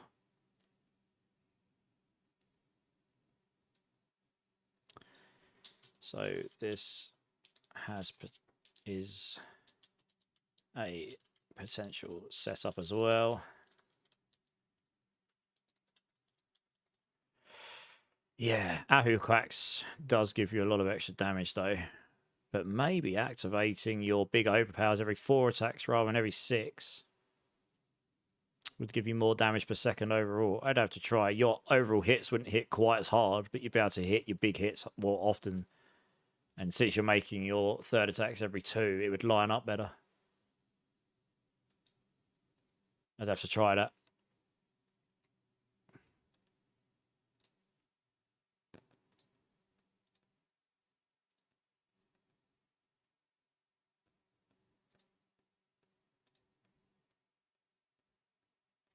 All right, just the variants, and then this build's done. Nice. So we want to change that to chaos pit pushing, and I want to get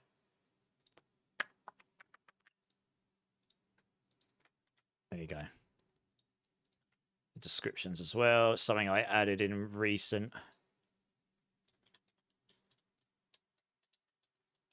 more recent guides to make it a bit clearer what things were.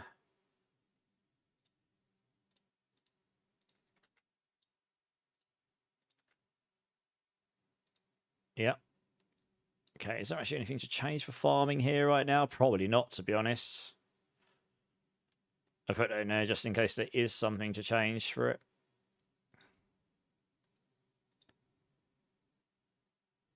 All right, let's add T4 then.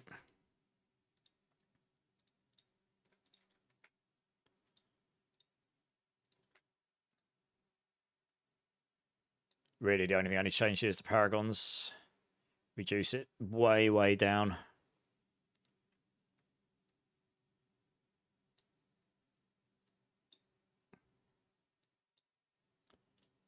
Take all those out.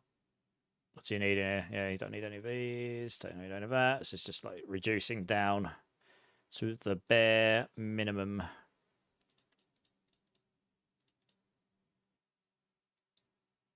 Need 2 more apparently.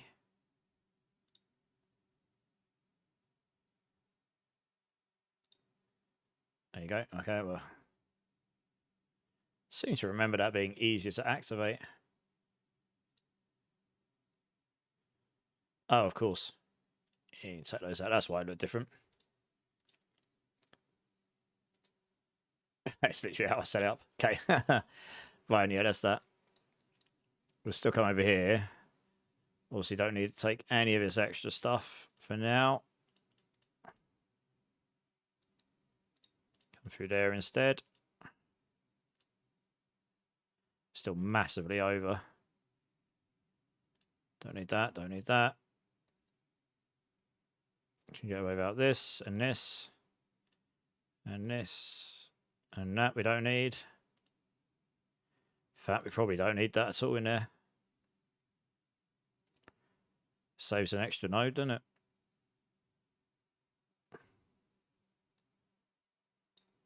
I think I took a node out of somewhere to make that up. Where did I take the node out of? Oh, attack speed, yeah. Put it in there.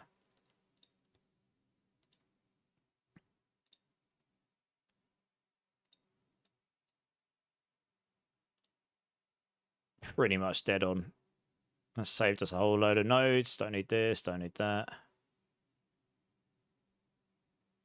We don't necessarily need the strength there, actually. There's probably another save we can make here as well. Don't need that.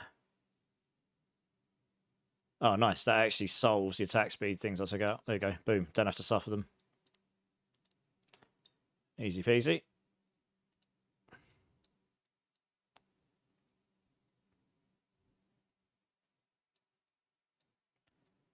Probably do want the thorns there. You can go out the life. You can definitely go out these.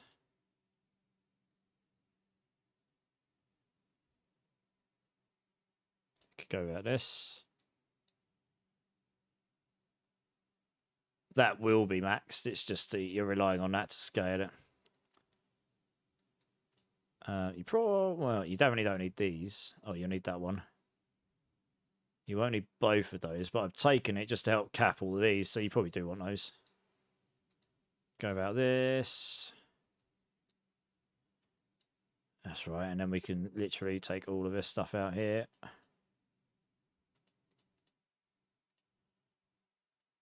And the absolute bare minimum here too. Still pretty high. That's a lot over. It's much more over than what I usually go for here. T4. I mean, that requires you to be 248 Paragon. I really tried to get it as close to 200 as possible, but I don't really know what we suffer here. That's armor res. You could go out this here. You could go out these here. You honestly could go out those there, probably. Oh, actually, no, you won't necessarily. Well, no, you probably could. Which means you can take those out. Let's go with the absolute bare minimum here. What's that? Scaling magic nodes, yeah. You probably do want those. I guess you would go at this. This is scaling rare nodes, so you're not too worried about the magic nodes here, actually.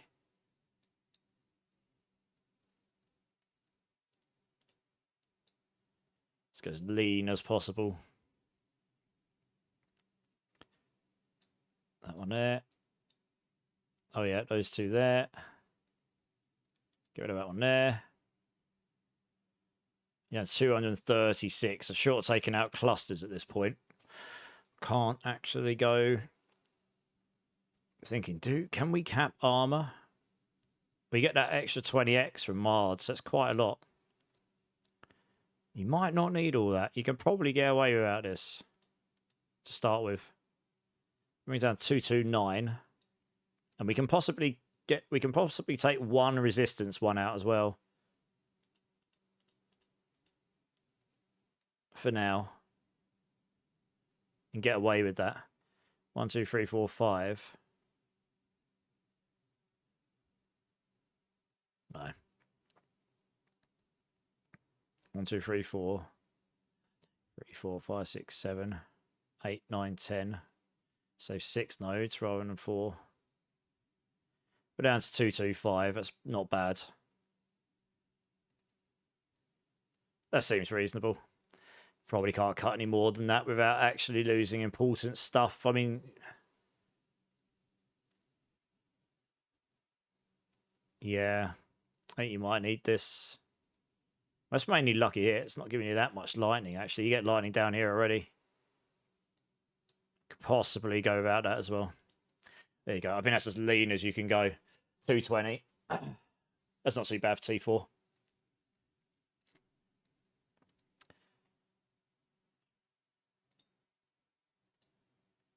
Okay, let's give it a save, and then I will need to change the items here to be non-chaos based, which is going to require some change arounds probably. So you're going to go all in on this. The Harmony of Eberwalker in the helm.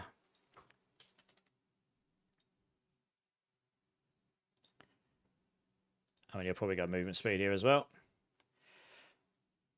The Hesher can go in the gloves.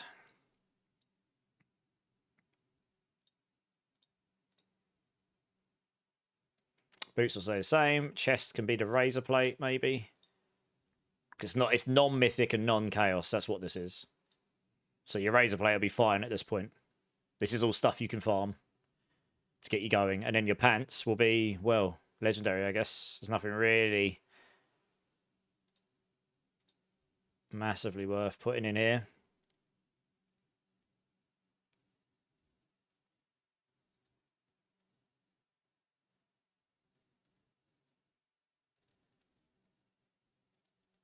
I mean, the Lochran's Talisman's also pretty decent for damage. But it's not as much as the Hesher. Only gives you an extra 100x crit damage. That's not going to outweigh the Sun Gorgets. Sunbirds.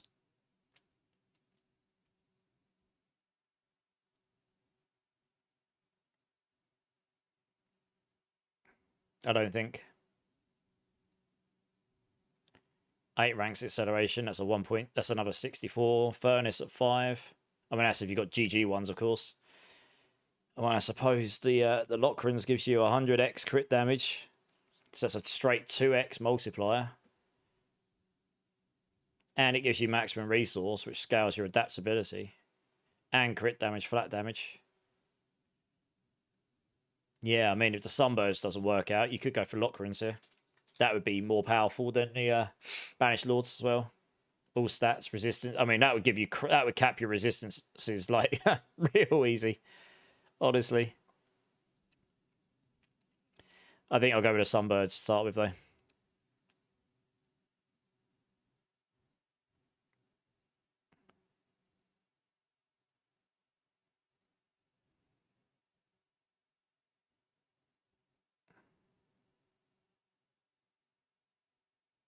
Because it's juicing up more than one multiplier. And 2 of them we haven't got any ranks in elsewhere. And the other one's just a really big one. And the movement speed. I think we start with that and then we can go with it later on. Yeah.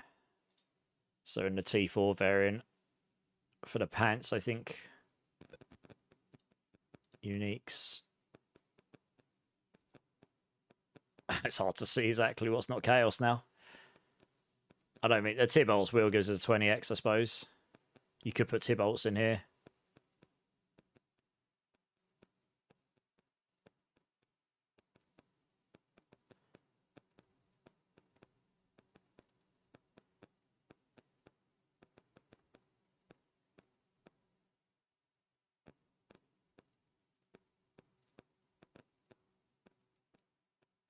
We haven't got the extra resistances. I think actually, yeah, you'd need to shift some stats around for this version. Pretty sure we would put an aspect in here. Maybe.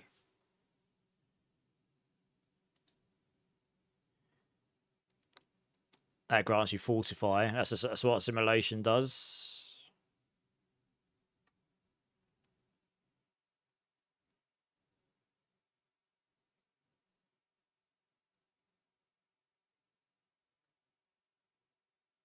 You can get straight damage reduction, but we've got a lot of that anyway, so that's reduced effectiveness. Your block reduction is increased while you have a barrier. We'll have barrier all the time. I mean, that would give us massive defense. Layered walls. We're going to be 100% block chance here.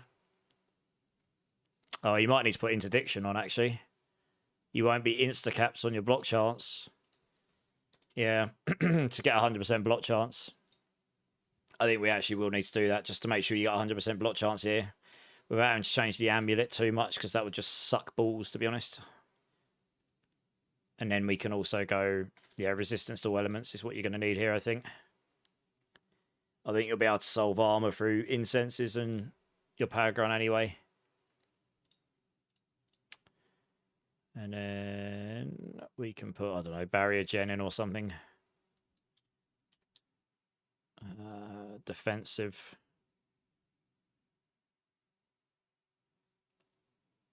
You could actually put rock splitter block chance in. But with interdiction, you'd be solved on that front anyway.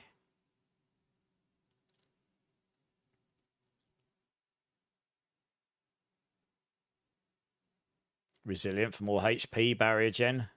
Oh yeah, I forgot you get barrier gen from resilient, don't you? Yeah. Yeah, let's do resilient there. And then you'll just, utility, you can get barrier gen. This will just give you loads more barrier gen early on.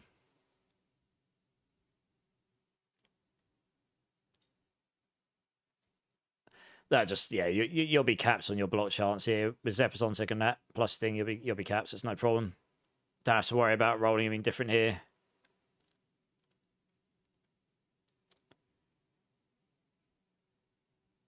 We'll need to take out, well, we lose an aspect slot here because we haven't got the weapon slot. Kind of need Plains Power, really. So you'd have to suffer Moonrise, I suppose, and put redirected here instead. Probably be okay for attack speed, though, honestly. You got 3 attack speeds here still. It's pretty huge. So it'll be fine. Plus alacrity. So you're not going to be worried about attack speed too much. Moonrise isn't a necessity. It's just pretty good damage multiplier later on. You need $1 million performance in a sub 1000 PC. Not possible. You don't need $1 million for a crazy computer. And then... Yes, easy. And then...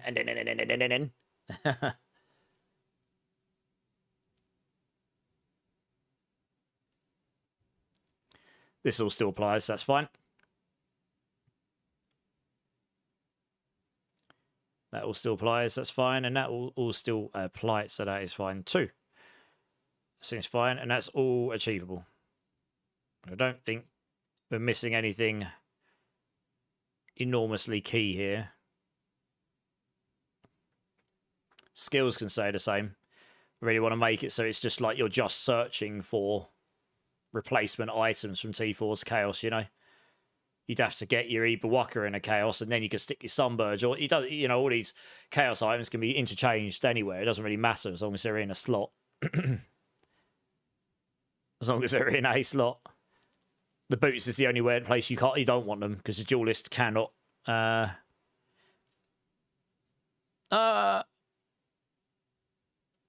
mean, actually, it could go. Your Ibawaka could go in the boots, because you get movement speed on the Ibawaka. You could get your duelists in your pants as well. You could do this. Yeah. Your duelist could go in your pants, and then you wouldn't get the mobility tempers. You'd lose movement speed there. But it could be done, if that's your options. For sure. Yeah. I think duelist can go in any of your armor slots that has a utility in it, a slot in it. So I think duelist could probably go in. Yeah, duelist could go in any of these slots, I think. That has a utility role on it. But we'll put it in boots there, because that's probably your best in slot. It gives you the movement speed and the mobility movement speed as well. It's just real nice. And extra evade and whatever. That makes sense. I think that's pretty much it. I mean, mercenaries will stay the same. We will not have the... Oh, no, we got the pull-in from the Kasungi, so that's fine. So we can still go with this stuff. These can all stay the same, so this is fine.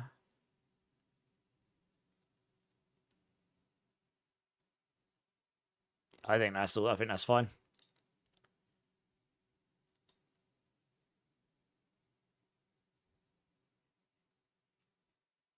Yeah, I think that's good. So I think we just make these, and then this one's done. T3.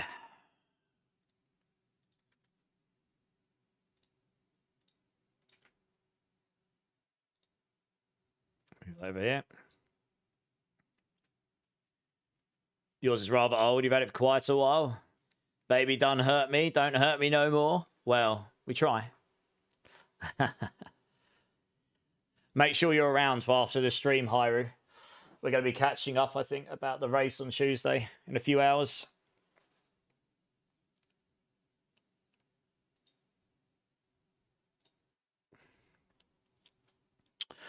Oh yeah, the only thing we're going to change here, honestly, is the skill tree.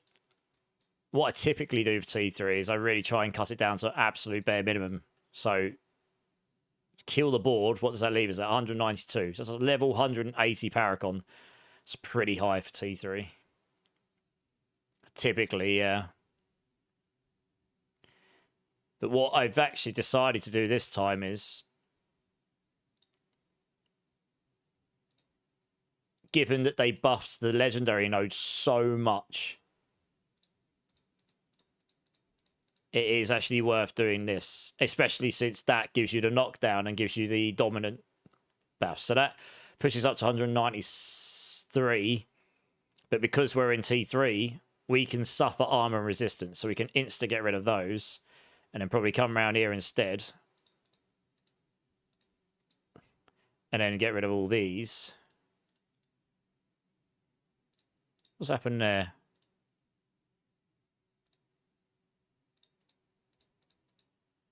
What? Oh, there we go. That's why. That will still be scales. I'm not even worried about those. You can probably get rid of that. Because that there, once you've scaled this up enough, will give you your... Oh, in fact, you could just do that as well. There, boom.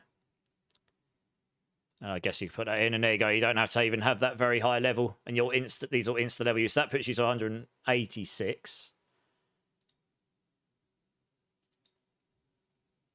But you want to rush your legendary nodes, but you can suffer some armor and some resistances at this point, essentially.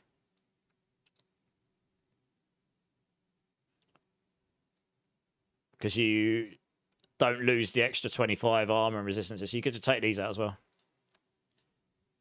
In favor of rushing this extra damage. It's like, they doubled this. It's huge. So 181. Level 181 in T3. For most people, probably gives you enough to strive for, doesn't it?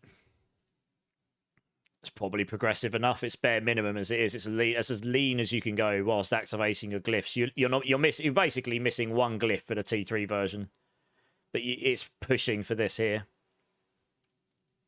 I think this is fine. And then, what did I do for Rake? 196 in Rake.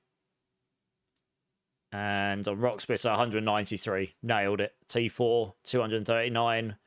T4, 232. They're pretty much dead on. I mean, that's about as lean as you can go unless you're actually literally sacrificing glyphs. And you got 4 glyphs, all your legendary nodes in T3. T4 is like all your glyphs, all your legendary nodes. And then obviously you got your strive ones. That's kind of what I go for. And then T1 to T2 will be a lot leaner.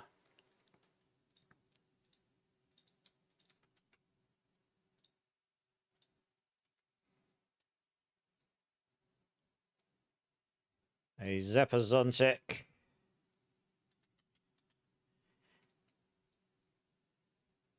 Harmony of Ibawaka.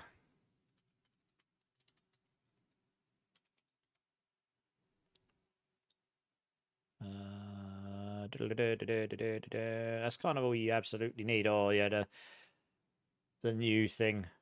What's it called again? Hesha Ekasange.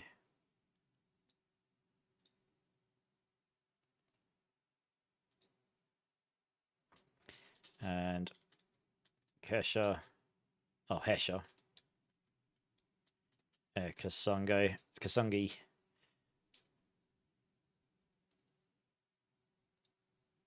Yeah, you kind of need those, really.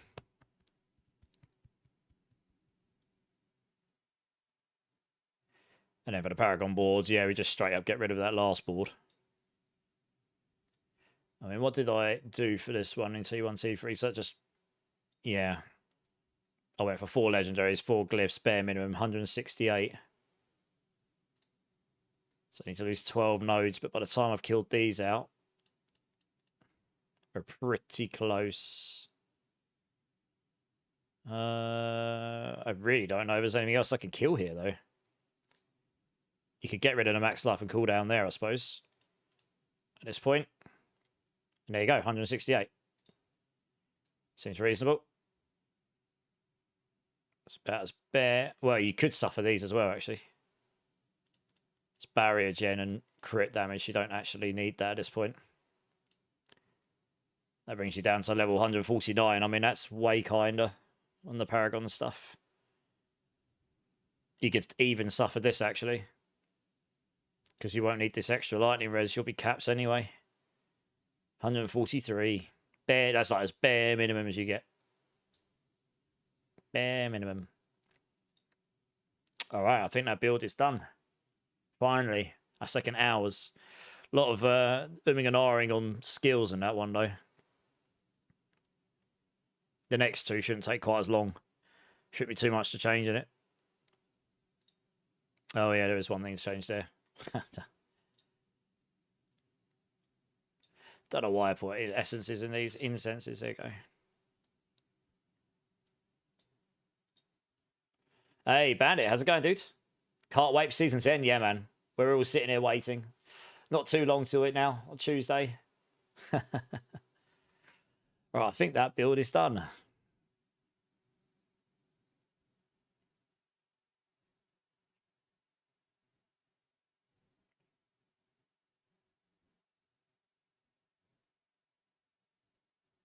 Yeah, looks good. Okay.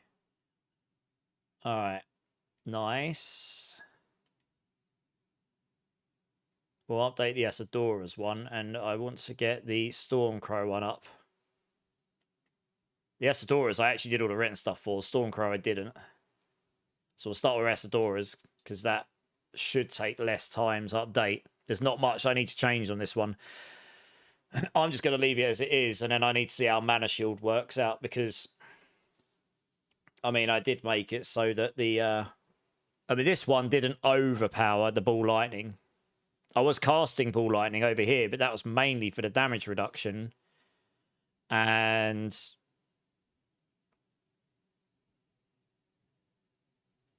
I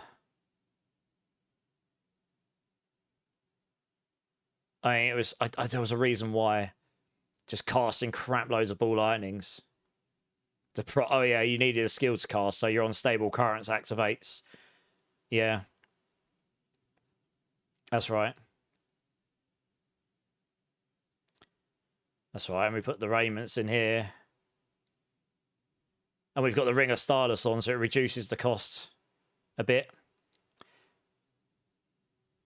The question is, will we be able to sustain the Mana Shield? We'll have to see. I might need to update that.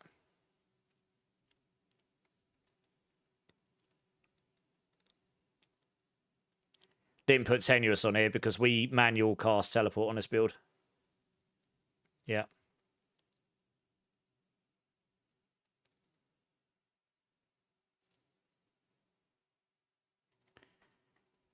Yeah, so we'll have to see how to... Don't have to take full lightning skills anymore, necessarily. Saying that, you took all these to scale up your power. Yeah, I'm gonna have to have a look and see how that plays out with the mana. I mean, Static Surge will have to go first in the Paragons if it wasn't already. No, it wasn't. We'll have to change that. Annoyingly. Where was it? It's going to be here somewhere. Charmant. Static Surge. We're not doing that last. Only grants 30 mana regeneration. Yeah. Hitting enemies at least 8 times in a second with shot skills grants 30 mana regeneration. Okay. It doesn't grant you 30 mana. It grants you 30 mana regeneration. Interesting. Huh. Yeah, that's an issue. We'll end up like nuking our mana reserves here otherwise.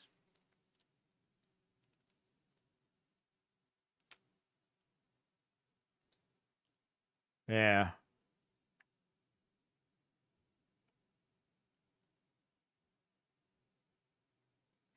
So he granted you 30% of your maximum mana before, so it's completely insane. You just never ran out of mana. You were just giga tanky. You were never going to die.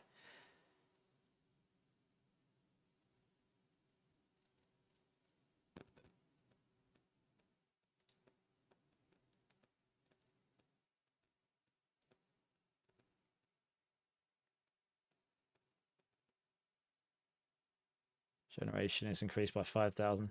If you're not taking damage in the last... I mean, if you haven't taken damage in the last 2 seconds, you'll just have, like... Your mana regen will just be mental. So we'll be getting that 30 mana regen from the static surge. Increase that by 5,000%. Increase it by 50 times. You got to 1,500 mana regen straight away from that. And you get, what, you got a base of 10 or something to start with? Or it might be higher than that. I can't remember what the base mana regen is. So your mana regen will be mental as long as you haven't taken damage. I guess that there is the magic question.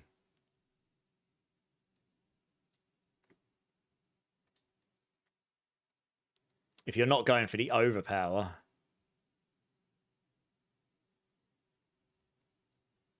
you'd go for resource cost reduction wherever you can. I mean, you got 50% straight away in the Starless.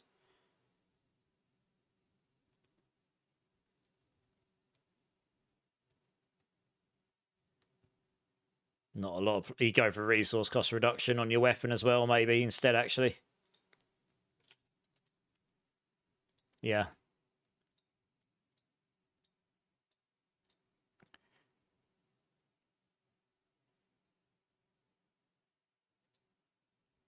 Don't think you need to roll in charts for ball lightning projectiles to cast twice there. No. We're not too bothered about it. You get damage reduction for each active ball lightning, but you've got that plus the Esadoras. You've got so much damage reduction on this build, you will be really, really tanky damage reduction-wise. And you solve movement speeds. You're not worried about this. And you've got the pull-in for Raymond's. That's real nice. That works. The Lockrans gave you a giga chad amount of damage. Helps you solve. Your resistance is insta-solved. Your crit's solved here with the Air of Perdition and Lockrans, so you're not worried about this. The Shroud was a very strong option on for damage. But if we needed mana gen, I mean, that gives you resource gen, so actually you want that. And you'd want a... Actually, you're probably going to want resource. You're going to want this. You're probably actually going to want a GA and resource gen there, genuinely. And we haven't... That's right. We don't have... We haven't taken legendary boots for the Orange Herald, which you could do...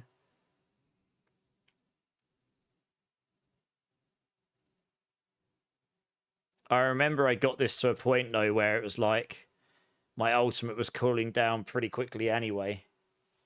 So unstable current cooldown was kind of necessary here, I think. Otherwise, you'd put resource gen there as well.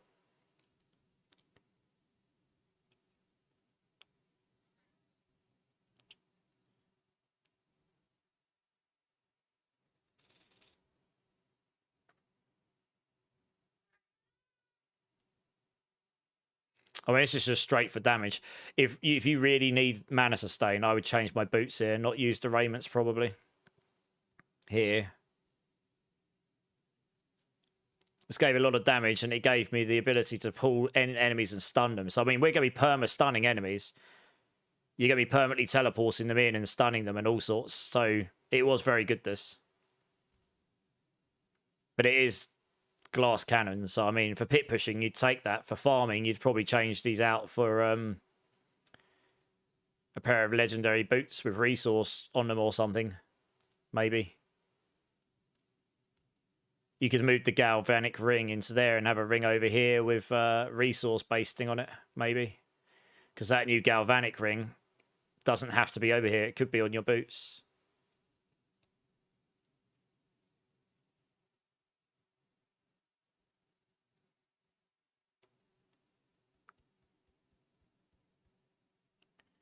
Yeah.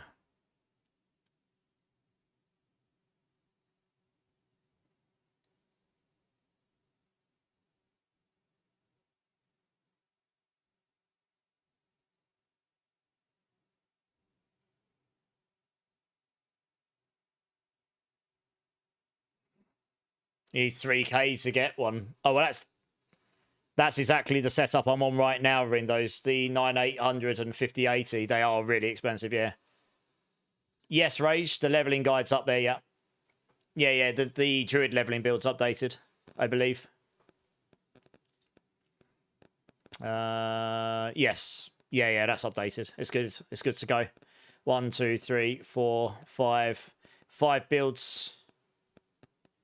No, there'll be 6 builds done now. This one won't take quite as long. No worries, no worries. All right, before I carry on, I really need to go for a pee again. Got the bladder of a child. I'll be back in a minute, guys. BRB.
Oh, okay, guys. Okay, I'm back. I was just thinking about it. I mean, a Shroud of False Steph's really good. +1 passives is very good. It gives you a lot of damage. All stats is very handy here. Although we've got all stats and lock runes, so we've not worried about activating our rare nodes. Also, the max life's real. Actually, no, maximum life means nothing to us here. It doesn't do anything for us. Our max life just gets capped, so that's useless to us. Resource gen's nice. Don't care too much about movement speed because we're teleporting everywhere. Damage on next attack after stealth, it's not doing a lot. It's just that +1 passives. I mean, it does give us a lot. You know, it gives us extra resistances if we need it. Our core skills gain extra damage and elemental dominance, I suppose. Your core skills gain increased damage when cast, although we didn't really focus on that too hard. Because our biggest damage didn't come from our cast core skills, funnily enough. It came from the static ball lightnings going on the floor. So that didn't scale those. It was a sheer number of them. It was stacking. It was pretty insane. Oh, here we go. Upon absorbing crackling energy, you gain 8 mana. You might need to cap that out, yeah. Invigorating conduit.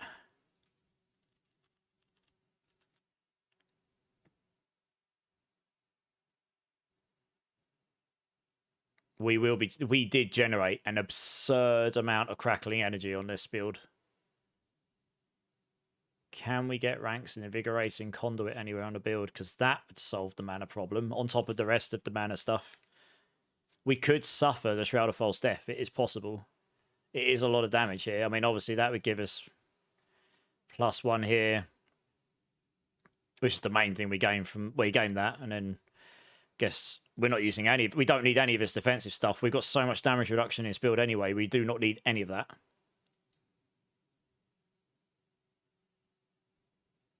But at least I didn't on the PTR. I know I was giga tanky, but we got two sources of damage reduction here. The Asadoras per crackling energy charge. And then we got the Yokon's Catalyst. The Catalyst. You got two damage reduction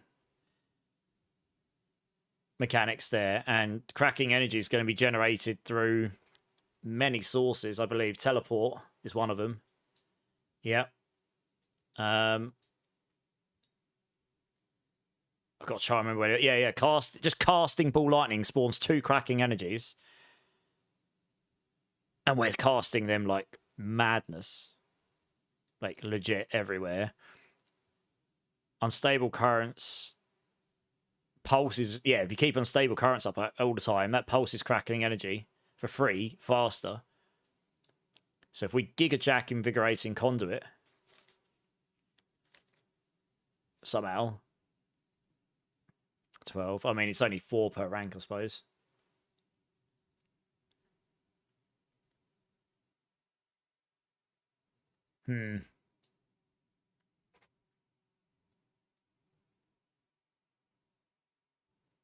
Oh yeah, we're not worried about cooldowns because overflowing energy is insane. With the Essadoras on, that's right. I couldn't take Essadoras off this build because the cooldown stuff sucked. With Essadoras on, with the way it shoots out all of the crackling energies, it basically instant resets all your cooldowns.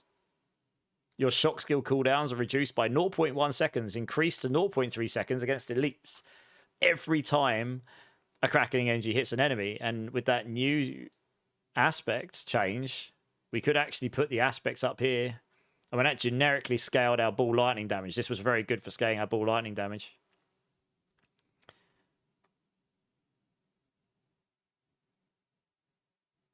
But if we put our galvanic, what I wanted to have a look at, it has been a long ass time since I've actually used the resource aspects on Sork. I really wish we could have tested this on the PTR and that Mana Shield wasn't just busted. It's kind of annoying. Casting a basic skill reduces the mana cost of your next core mastery skill. We don't really want that. Casting a Pyromancy, Shock, or Frost skill increases your mana regeneration by 25% 5 seconds once per element. Okay. At maximum stacks, the total bonus is increased to 150. That's fair enough. I mean, that's mental, but I don't have the 3 different types of skills in there, so it's not going to help me much. Umbral's very situational.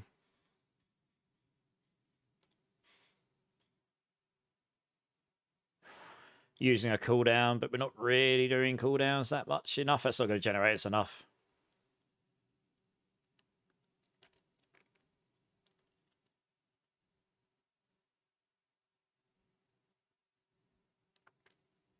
One second. Gain up to 45 primary resource for every 20% life that you heal or 120% life that you overheal.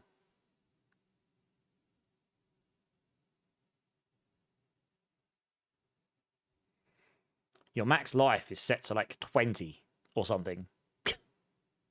Really, really, really, really low.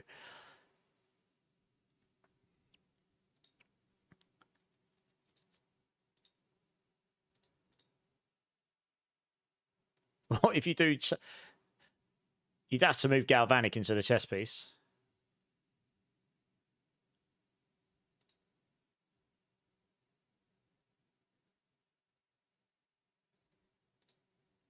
You don't actually want max life either. Actually, you actually don't. That's what.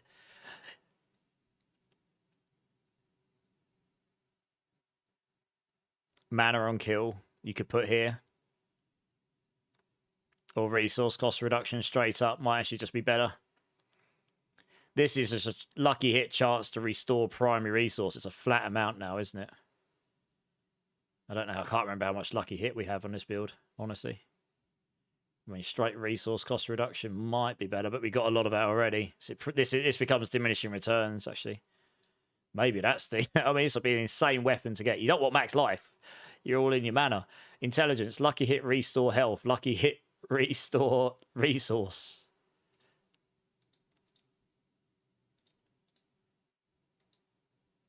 Mana on kill would be doable, but I'm just thinking... You move Galvanic over here. You'll lose the damage to Shroud, but then you can put... If you need to solve resource, this is...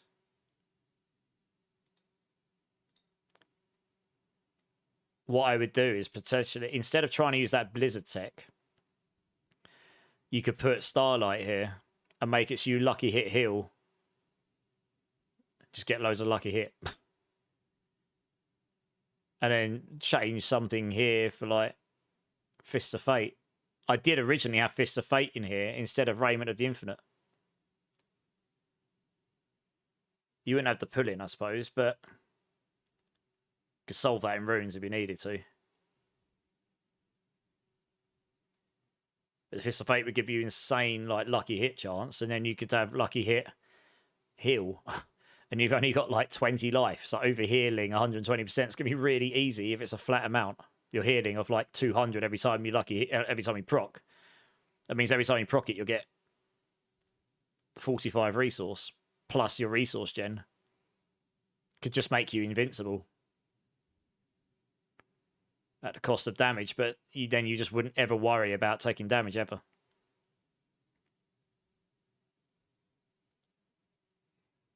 Cheapest 5080 cards you can find in New Zealand is 2,150 New Zealand dollars. Jesus. Yeah, it is crazy expensive. Zeref, how's it going, dudes?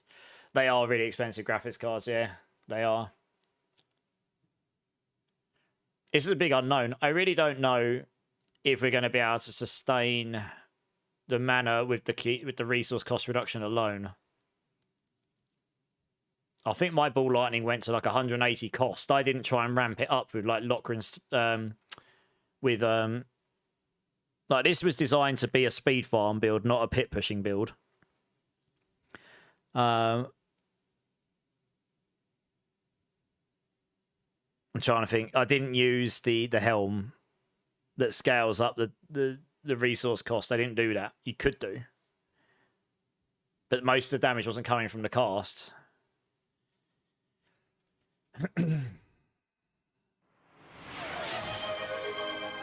Oh, wow, okay. Rosie's here. How's it going, Rosie? Death Star PvP, Mr. Toxicity, Juggernaut, King of Zayok, and now Minato Case. If any of you here, please thank Rosie for the kind gift subs. That is very generous. Thank you, Rosie. Give me a B number. Yes, that deserves a dance. Give me a B number, Rosie. Between 1 and 7. Let's go. Very kind, very kind. I think I'll go without the crazy Starlight tech to start with, but we could do it. You could sacrifice either the Raiment or the Shrouds, move your Galvanic over there, and put a Legendary Ring on with Starlight aspect. Put your Fists of Fate on the other one, on the Shroud of False Death or the Raiment. So you get Giga Chad lucky hit chance everywhere, so you're going to proc that like mental. You're never going to run out of mana, ever. You're going to be insane.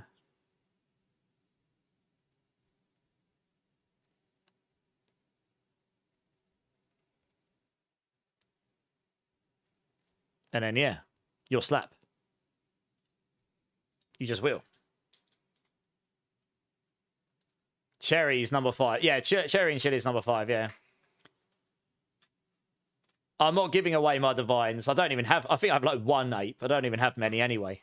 To be honest. I didn't have much currency. I wasn't rich, unfortunately. Rosie, thank you so much for the gift subs. That's very kind. Here is a Cherry or Chili bean for you. Let's see what we got.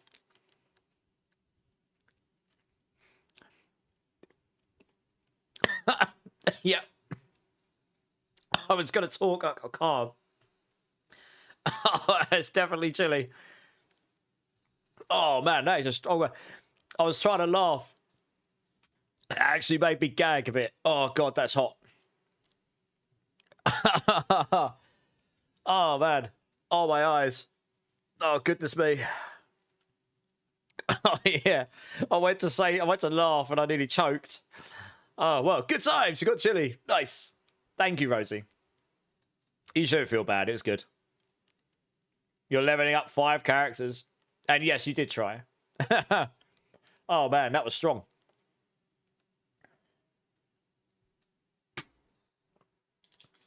Yeah, I actually think the Starlight tech... I'm sitting here pondering, like, I think for my farming edition, I will actually do that. Ranks to Convulsions. I mean, you got to go in there, haven't you? Oh, that was potent AF. Really was. Oh, man. Good times. Chaos. Oh, that's right. Yeah, for the farming, I put the Oculus in. That's right.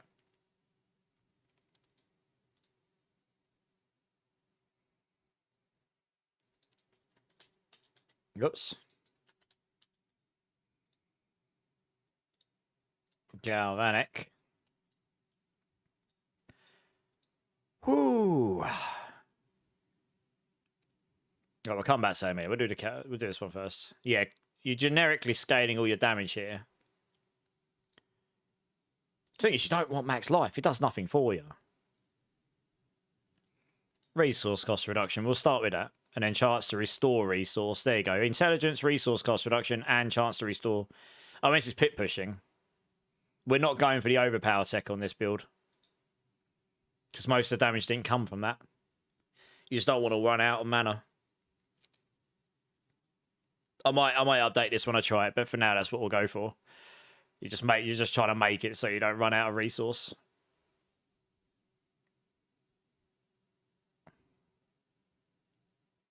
Oh yeah, lightning damage leaves enemies magnetized for 4 seconds, causing them to emit crackling energy. Yes, honestly, I remember on this build, there's crackling energy everywhere, like legit everywhere. I'm generating it from teleports. I'm generating from galvanic. I'm generating from the unstable currents. It's coming from everywhere.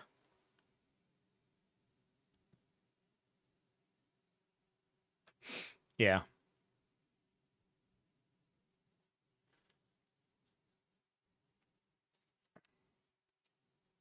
And that's right. Cracking energy here is going to refund charges as well.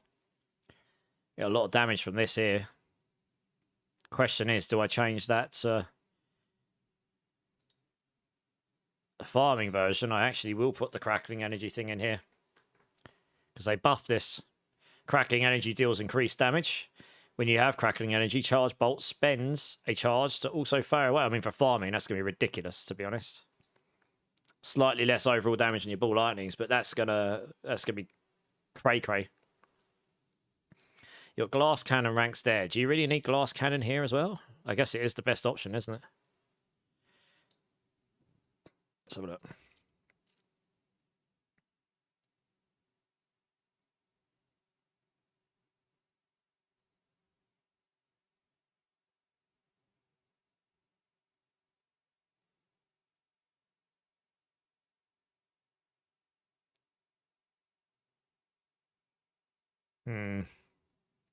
Yeah, so you can do a lot of glass cannon on this build because you're just so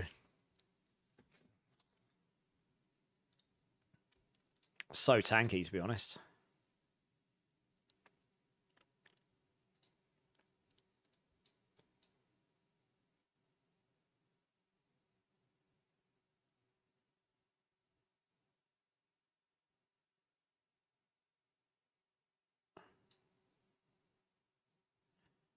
Probably going to want an extra rank in there. I just got to work out where it comes from.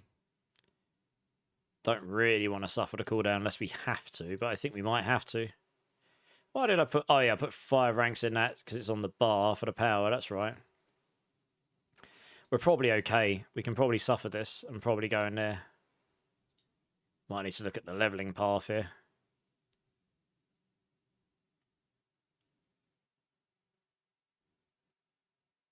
You're going to want that earlier, aren't you?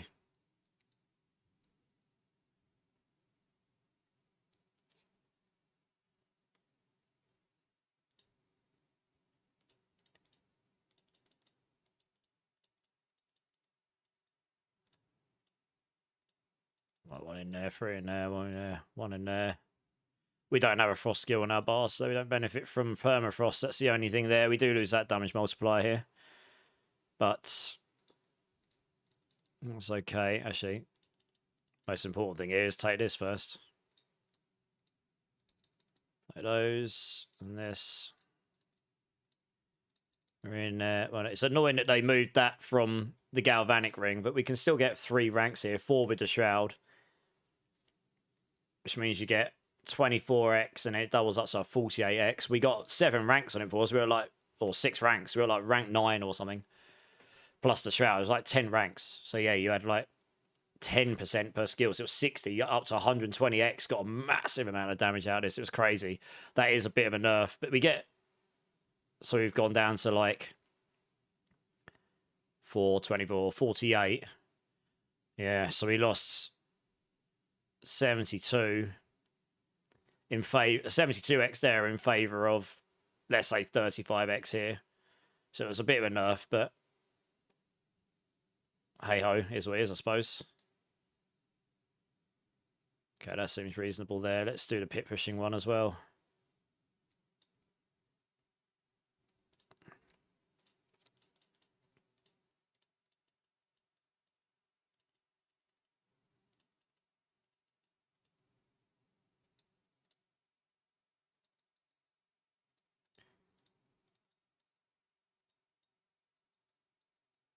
One, two, three, one, one. Okay.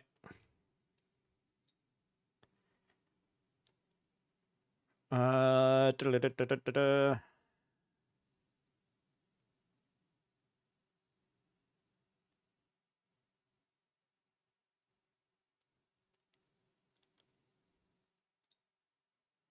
Where do I put the GA here?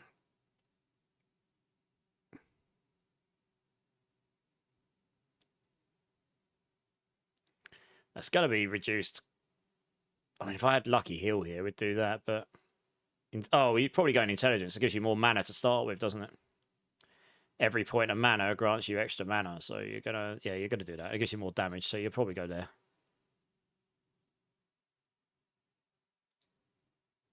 Anywhere you can, really. That makes sense.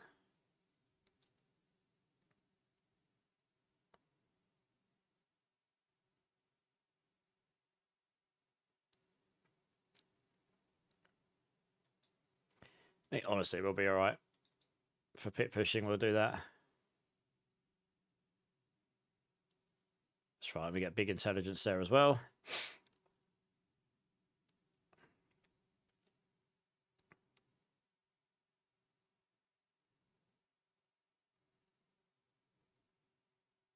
That's right, they did change the tempers, didn't they?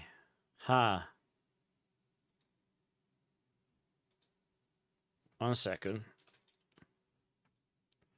Actually, might be better to go for the charged lightning one here. Did they add it? I don't think they have. Oh, that's annoying. Oh, crackling. No, maybe they have. No, they have. Chance for crackling energy to hit up to 3 additional targets.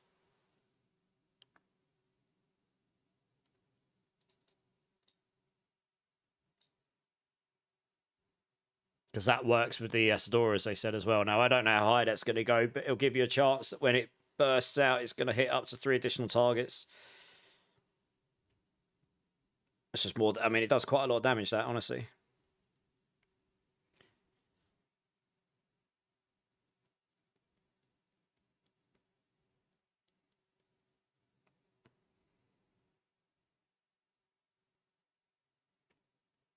Yeah.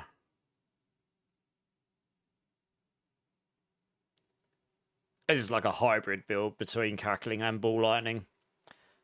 Best of both worlds, but it should be ridiculously tanky and very good for farming.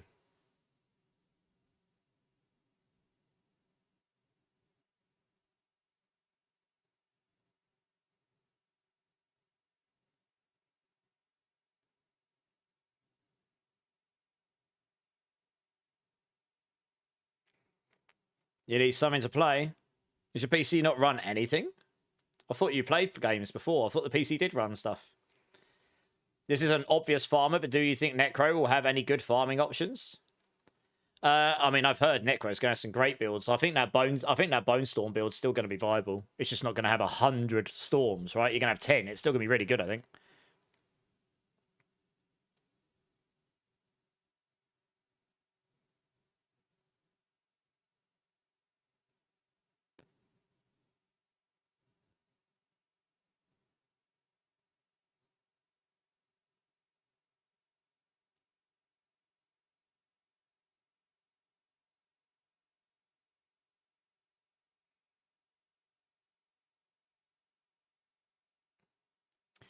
That gives 60, deals 60x increased damage by, that's right. I would put Vehemence here, but we're not going to be able to cast Unstable quite fast enough to be able to keep up 100% of the time, I don't think.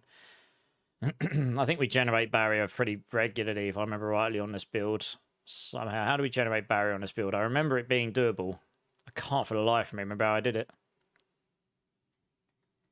I didn't do it through the skill trees. How did I do it? I remember there being Barrier on me all the time. I've even got increased barrier duration. How did I do it? Something did it.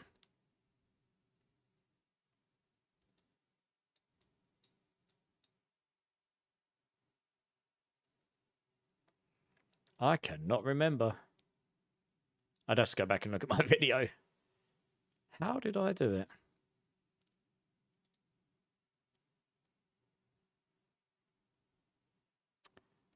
It's not done through those.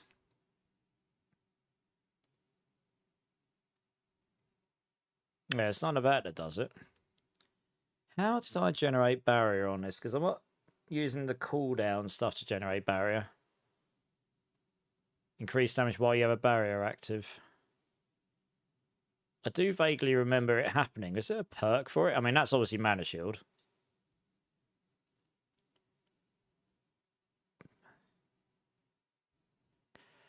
Casting a basic skill increases your damage by 20x by up to 5. I mean, you could do this for 5 seconds just to get extra damage, I suppose.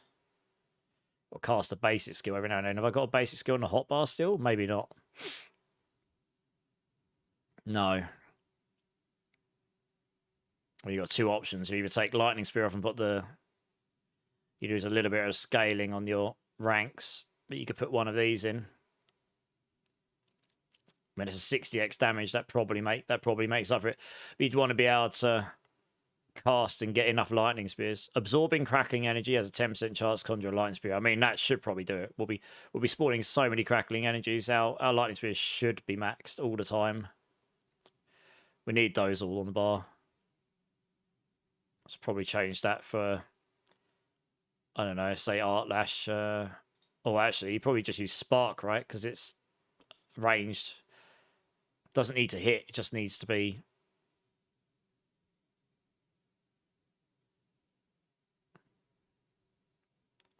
So actually put it over there.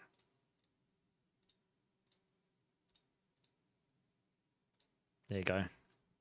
They changed this so it doesn't just... it's not basic skill. The basic skill damage scales your damage in general now. Not your next core skill, whatever it is. Casting a basic skill increases your damage by 20% for 5 seconds. So you can do it, yeah, up to 3 times. Yeah, 60x damage is huge. So obviously going to take that. And then, yeah, advanced techniques, your core skill ranks increase their mana cost or cooldown, but further increase their damage. So obviously we'll take that. Power Siphon. Because we've got so much resource, you can take that. That probably is the one.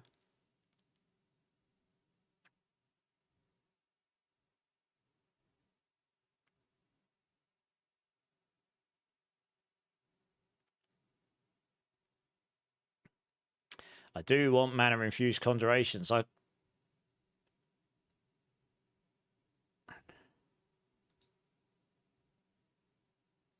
Interesting. 60x there, or your core skills.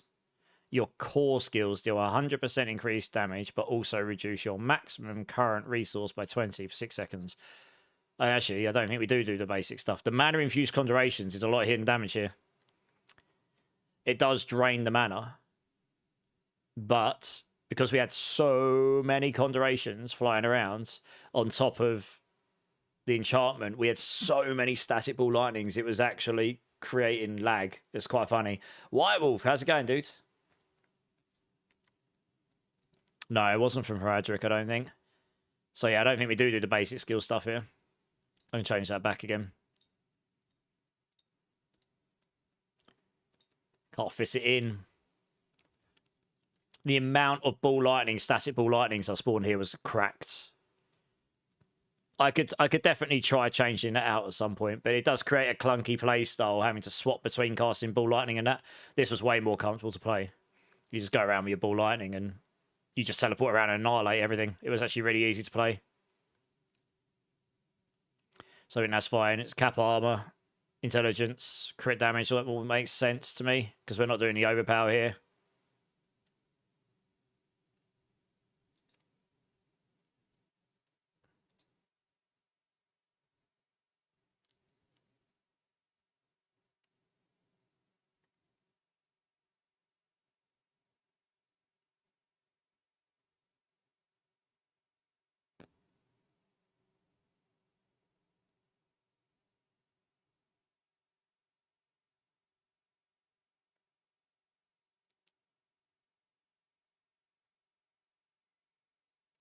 Probably change that to be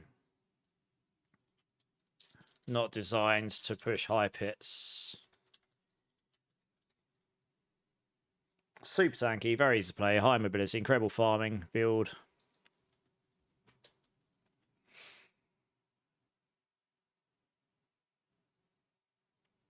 Yeah.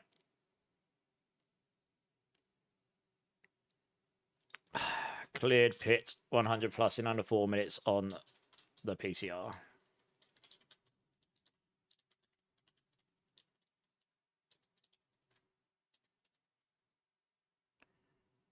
That makes sense. And yeah, we keep Igni Tho on because that we don't. This is the same damage increase as home as long as we hit with the Frost Nova. This also gives us vulnerable application pretty regularly with Igni. So that's nice. Sea of X, because that levels all our skills. That gives us more into the... so that replaces our ohms. That makes sense. Okay, that seems fine. Bottle win. I mean, it's for season. This is for season 10 White Wolf. Not for season 9. So I was trying to remember on the PTR how I generated barrier, because I actually remember generating barrier for myself, but I really can't remember how I was doing it. Because it's not in the skill tree. Really can't remember for the life of me. I was, though. I do remember the barrier being generated. I just can't remember how I was doing it.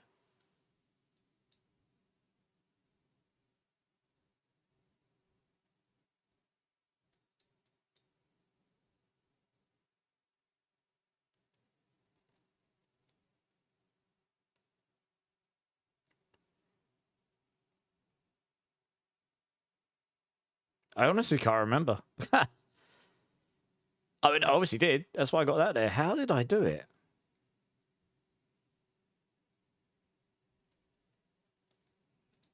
Hmm.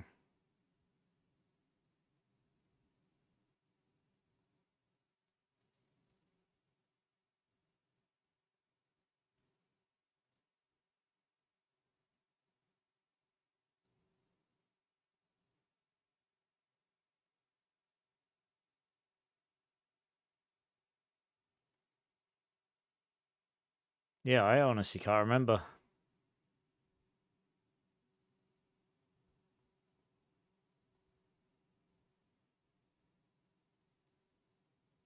Yeah, no, it's okay, White Wolf. I honestly can't remember. I wish I'd made a note of this.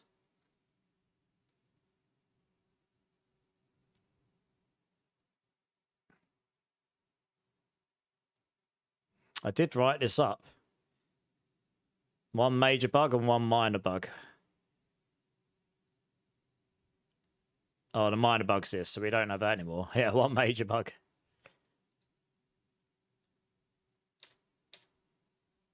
That I don't think has changed.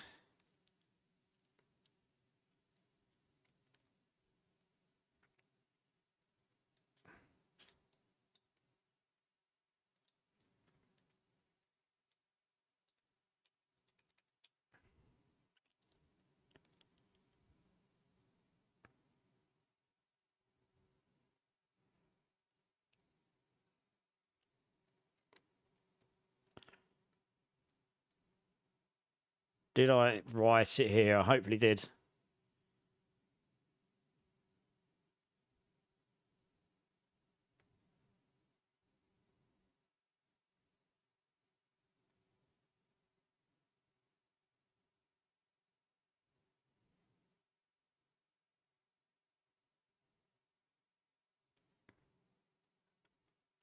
Ocarins, Raiments, Galvanic, Icons, that's fine. Mythics, Air, Shroud, Ring. It's not in our glyphs.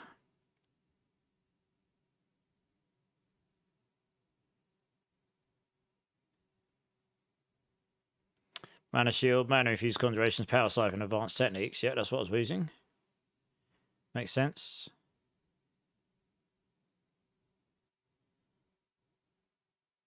I honestly can't see how I was generating Barrier.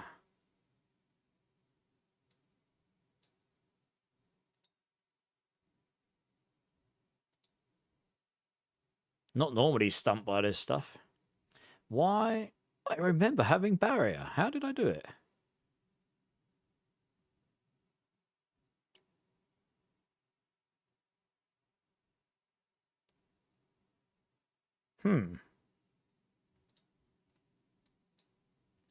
Oh, no, I remember. Okay, no, this does actually mean you will need the Shroud.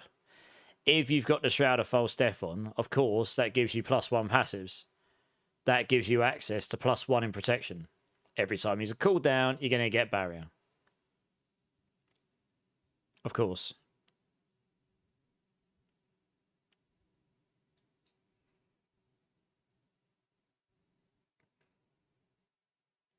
Yeah, now I remember. And you were basically spamming. You were genuinely spamming teleport in this build. Like, pretty frequently. I mean, if you're taking a lot of constant... It will block dot damage, so you don't have to worry about that breaking your barrier. And you'll reset it. So, yeah, I did find Conceit to be best. That's why. That's how. Hey, Zonzo, how's it going, man? Questions? Where and how do you farm loot? I started like 4 or 5 days ago doing your own build, finished the campaign, pushed it to Torment 3, and I'm absolutely nothing of worth. I get 1 Ancestral every 2 hours, maybe, and if it's not that, I literally get 2 to 3 regular legendaries. Being solo shouldn't make a difference, really. Depends where you're farming. If you're farming bosses, they don't drop legendaries anymore. They're just mainly uniques.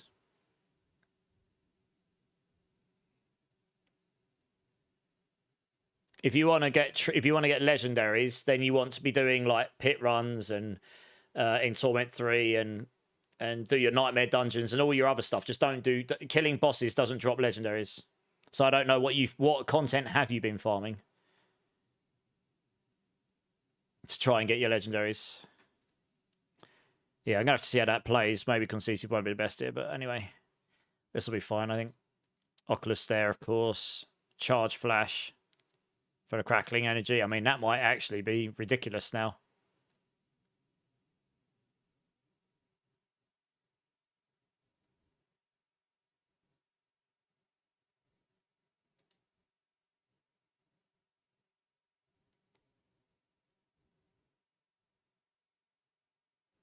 Starting to wonder if that buff to the crackling energy thing here will just be better there. It would gigajack your crackling energy in a big way. We're not scaling our crackling energy damage here, though, like we were at one point.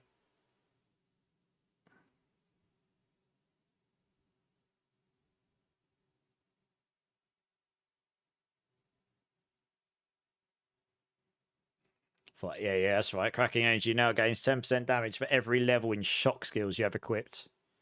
And enemies hit have a 2% chance to refund a charge. It's 5% now. Upon reaching maximum crackling energy, you rapidly, and they've increased this as well, the speed of it.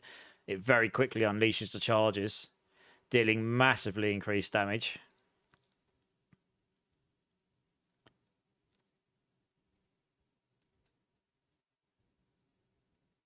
And now you can like multiply up your crackling energy damage. And you can make this hit 4 targets at once, well, potentially hit 4 targets at once rather than 1. Which will be better for group clearance.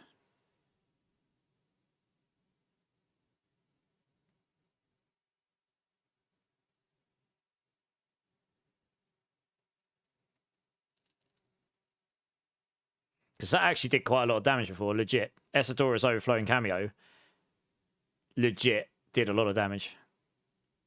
I might actually, like, legit, actually just put that in there.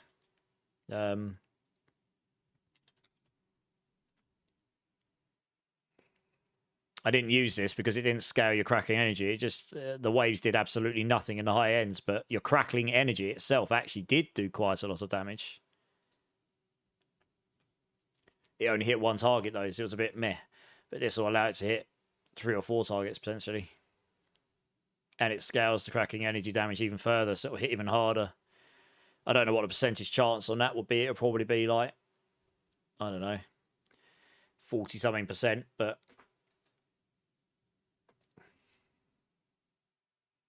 it might be the pit push will still be better here with the inner flames, because the generic damage scaling scaled your static ball lightnings, but we'll see.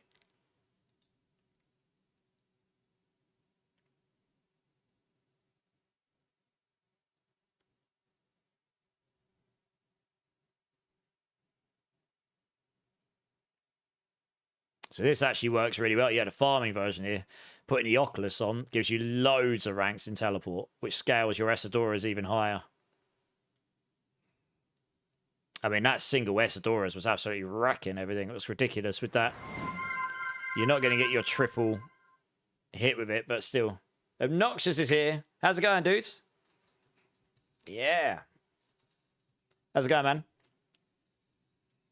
You're jumping between pits, dungeons, and helltides, and sometimes the arena thing. Not really a fan of arenas. Yeah, fair enough. Can't do many bosses because you don't have the mats. Fair enough. You should be dropping legendaries fairly frequently in T3, I'd say. Yeah, it was okay, Obnoxious. I raided over to, I can't remember her name off the top of my head. One of the ones you recommended. She seemed pretty sweet. You would want that weapon temper. The Oculus here won't necessarily. This scales your teleport ranks like crazy.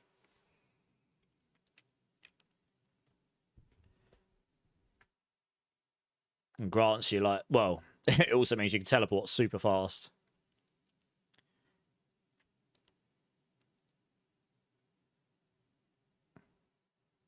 So it would make your cracking energy hit harder, but without the 4 hits, it doesn't make any difference because it's rubbish against group clearing. You need that temper, so you'd have to take off the icons, which I suppose you could do. You'd be squishy, mind. And you'd lose a lot of the attack speed you gain from this here, which you get every time you cast your teleport. So it's like double-edged sword.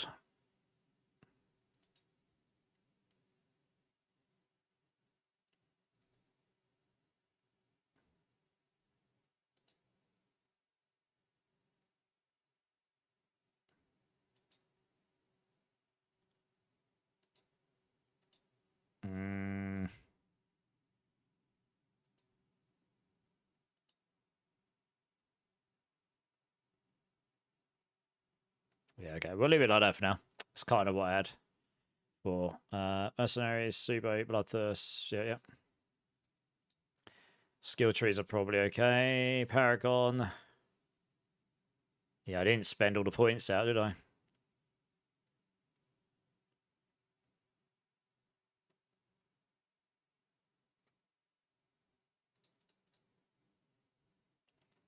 Probably won't need all the res nodes.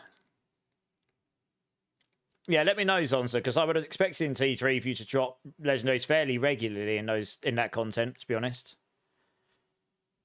Yeah, that's the one. Yeah, Obnoxious. Oh, nice. A triple radio. Nice, yeah. Yeah, she seemed pretty cool. I didn't hang out too much because it was pretty late my end. It was like 5 in the morning or something, so I was pretty tired. But yeah, that seemed cool. Oh, cracking energy damage. You obviously want all this. Critical strike damage, crackling energy damage, lightning damage. Cliff there, that scales crackling. Yeah, she's getting loads of crackling energy damage out of that one.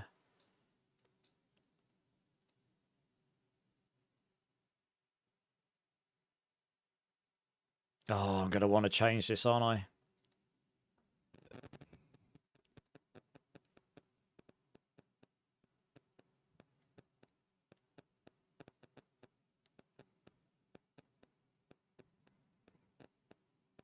You're going to want static surge first, probably.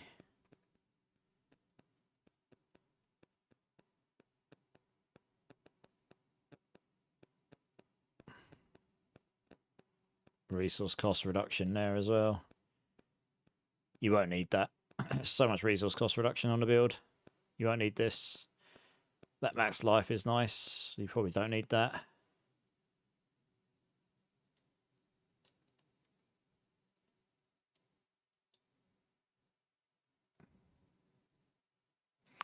You're going to want that first, though, for the mana regen, I think. Because mana shield's going to be a pain otherwise.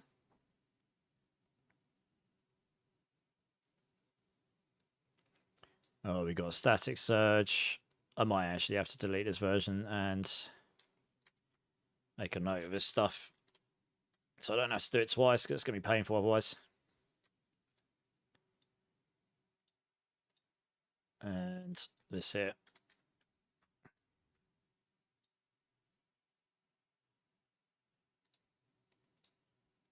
Let's do that. Frigid Fate. Oh,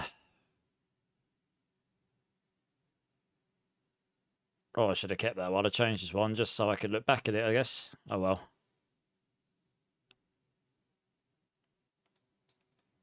That's awkward. I can't just change the boards, I don't think. Switchboard. Oh, I can.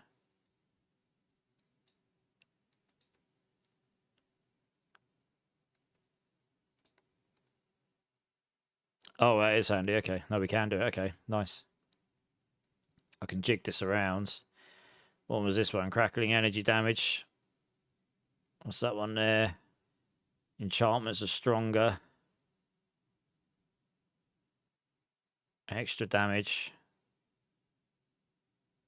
While you have crackling energy charges. Make sure crackling energy do a lot more damage. Yeah, you can probably take that one last.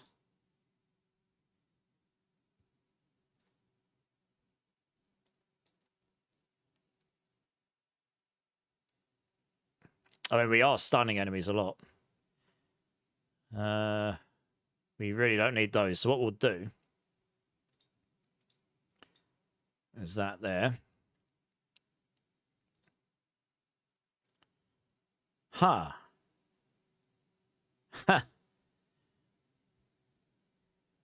You could get 100 life per 5 seconds. I mean, with the Starlight aspect, that would give you loads. That means every second, if you've got 20 life, every second you generate 40 mana. I can see a way that you could break the mana here. Because your maximum life is so low, flat life per second becomes extremely valuable, actually.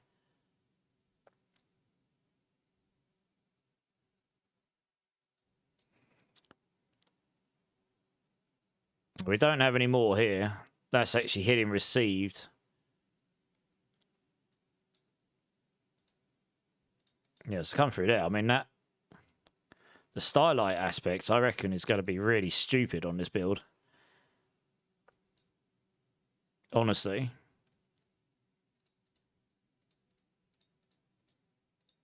I haven't seen anyone use that yet in any of their builds, actually. Funnily enough.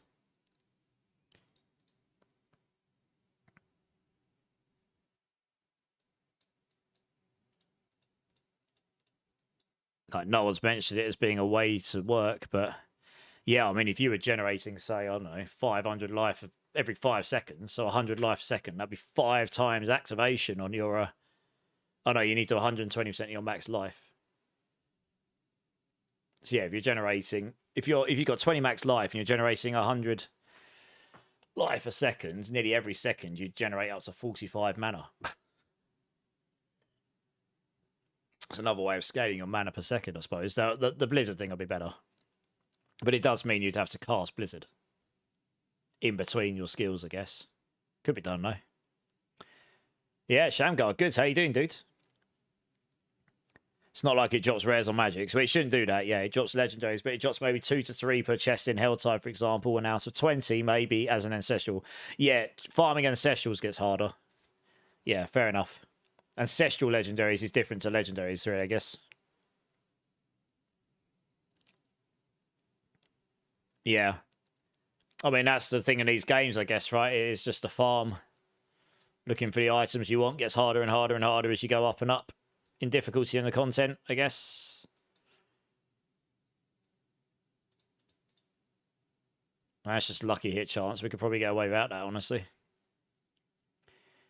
Yeah, we'll take this over here.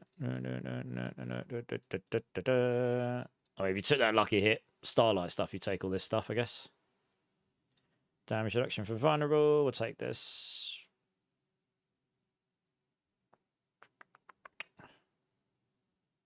Probably get away with all of that. Damage. Damage. We have taken an Eliminator there, interestingly.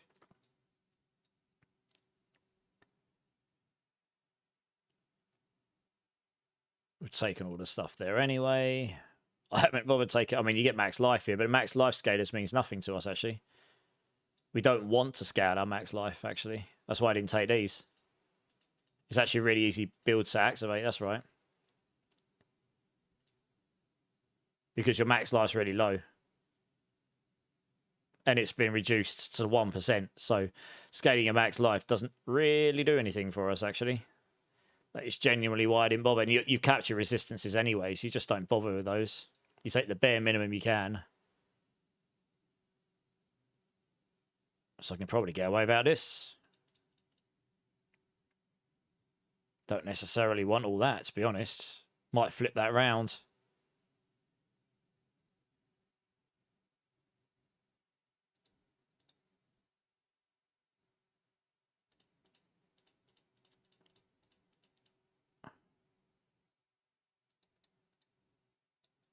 There you are.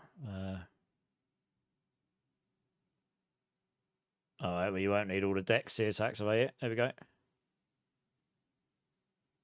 I'll take one there, I guess. That does it. Or there, it doesn't really matter which way. We're probably not going to need all that, honestly. You're probably not going to need all the resistance. You've got so much intelligence, you're just going to be resistance capped anyway. You don't care about the max life scaling whatsoever.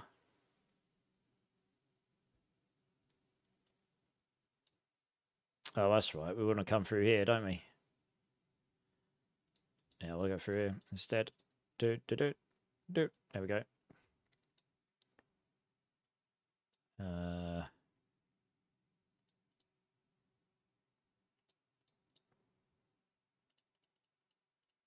Get rid of all that. 4, 5, 6. 1, 2, 3, 4, 5, 6, 7. Oh, yeah, so we can just do that there.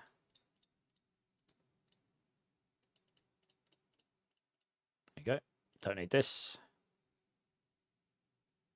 We massively over-dexed here, so we don't necessarily need all the decks. We can take those out, probably.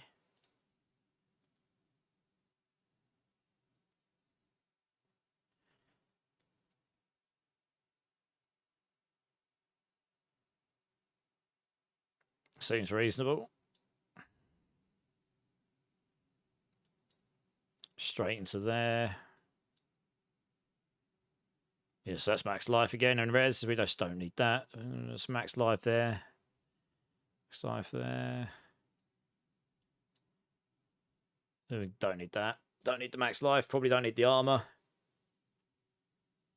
Straight damage. Oh, yeah, we'll take this with damage reduction. That's super nice. I mean, I've got a lot of damage reduction on this build, so we're not going to be worried about this too much. Crit chance. I mean, we're not worried about crit chance too much, but we can take it anyway. What's the glyph here? Such crit damage. Do we want as much dex as possible? It's not actually got that much dex scaling in it. And how was that? Oh, it's 74. That's pretty high, actually. Yeah, that's magic scaling. So it scales our non-phys Gergus, all that. Crackling. This is the crackling energy one, right? Yeah. So I put that in there, actually, because of the... What's the dex scaling like on this? Destruction. 5... 10, 20, 30, 5... 5, 10, 20, 30, 5, 49, yeah, it's less. Yeah, we'll put it back over here. Could have scaled the cracking energy higher, but I think we go for this. It generically scales all your damage. It's just better, I think. We probably don't need all the all stats here, honestly, but yeah, don't need the max life, don't need the armor. So really easy. I mean, this is max, but this is maxed out. You only have to be, I say only, 267, and you'll have everything. I think everything else you can just cap anyway, honestly. So much damage reduction on this build, it's mental. Legitimately. I mean, you could take the lucky hit here as well, I suppose. For added bonus times, why not?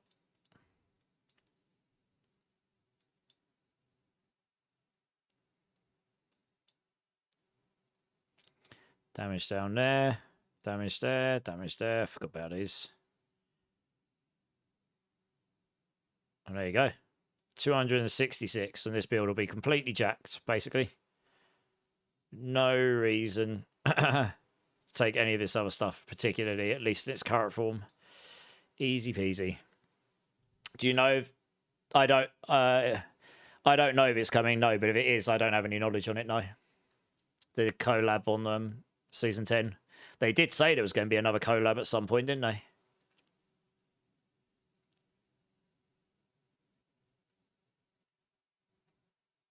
Okay, with that complete. Yeah, so that gives us mana regen there, 25%. Mana regen, that'll be real nice.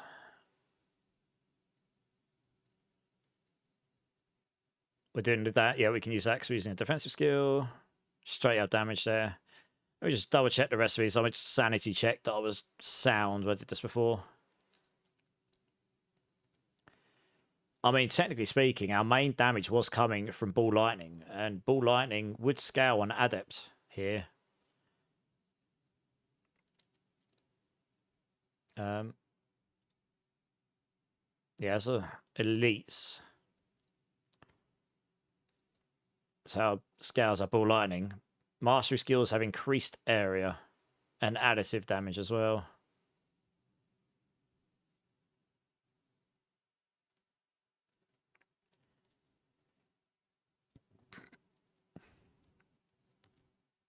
Yeah.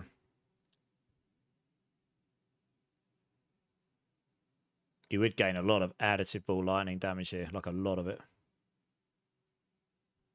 It is where the big, I mean, but then on the flip side, this scales both our Essadoras and our Ball Lightning. I'd have to interchange those and try it. I'm pretty sure the Ball Lightning builds will use Adept for sure. But this is a mixture build.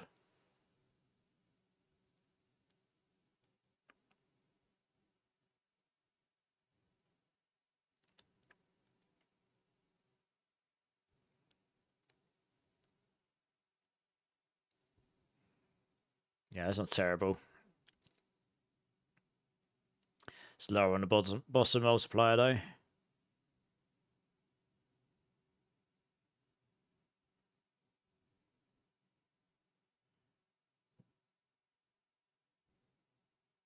Reinforce, moments of stalagmites.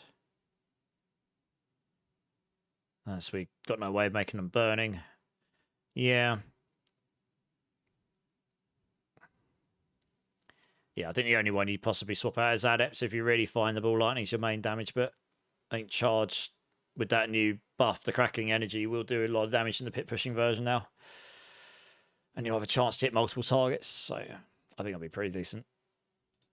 Alright, let's get that fleshed out to farming. Actually, before we do that, that's fine, that's fine. This all seems fine. Yeah, all the variant stuff looks fine.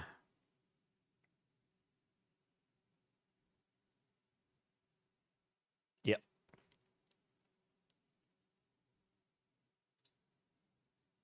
Right, add variant. Chaos farming. Which one was it? This one, it. To see how that plays out. I mean, I had the Oculus in here for funsies, really. It was very good for just teleporting around like crazy. You just decimated everything in hordes. You wouldn't even need the multi. Your Asadores would just one-shot everything pretty much. You just wouldn't need to worry about having the multi-target thing. But if you did, you could swap it into the pit pushing version. But those ranks in teleport were cracked for it. Completely insane.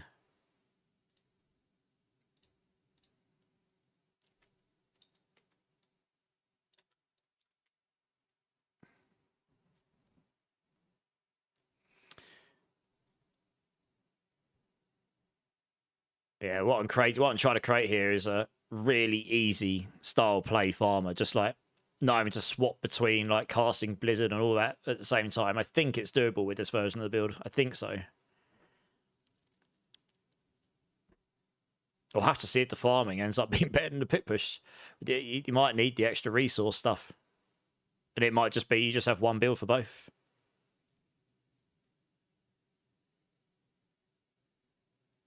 Like lucky hit chance of restoring primary resource as well as extra resource cost reduction and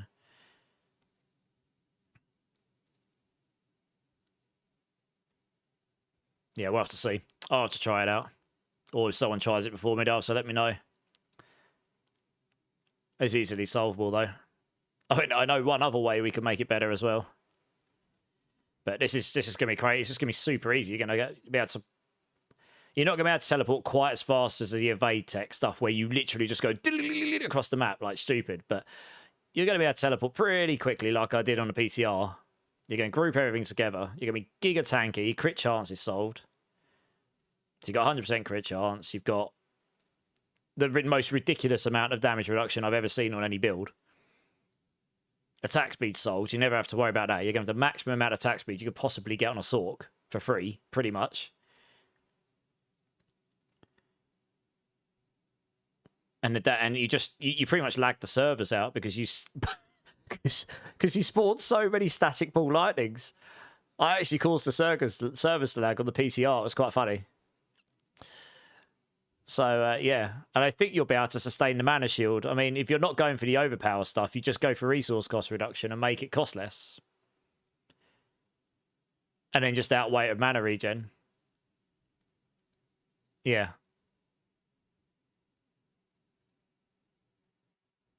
You don't care about movement speed because you teleport everywhere, frankly. Little sad about... I'm still sad about the Galvanic Azurite changes. I really wish they'd left that alone. I liked that they added here's a pure lightning build ring. You place 6 pure lightning skills on your bar. I guess people fed back they didn't like that because it wasn't generic enough. But I actually like having really specific items in the game as well. Like a reason to play all lightning skills on your bar and get your damage through that. That's what this build really that is a little nerf to this build from the PTR because of that. We've got buffs elsewhere, so that's okay. We'll still be fine, but yeah, I kind of wish they'd left that alone. Convulsions is fine. It's just not as much damage as what this would have got from elemental signages. So yeah, I do wish they'd left that alone, but there we go. What'd you do?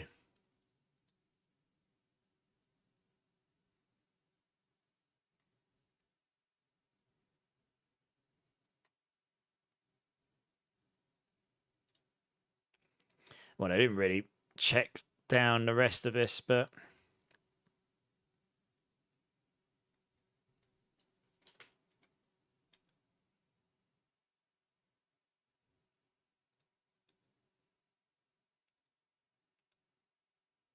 Oh no, well, he's Sork, not... Yeah, Esu's heirloom's not going to do anything for us here.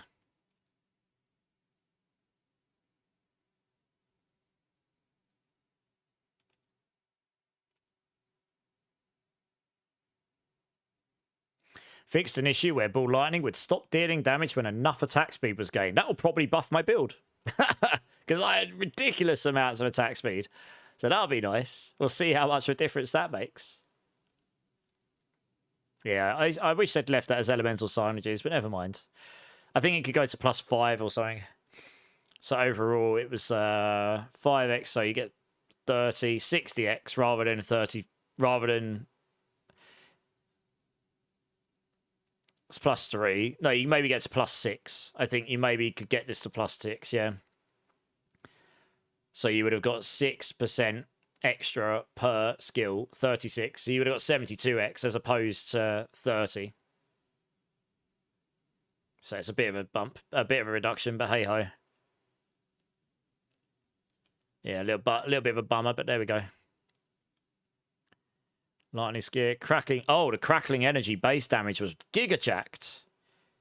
Ball lightning's damage was reduced. Actually, I didn't notice that.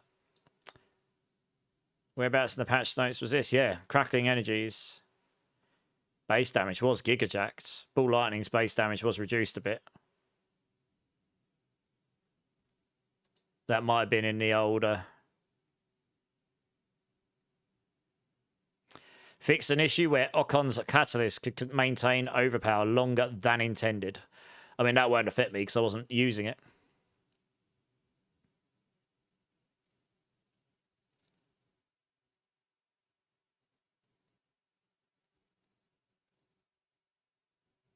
Fixed an issue where Ball Lightning's enchantment effect did not trigger in certain intended situations. I mean, that could just straight be a buff because we might just spawn even more of them, causing more server lag. Yay!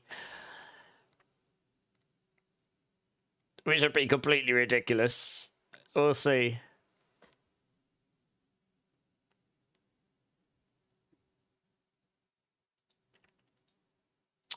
I was just double checking there wasn't anything else I've missed in there.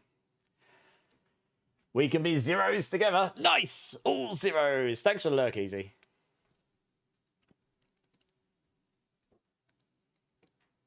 Oh, yeah, this is fine. I'd be interested. I'll have to play this and see. I mean, it should still do pit 110 plus, which is what I did on the PTR. To be honest. We can always change that back to Inner Flames. But I think... because charged bolts... crackling energy really did do a lot of damage. You just couldn't... It actually did really good on bossing. I just could never get to the boss in time because it didn't clear. But with that temper, it might allow it, so we'll have to see how that plays. I might do a full or all-in crackling energy build at some point. Okay. Other variants. Oops. Oh, poo bum. T4.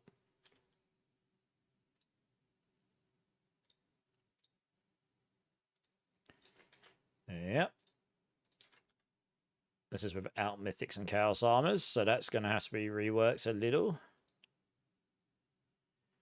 Erudition can... oh, no Mythics. Oh. Okay. Oh, goodness me.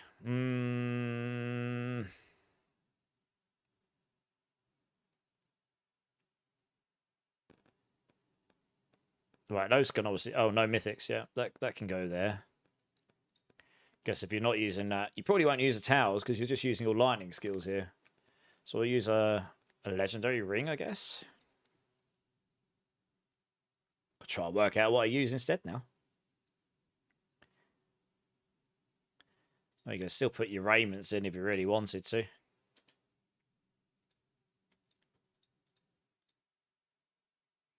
You will not have... oh, no, yeah. Your Essadoras could come over here.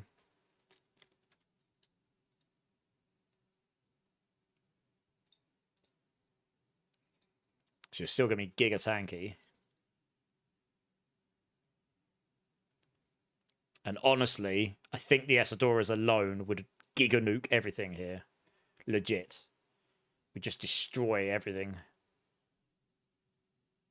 And then on your gloves, you put the aspects here instead. So you just swap those around. Trying to make it... crackling energy has a 35 to 55% chance to deal 40% increased damage and chain to additional enemy. They didn't mention anything about that one working.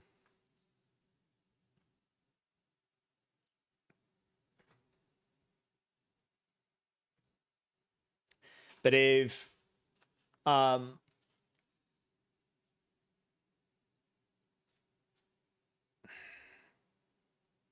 What I was hoping this would do in the PTR is you would hit one enemy and then it would make the Essadoras work on multiple enemies.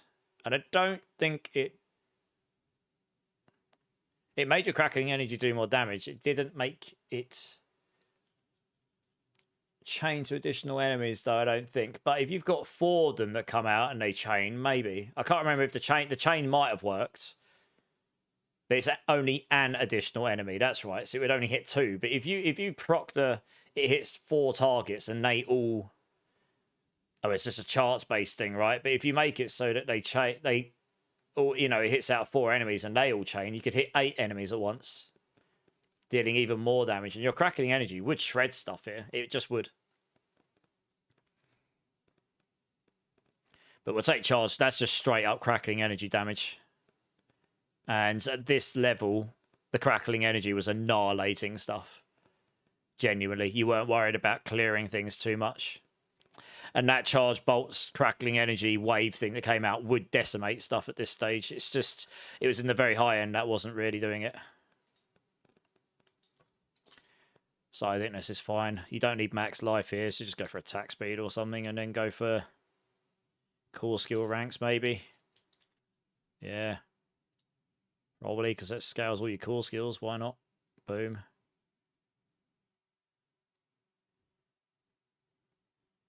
Seems reasonable, helm-wise. It's been a minute since I played. I don't think there's any unique helms here, is there? That aren't Chaos Armors. Let's have a look.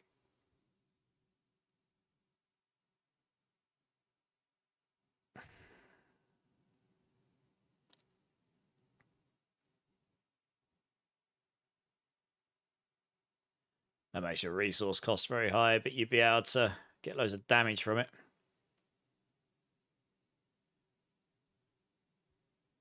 I think I tried that on the PTR, but it didn't work out better than the other stuff. Yeah, I guess we just put a legendary helm on here.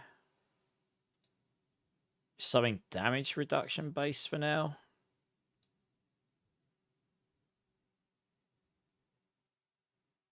Five seconds.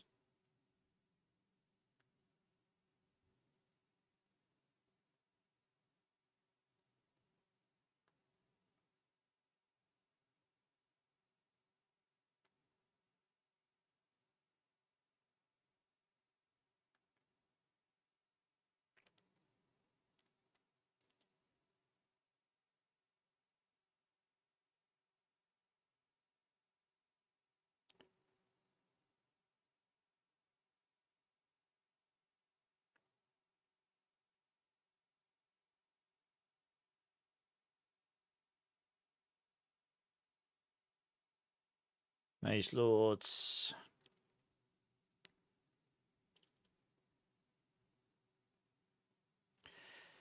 The Veer's Mastery key passive. I mean, you could just put Disobedience in here to help you cap your armor while you're leveling up.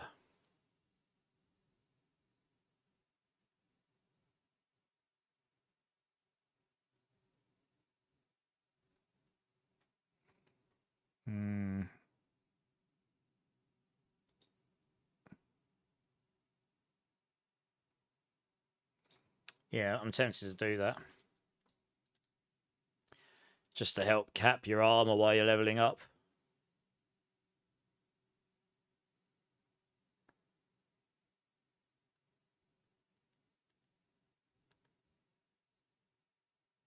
And I guess you put ranks in Lightning Spear, because that would just, well, it's just on your bar, so it's going to level up your shock skills, going to give you more crackling energy damage. Why not?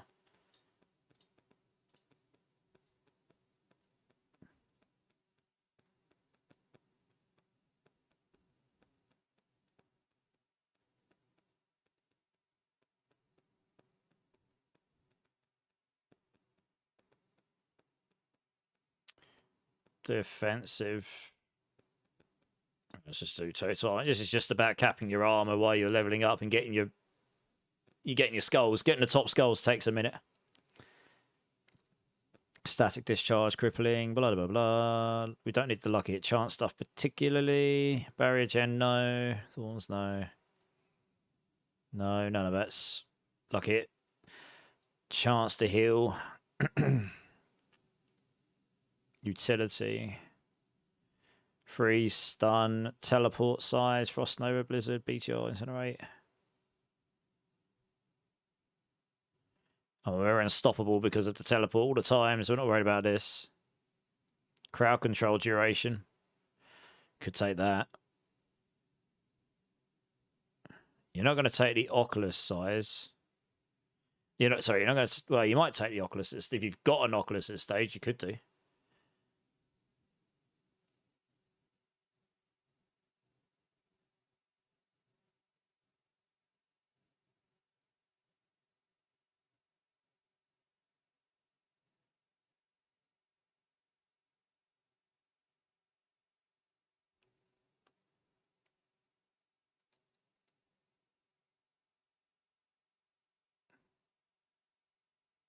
Let's put crowd control duration in there, screw it.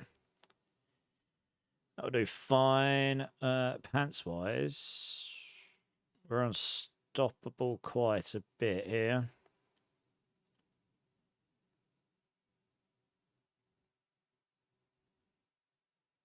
When you become unstoppable, gain 50 of your primary resource, which is every time I teleport. It's another way of generating lots of resource, I suppose.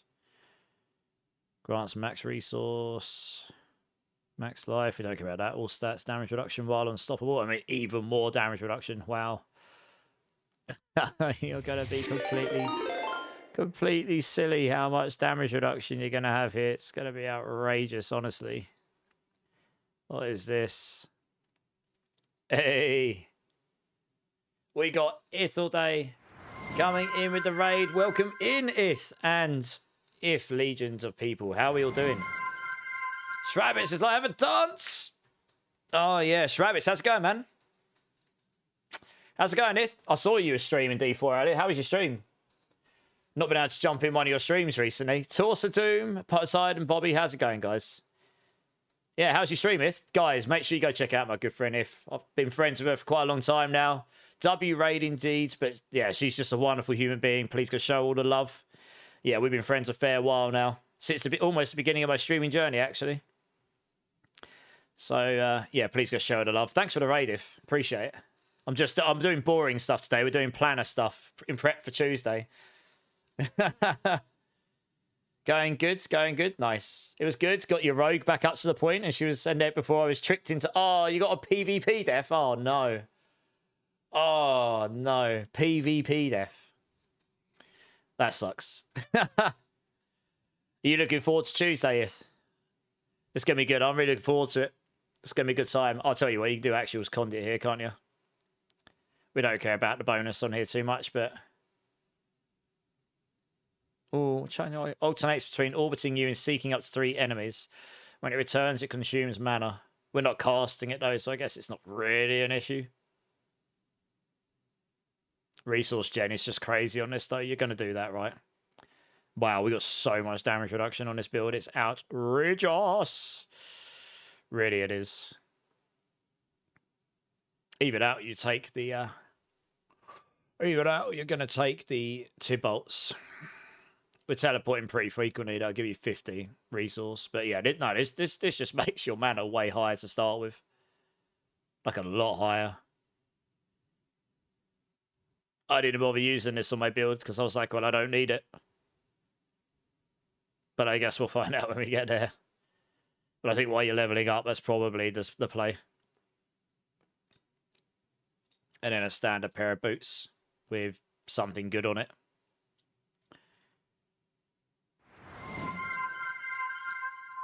Oh, yeah, you got the teleport one in here. We use that. Bounding conduit. Yeah, teleport cooldown's reduced. Yes. Crackling energy hits 2 additional enemies. Ooh. That's right. That did not work with... Yeah, that's right. That crackling energy hits 2 additional enemies for 5 seconds.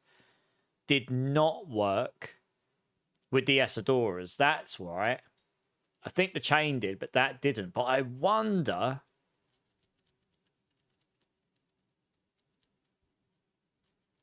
Yeah, that doesn't work with Essadoras, which is annoying. You have to get the temper for it. But you take this with a teleport cooldown anyway. Why not? Tuesday and Thursday, upcoming week, 2 releases I'm looking forward to. What's coming out on Thursday? You're going good, Trav. It's nice to hear it, man. Manga Crane, how you doing, dude? How you doing, dude? Yeah, that's interesting. Okay, well, because now you got the tempo, it'll fire out 4 things, but it didn't work with Essadoras. Otherwise, it'd be like you'd hit 8 things, which would be incredible. The chaining might work, but I don't think the bounding conduit did. That's right, I remember this now. But you can go mana per second here to start with, and then this will just make you like really sustainable mana comparatively to before, I guess. And that's right, you can go ball lightning ranks in here. It'd make your mana cost higher, make you do more damage though. Would be very nice, I guess.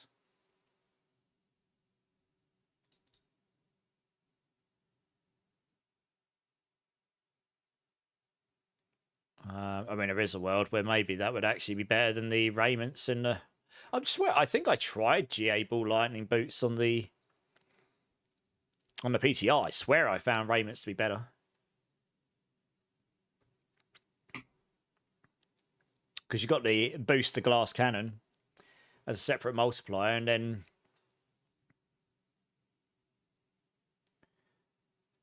the intelligence, but it also, more importantly, gave you the pull-in.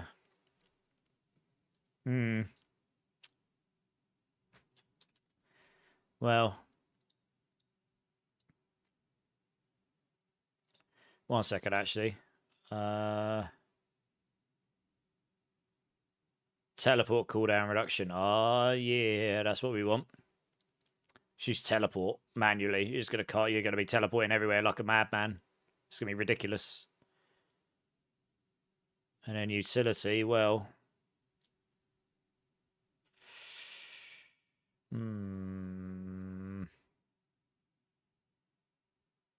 Doing well, Mango? Nice. Glad to hear it, dude. Yeah, I mean, you could put teleport here if you wanted. I'm trying to determine whether I want to tell people to use the Oculus at this stage or not. Not sure if I do. It does give you a lot of Essadoras damage. But...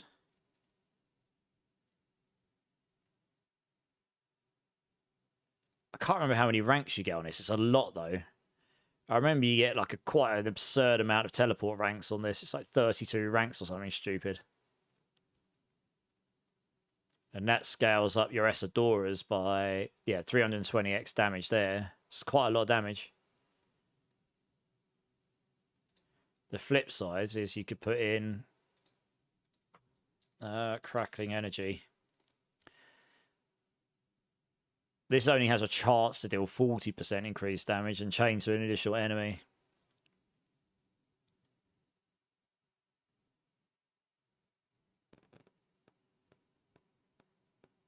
I think if you put this on a 2-handed weapon, it gets a 100% chance.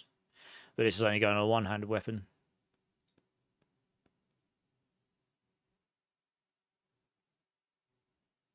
No, I think you just take this. This is just going to allow you to teleport like an absolute nutter. They actually took Nova size off of this and changed it to teleport deals double damage. I think, yeah, this is just going to make it so while you're leveling, your teleport's just going to be completely insane. To be honest, it'll be pretty nutty. And then ring-wise, well, we won't have the Starless. That is going to kill out the resource cost reduction, which is interesting. So we will need to... Yeah, you won't have as much resource cost reduction. That is going to be a little painful. Take an offensive aspect here. What we got? No, we'll need to put something resource-based in here to help solve that problem. I think.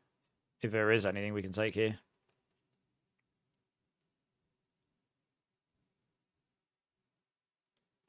We're not casting basic skills.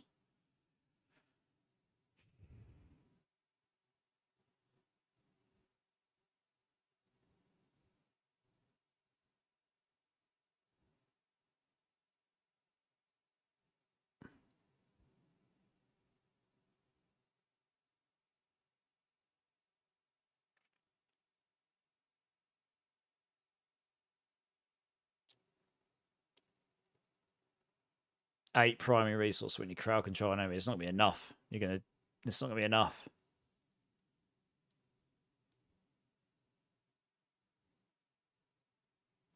It's 30 mana's not enough here.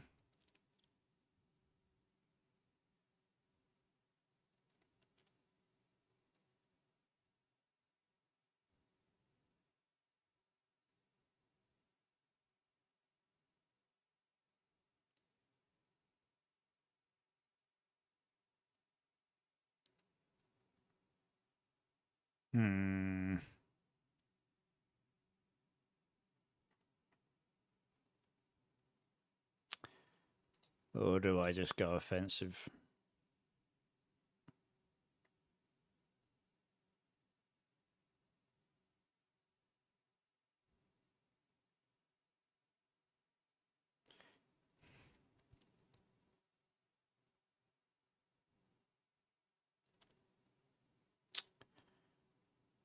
There's all fates. An additional shock skill.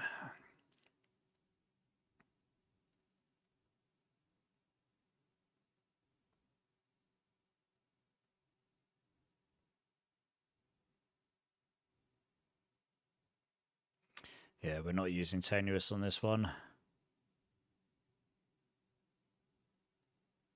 Yeah, it'll be hard to match that 50x. I remember there's not a lot of generic damage scalers on this, on Sorks, really.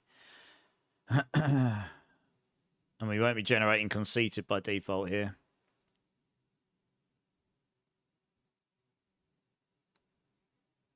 Because you kind of need, yeah, that's right, you need the shroud to unlock that. I think we might actually need to take something mana generating here.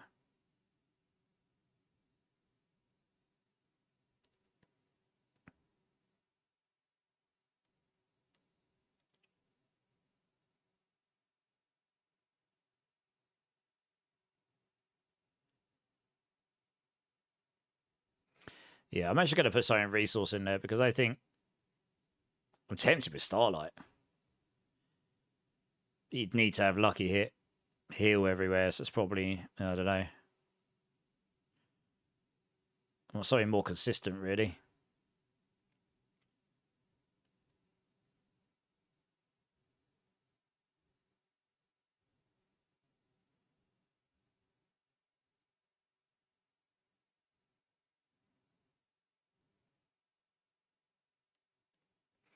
I could only occur once every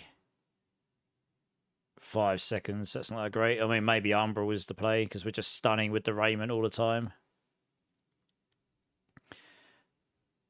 When you crowd control an enemy, it'll give you some mana back or using a cooldown.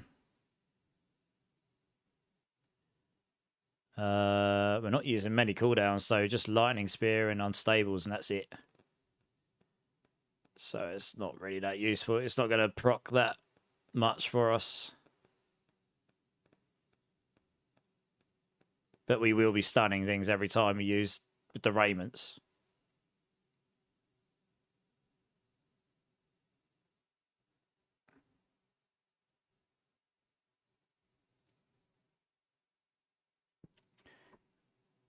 Yeah, I think that will help. And I honestly don't think you're going to struggle. A lot of this stuff. And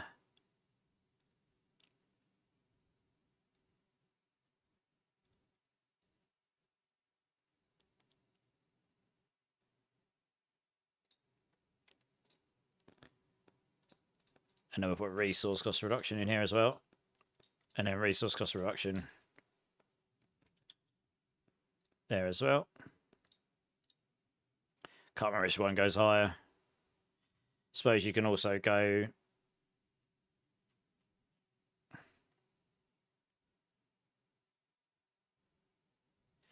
unstable currents cooldown. Yeah, this is just about trying to trying to somehow, some part replicate what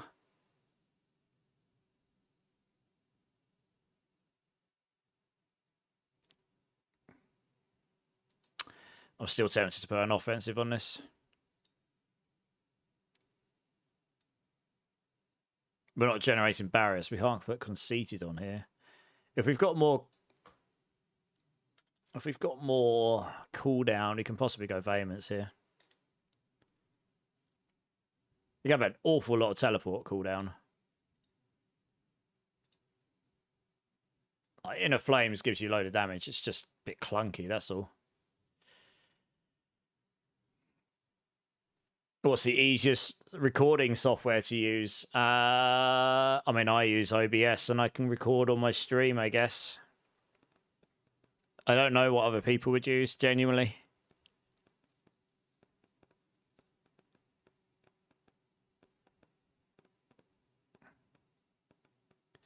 All right, I'll tell you what. We'll actually just recommend that you go into Shadow there. Yeah, we'll just recommend them to take all of the crackling energy stuff. Why not? Because honestly, it's going to giga nuke everything. You're going to have so much crackling energy damage. It is just going to annihilate stuff for you. It's going to auto farm everything for you. And the way up is... I think the Oculus is not actually the play here. It does give a lot of... It will give you a lot of teleport cooldown and all that.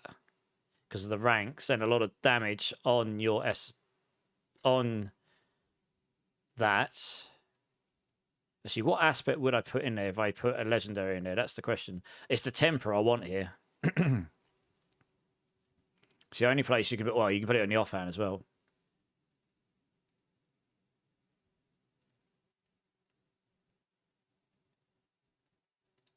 So I don't think there's any unique options here other than the Tower of Shards, but we're not going to use the towers.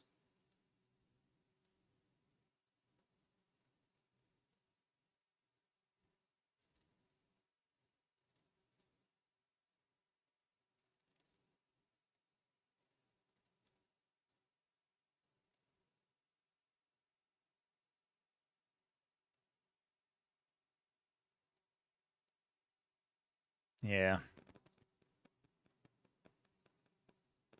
That won't do much for us. I don't think there's anything in here. Do do do do do.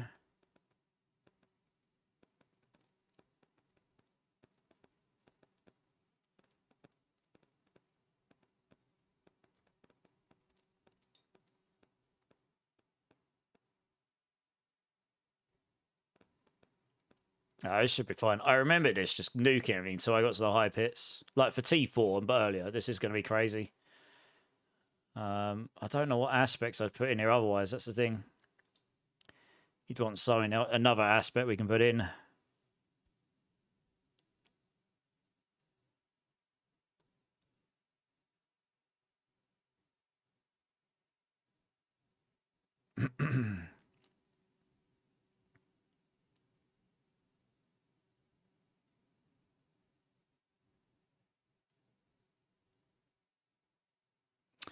I mean, you have the aspects of elements, I suppose. 35x, it'd rotate. And then every 7 seconds, you'd have a big burst of lightning damage. In a calm.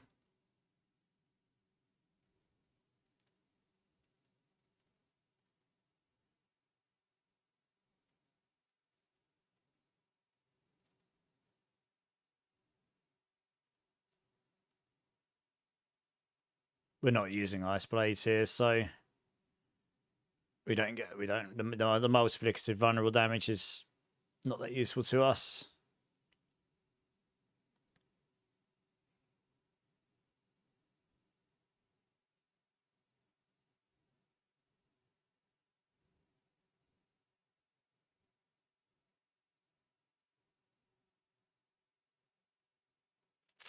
We haven't got barriers on this version. I mean, you could respec it so that we could put 2 points in there and make it so we do get barrier every time we cast skill. But we're not casting skills that often. That's the thing.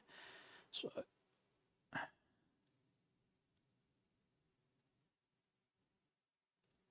think it's when you cast a skill with a cooldown, you get barrier, and we're not really doing that often.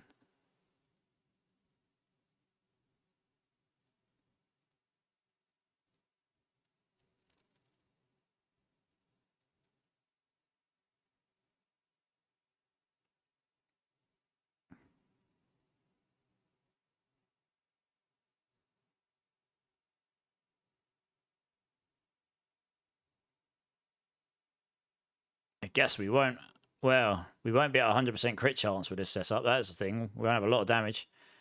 You could go Elementalist here. 45% crit chance. Yeah, that's a good point. Yeah, we should probably do that. And then we got crit strike chance there. Attack speed, attack speed. We got crazy amounts of attack speed here. We're gonna need some more crit chance. I've just realised we haven't got our crit chance capped.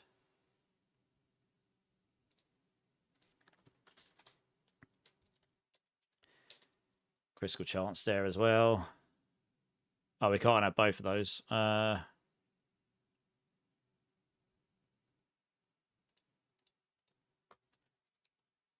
Shot critical chance, and then we could have resource cost reduction here.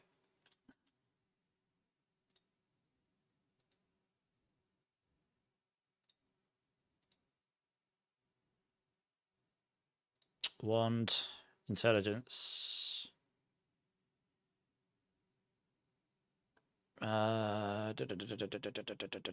Resource cost reduction and lucky primary resource, probably. I mean, it's going to be really hard. Oh, that's two-handed only on resource cost reduction. Ugh, okay, can't get it on there. Mana on kills two-handed only as well.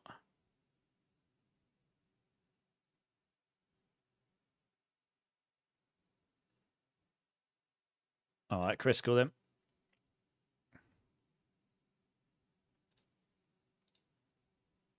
So they're flat mana now, but we do this. It also means you can put the chance for this on here as well.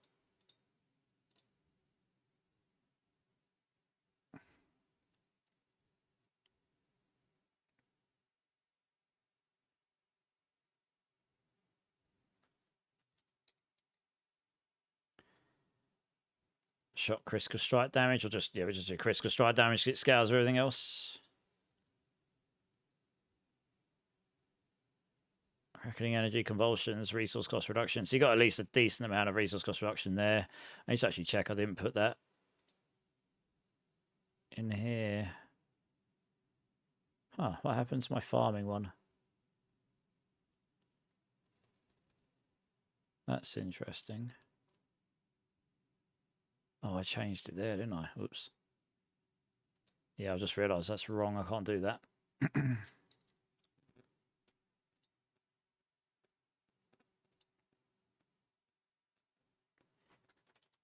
It's farming.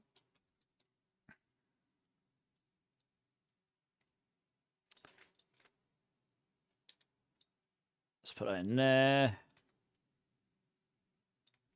Put that in there. I mean, that's fine. That's pretty much the same otherwise. And then that just helps us get the crit chance up. Shot crit chance. And a maximum version of that would get you to, well,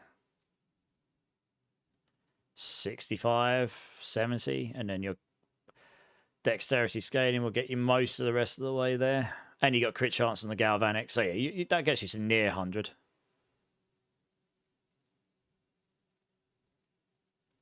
You just let the Essadoras do most of the heavy lifting here.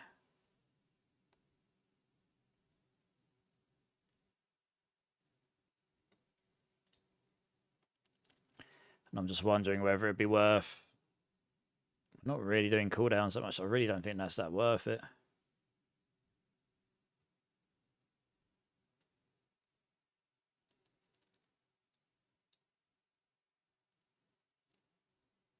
You don't need that there if you're not generating barriers.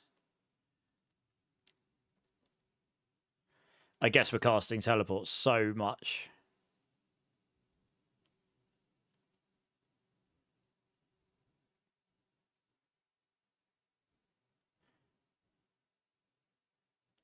that you just generate. Yeah, you just generate protection all the time when you do that,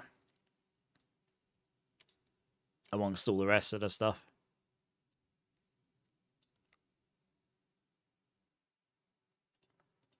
Take those out, put those in there. I would say you got loads of damage reduction. We don't care about this too much. Put those in there.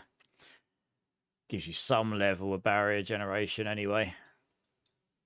I think that's fine. I'll sort out a Paragon in a moment. Let's sort this out. Acidora's single target damage reduction. Cool damage. Yep.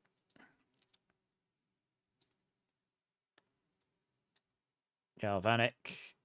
Okay. Yep.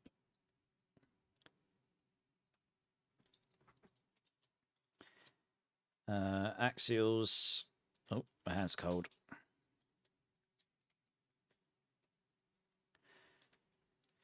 Axials, conduit.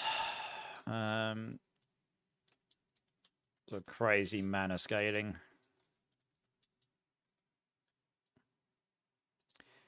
Resource and resource generation scaling.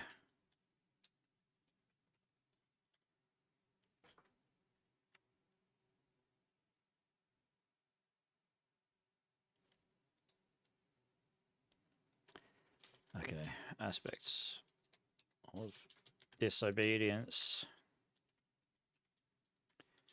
to help cap armor earlier on.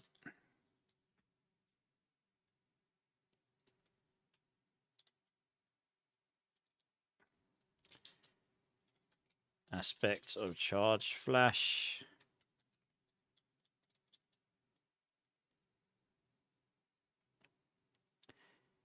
For extra crackling energy damage and auto farm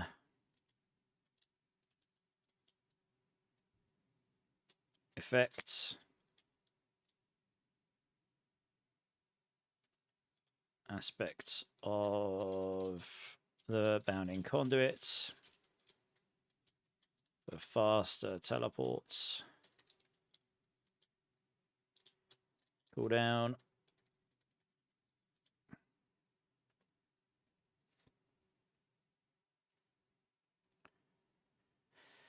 Aspects of abundant energy.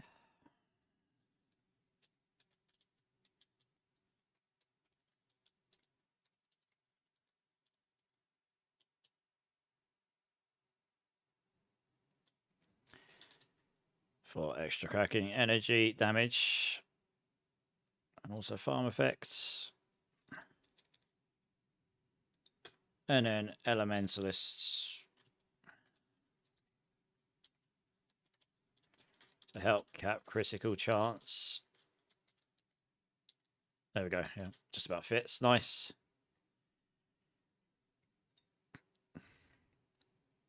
And this all looks fine.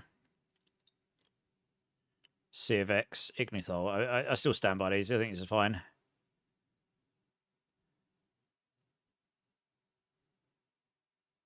I was sort of torn between whether you put the crit chance in or whether you got the extra int scaling. The extra int scaling does give you more mana, I suppose. So we probably should do that. In fact, I should change that on all of them.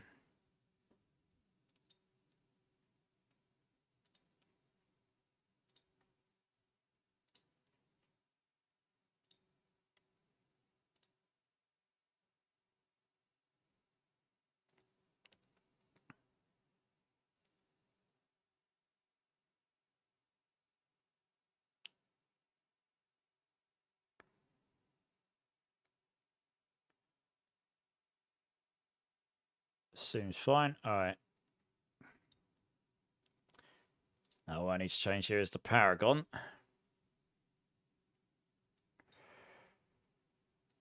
Really strip this down to bare minimum.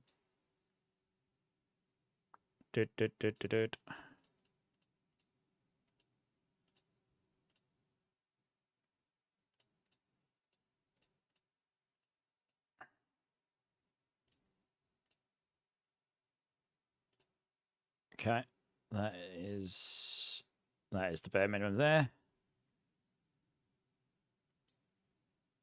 You definitely don't need all this stuff to start with. And you could absolutely get away without that. And that. Already down to what, 2, 4, 1. That's pretty good already, actually. We definitely don't need these early on. I mean, this is a really super cheap build to put together to begin with. It really is. Like, Paragon-wise, it's a really cheap build to put together.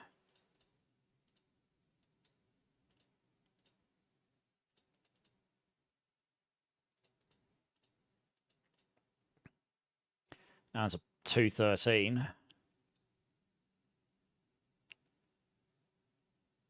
Yep, definitely don't need those. All those. Oh, you could probably get away without those, honestly. Get away without that. Bare minimum. Same here. Just strip it right down.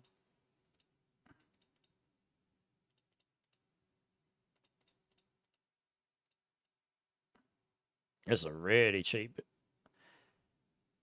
build to get going.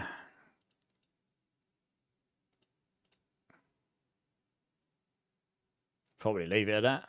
If I compare that to this build.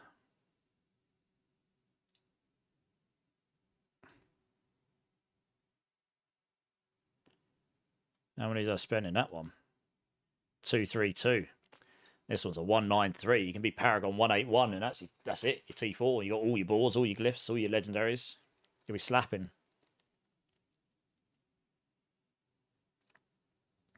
I did have the crackling energy node up there, actually. I do wonder if I swap that for this. Maybe.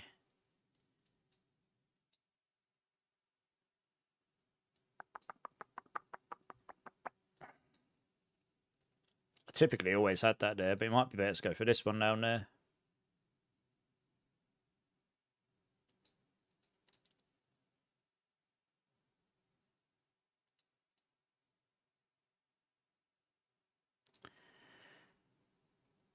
First time ever I've swapped that. But I think we do that because I actually think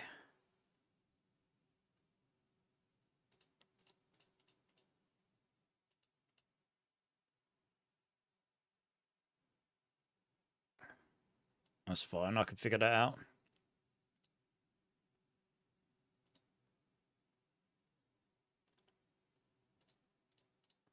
Pretty easy to sort of reconnect it. Just think, yeah, going for that crackling energy second, because that really will do a lot of damage early on while you're farming stuff out.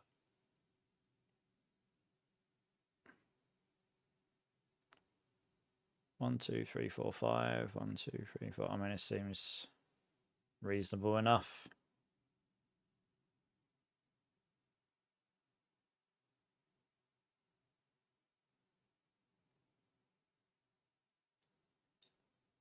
It's pretty easy swap that, actually, to be fair.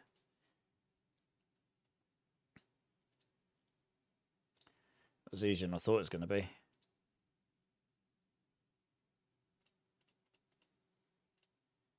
Yeah, just straight swap that and then just simply do that. Seems reasonable. I think that's a good idea. Fridge of Fate's conditional. This one, not so much. Oh, I'll make it slightly more expensive here, I guess, but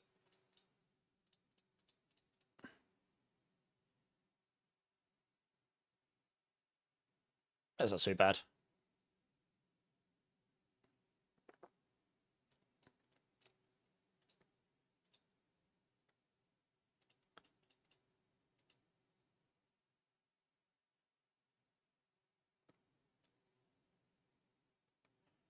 Still, 184. Paragon 184, I think. That's pretty decent.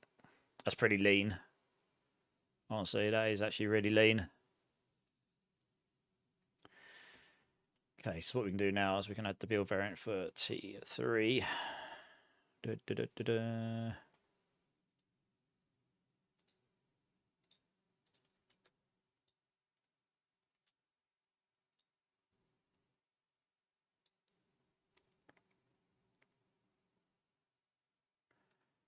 And what we'll do is we'll just strip this down.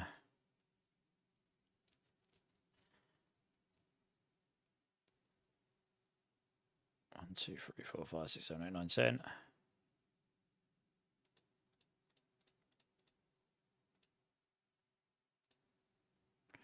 Probably out. What was short there? Okay, just 1. Okay.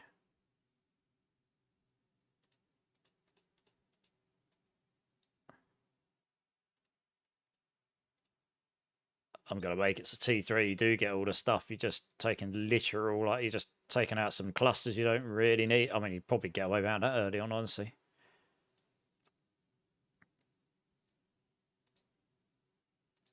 It's 163.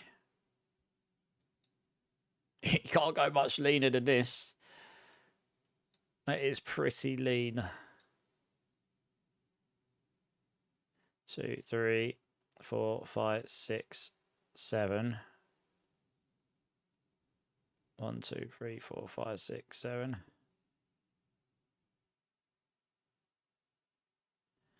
No, that's probably right.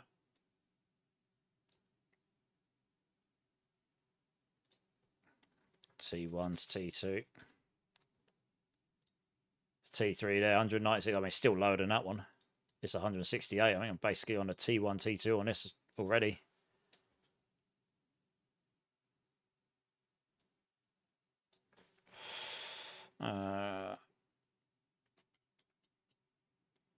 Catalyst.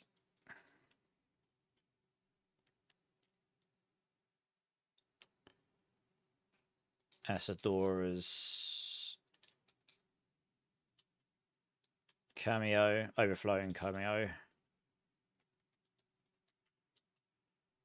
and a galvanic ring, azurite, galvanic,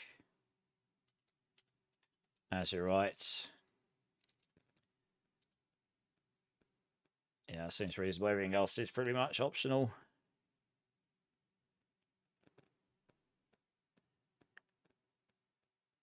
Yeah, I mean, everything else is optional.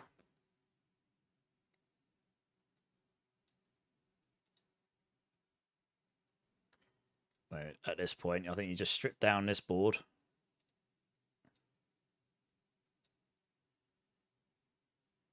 And then you can strip down all of that. And there you go. I mean, that's Paragon 124. You should easily be able to get that. Honestly, gives you a journey anyway. I think that's fine. Hey, Gamer Dork, how's it going, dude? How's it going, man? Yeah, so yeah, T1, T2, T3, T4, chaos farming. That all seems fine.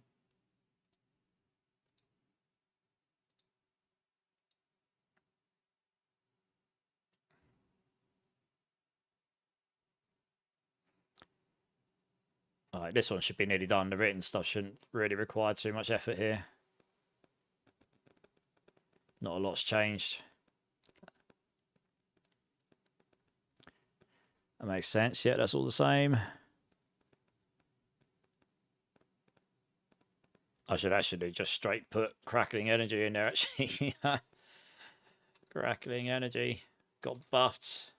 Big time. Hey, Bitters, thanks for the lurk. Appreciate you. Astoras, Chaos Armors, yeah. Yeah. Oh, I should put in a Chaos Powers as well, right?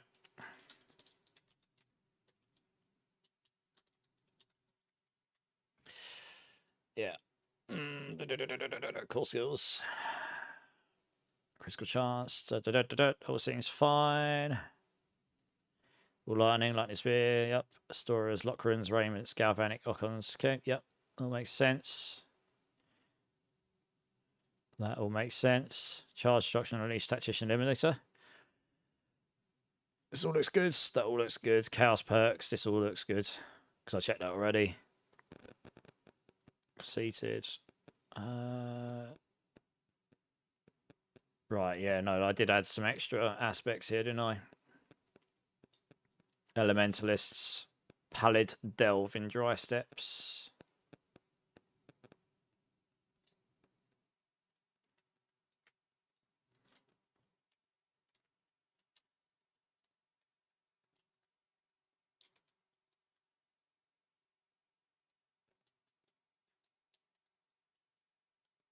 That's 2 L's, I think.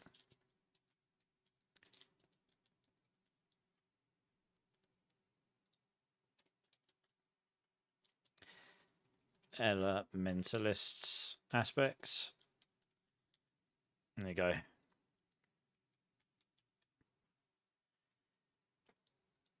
Okay, we have got those charge bolts crackling energy ones as well. Charge flash, aspects of the charge flash, aspects of abundant energy, aspects of bounding. Okay, bounding, Condor Temple, aspects of the bounding conduit.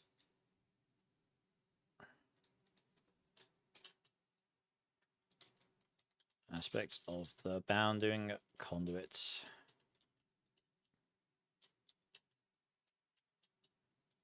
Condor Temple. And then we've got drops only aspect of abundant energy. And let's make sure I get it called right. Aspects of charge flash, they drop only.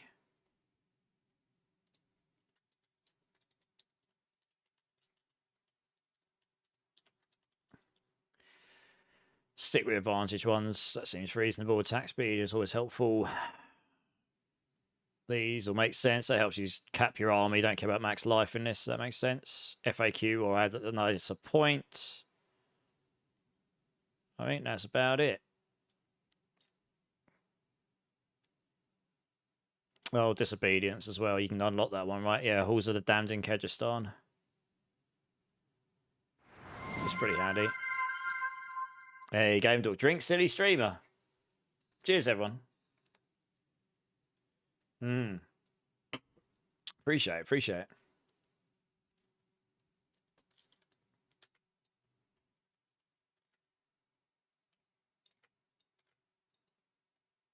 Kyrgyzstan. Halls of the Damned.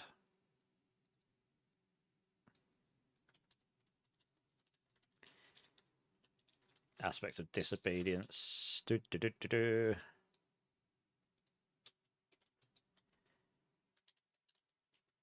Obedience. Okay. I think that's it. Apart from this, yeah.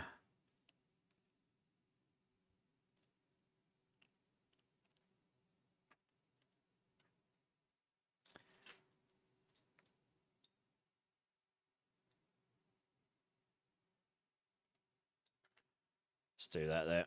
Add an initial planner, and then we can have version 1.0 on the 22nd of September.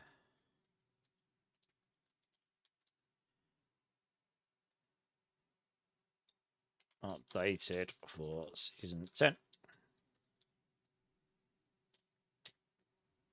That should be it. That one should be done.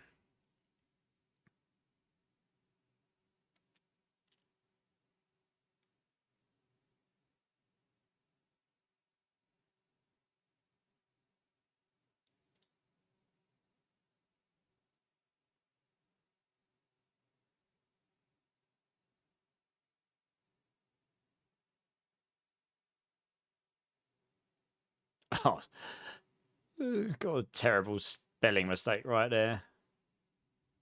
Got to change that. Where is it? There you are. Just making all the markdown. Make sure the markdown's all good.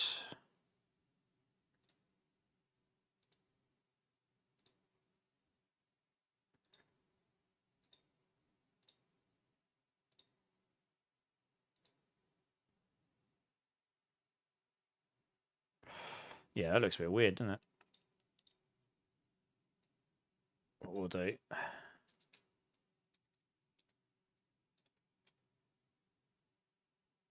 That's probably going to look better, to be honest.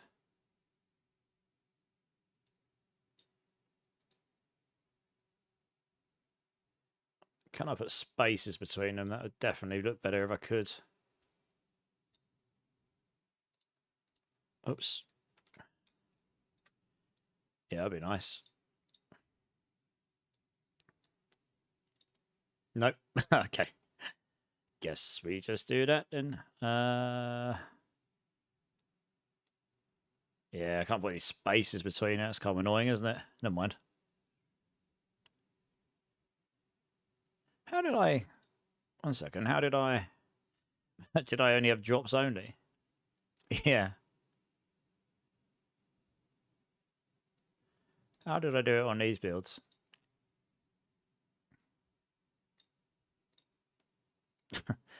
Okay, I think that's how I've done it. Okay, I see. Because that format just comes out really weird. So I just did it like this in the end.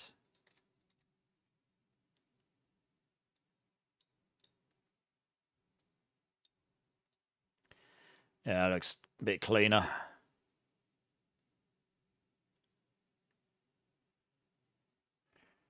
Don't know if I like that in italics, honestly.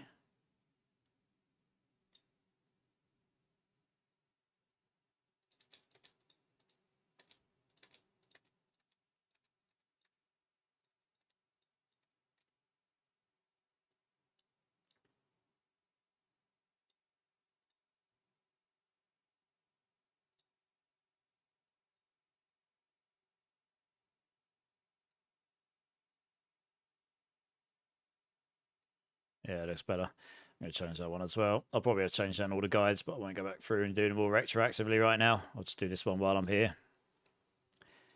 Italics looks a bit harsher on the eyes. There you go. Okay, I think that one's done well enough anyway. Well, what's the time? We've got an hour left. Okay, do as much of the Stormcrow one as I can. That knocks off quite a lot of the important ones. I've only really got the Druid Pulverize.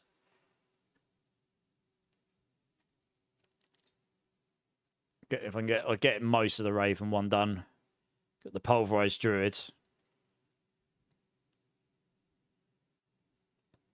This one here I can actually discontinue now. Yeah, I can unpublish that one. For now. And yeah, it's Blood Lance.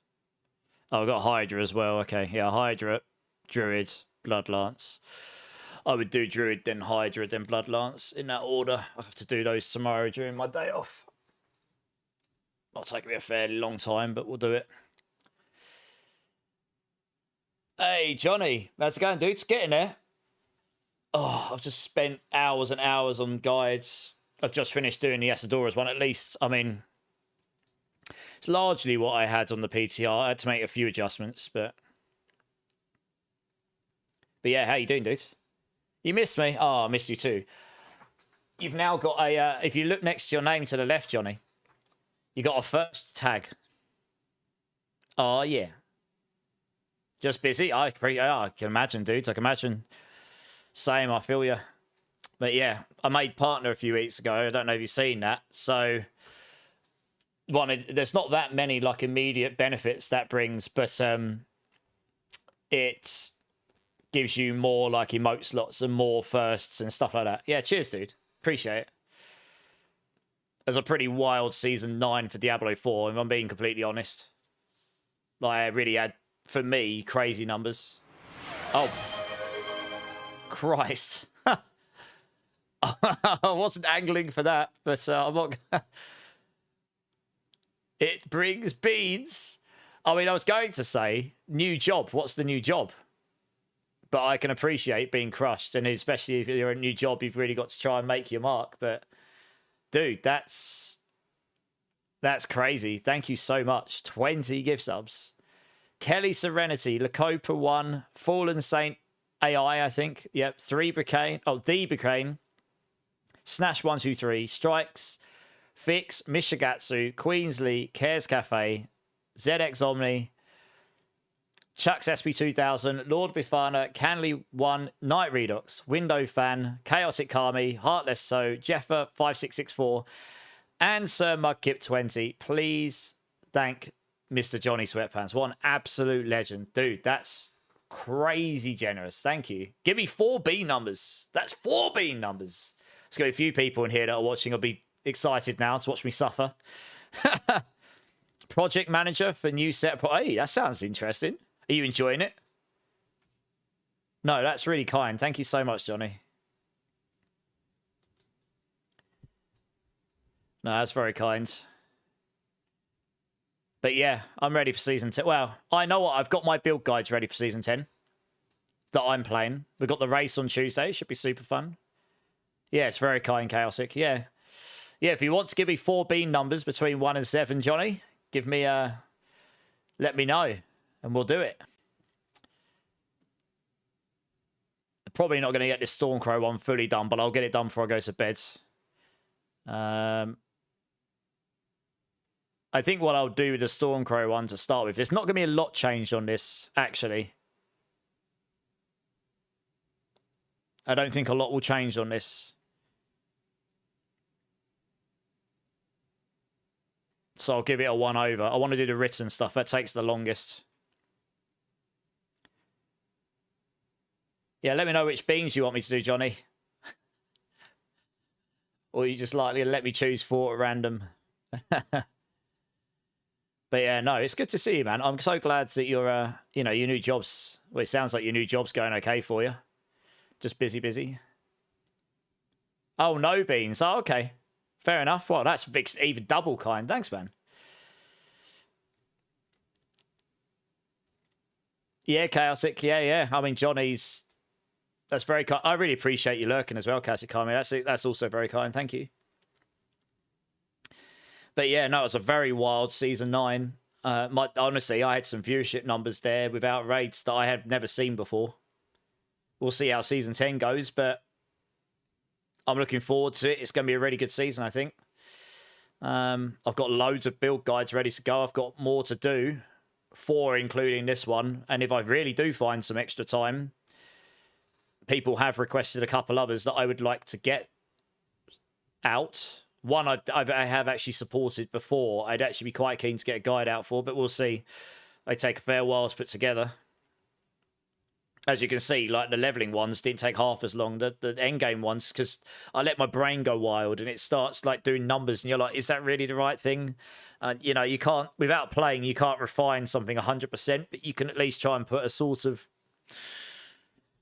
you could sort of put in a sensible, like educated guess. And I'm trying to make these endgame guides have a here's your non-chaos armor version, because a lot of people aren't just going to have those chaos armors in the right place. And it does make the guides a little bit longer to make this time than previous seasons, where you just do T1 to T4 and then here's your mythic version, which is just replace these items with mythics. But these are actually like 2 really different setups to go through your torments with no mythics and no chaos armors. And then your chaos farming is mythics and chaos armors. Very different setups, but... and obviously I do quite written guides as well.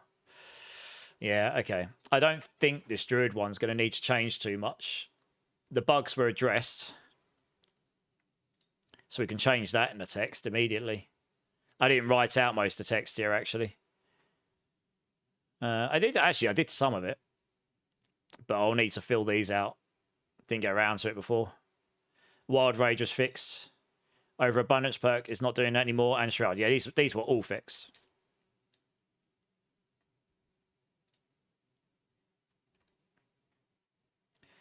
But a lot of this stuff I can copy paste from other places, I reckon. The written stuff.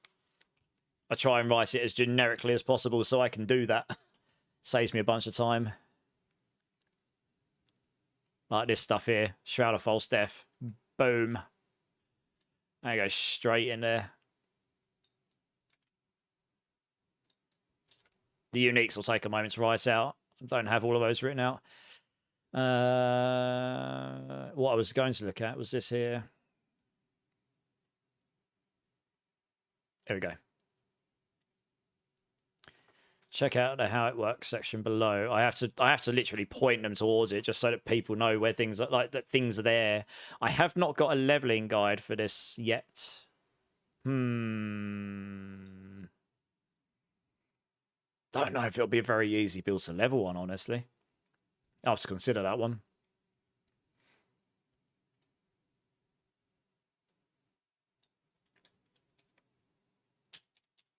For now, we'll do that. Very strong, even with very high DPS. It was pretty tanky, this build. Casual playstyle, low Paragon. Yeah, slow starter, gear dependent. Yeah. Low Paragon requirement. That's right, I had a low Paragon requirement. Only requires 2 uniques to get started. Super fun. Yeah, we'll stick with that. That sounds good. Got the video already. Cool. Gameplay loop. That's what we got here and the other guys. Let's see if we can nab some of this. Main focus here is supply attacks as fast as possible. Alright, well, we use that there.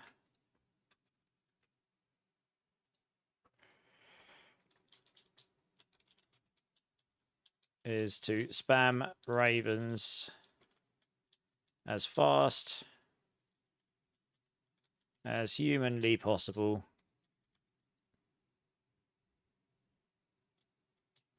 So they can obliterate your enemies. That's pretty much it. It's a really simple build, this. If I remember right, it's a point and click build. It literally was. Right. Yeah, it's I got 4 skills on the bar. That's right. Like my version, just petrify. Petrify every now and then point and click. Oh yeah, use earthen bulwarks, keep your barrier up, that's right. Cyclone armor as opposed to... It was a simple build. Reduce damage from elites. Crit chance, critical damage. Yeah, energize. Oh, it restores 30 spirit. That used to be 100% of spirit. No, they haven't changed that. That does, it refills your spirit, doesn't it? That just isn't fixed on here. That's right. That's right, yeah, and you got a chance to reduce your cooldowns here. So you just get petrified all the time. Yeah, you make the other might key passive also apply to your storm skills, that's right. Use Gafflin's Birthright. Animal Forest, you gain the perfect storm and earth and might key passives, yeah.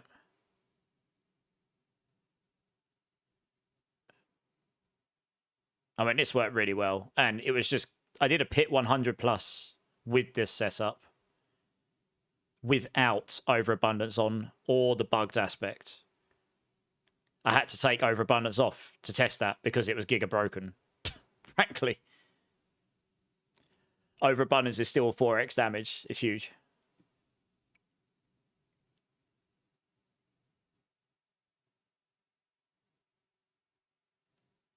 I'd probably still stick with this and just leave it as it is. It works pretty well on the PTR.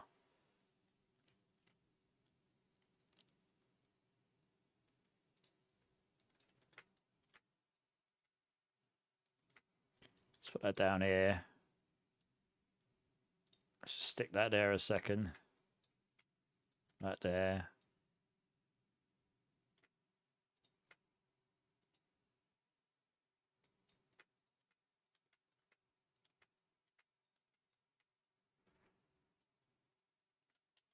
It's pretty tanky. And what was I going to put?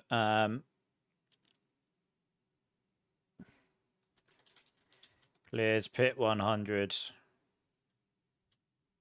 on P. Oh wait, I didn't even test above it, but it was pit 100 plus on PTR without bugs.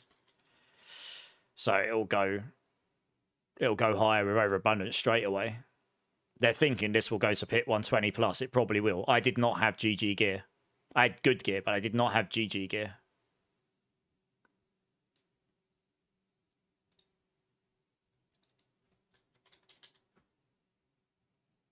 Okay, we can change that.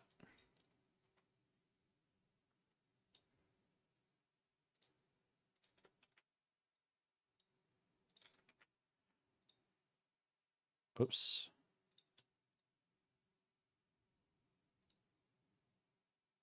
This has actually had favourites since earlier. I didn't have 20 on this earlier.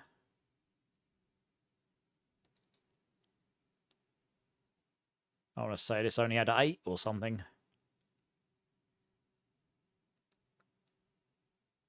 I don't know what pit to put in here. Like, I'm going to put pit 110 plus because that will definitely do that with overabundance and the 4x damage there and everything else I didn't use. Like, it definitely will. I did 100 comfortably. It was done in like 6 minutes or something without it. I've probably have to go back through my VODs, but. Hey, Rich, how's it going, dude? Back to D4 Planet? Yeah, man. Yeah, I mean, look, I can't. D4's where my main audience is, isn't it? And I do enjoy the game. Yeah, for sure. I would have liked to have gotten on to some Borderlands today, actually, but I just haven't got time. Like, once we finish this stream, I've got a meeting with some people. I'm going to have to go back and finish off this build planner I'm working on.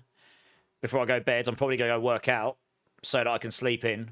And then when I wake up, I've got at least 3 planners to do tomorrow, plus some other stuff. And I'll need to get some stuff in prep for Tuesday. And then I've got Tuesday free for any last minute things. I really want to try and get some leveling build videos done. They're not too long. You see what I mean? I'm running out of time. So today I had to do this. You might want to add Cinder Shelly. Can also drop from back hive. And you've got, oh, really? It can drop from back hive as well, can it? Oh, nice. That's a really good shield. Like, it made me super tanky chaotic. Like, unbelievably so. Like, I took it off to put something else on, and I was really squishy. And I was like, hang on a minute, what did I change? I'm dying. This is not good. Put that shield back on. I'm like, yep, now I can just tank everything. It is ridiculous how tanky that makes you. Oh, yeah, Rich. This is probably going to be the best season yet, Rich. It's not going to fix everything, but the main thing that they're changing and adding is this craziness here. Let me find a build for you. My Esadorus is a really good example. Here we go. They've made it so that most, not all, but most uniques can be put into armor slots. And they roll their maximum aspects and stronger. My Thorns build's actually the best example I've got here. So, like, my Thorns build here, like my old school Gorilla Thorns build, I'm running, like, the Sunbird's amulet in my helm, the new Hesha Edkasungi gloves in my chest, my Zepazontic rod as my gloves, you know, Harmony of Ibawaka in the pants, which is a helm, because it makes them stronger. It rolls their max aspect and stronger. But it also now means we can put things on in combinations we couldn't before. Like my Rake build, I'm running both the Rod of Kepaleka and the Zepazontic on it because they're basic skills and core skills. So it's going to create some slightly more interesting build combinations. You can run your Banished Lord's Talisman in your gloves or something. So you can still have a Giga Chad amulet on, you know, things like this. Yeah, there's going to be loads of S-tier builds this season if you go as far as saying that they can all smash the content. But it's just going to be a fun season, I think. There's going to be loads of builds. Like, I'm just doing the planner for this new Stormcrow Druid build that was really good on a PTR. And like, I did a pit 100 this without any of the broken stuff. It did a pit 130 plus with all the broken stuff. It was giga broken. But yeah, this will do a pit 110 easy plus. And they reckon it'll go to pit 120. And I did not have giga gear. Like, my setup was pretty good. So I'm just going to leave it mostly as it was. I was just trying to get the written stuff together here. Yeah. I'm starting on Spiritborn, Johnny. I'm going to start on my Gorilla Rock Splitter build, which is going to be different to most Spiritborns, but it's really good for leveling. And it's gotten loads of buffs. And a magic power, which you'll get super early on, Giga Juices it. So it'll be really good for leveling.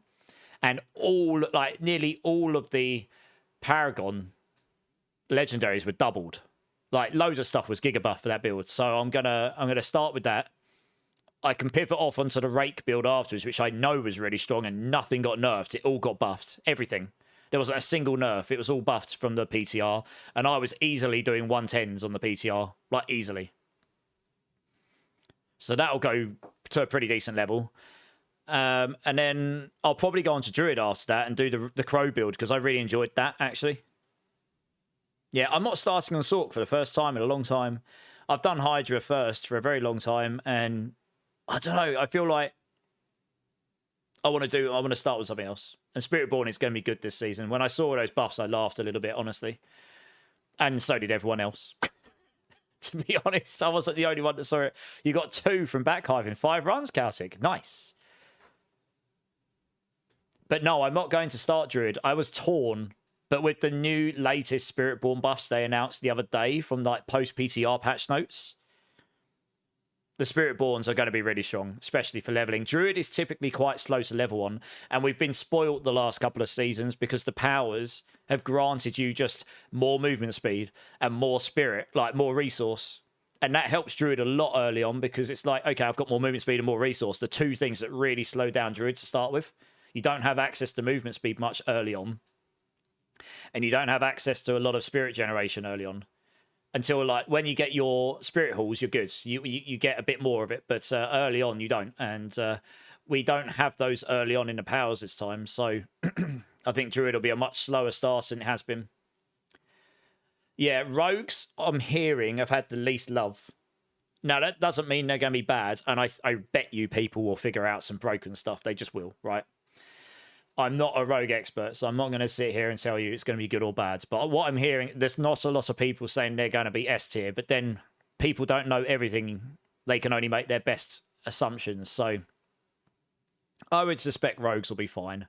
I think they'll have some builds that will smash the game's content, no problem, if I'm being completely honest with you. Yeah. Your main focus here is to spam ravens as fast as humanly possible so they can obliterate enemies. You cast Petrify. Yeah, you cast Petrify to stun enemies. Generate spirit. And... oh, yes. Increase your critical damage. Increase your critical damage, so you do a lot more damage. Damage to affected enemies. There was one change, actually. What happened? Petrify. They did change something in here, didn't they? The Basilisk. When you first hit an enemy with an Earth skill, which we're doing on this, because we're converting all our skills to Earth skills, I think. Petrify them for 3 seconds. Against bosses, this is going to occur every 5 seconds. Oh, now, Petrify now deals increased damage. Earth skills petrify healthy enemies for 3 seconds. Okay. Guess I never really did look at that item. Can you even put that one in here? It might be one of the items you can't. Oh, you can. Petrify now deals physical damage. Yeah, it's not really got anything that's useful to us here. We use Petrify's utility here, not for damage. And it just resets all your non-ultimate cooldowns. So you basically make it so you can spam Petrify and it instant resets Earthen Bulwark. And then you can just perma-barrier yourself. Because this barriers you for 45% of your max life and you just get 120% barrier regen and boom. This instant gives you 100% barrier all the time. It's ridiculous. And that gives you loads of tankiness. Loads of it. Yes. And that was totally achievable with the powers. I remember very well. So affected enemies. Reset your cooldown. Oh, yeah. To stun enemies, generate spirit, reset. Non-ultimate cooldowns, and increase your critical damage. To affected enemies.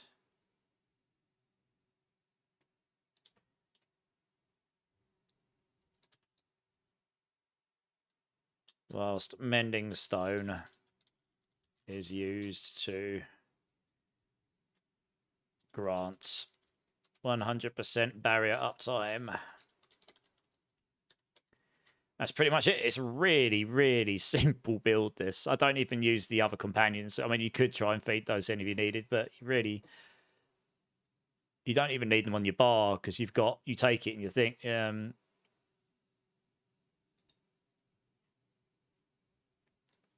don't think. Your companion skill grants 1 additional companion. Gain the passive effects of ravens, wolves, and poison. So yeah, you don't even need to put wolves and ravens. The one thing I couldn't test on this, because it was insanely broken, was to use that aspect that allowed you to proc your companions.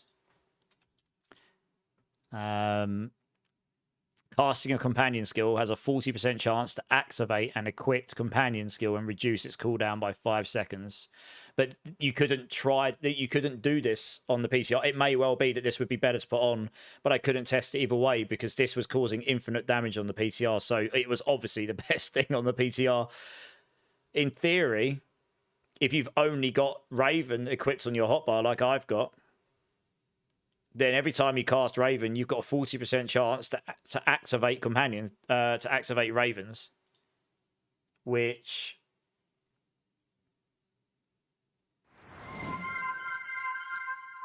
yeah,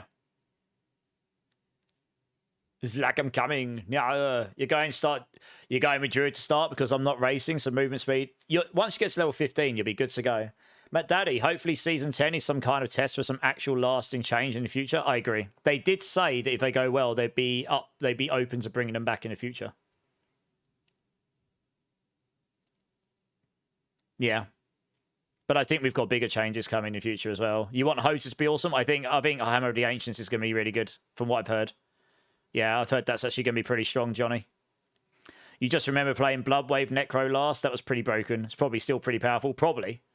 That won't. I don't think that's going to be number one. I've seen a Shadow Blight build is going to be really, really strong this season. But there'll be loads of really strong builds. I haven't checked the Necro stuff much, to be honest.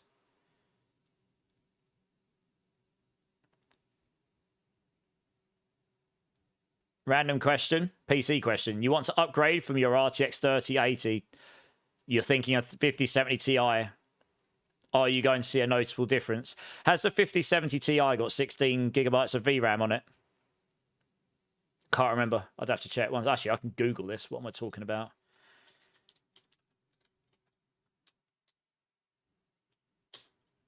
I mean, look, 5070 Ti versus 3080, do you say? Yeah. GPU benchmarks.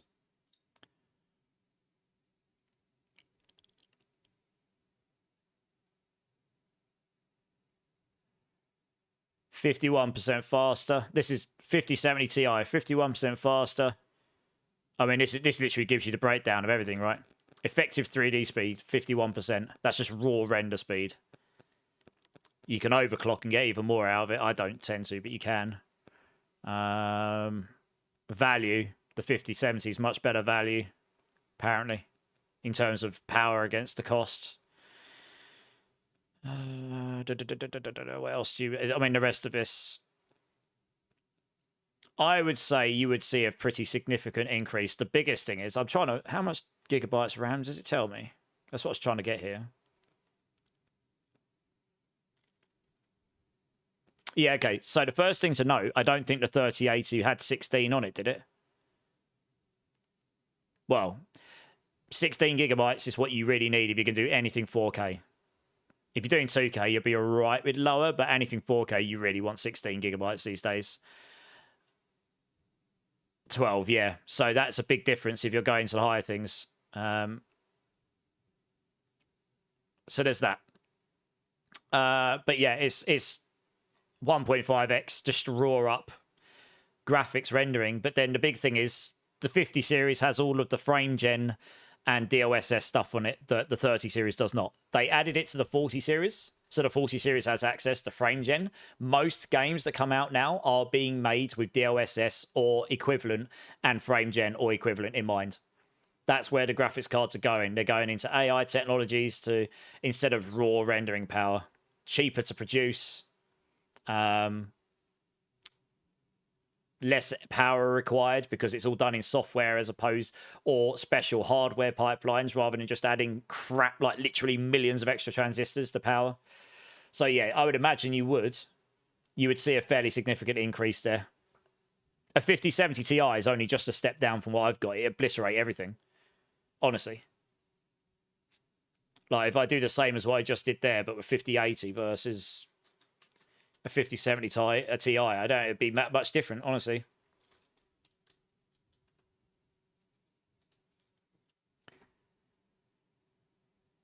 %16 faster on a 5080. It's a lot more expensive though, right? I mean, a 5070 Ti is a sixth graphics card in the world. like out of everything on this website. So yeah, the 5080 is obviously more powerful, but it's not probably not. I mean, in terms of value, actually, the value 5070 is better in terms. This is the thing, like the 5090 would be more powerful than the 5080, but the value for the 5080 versus the 5090, I bet you would be. Yeah, I'll show you, right? The value value is 52% better on the 5080 over 5090, because when you get to the peak, you're paying for the absolute creme de la creme.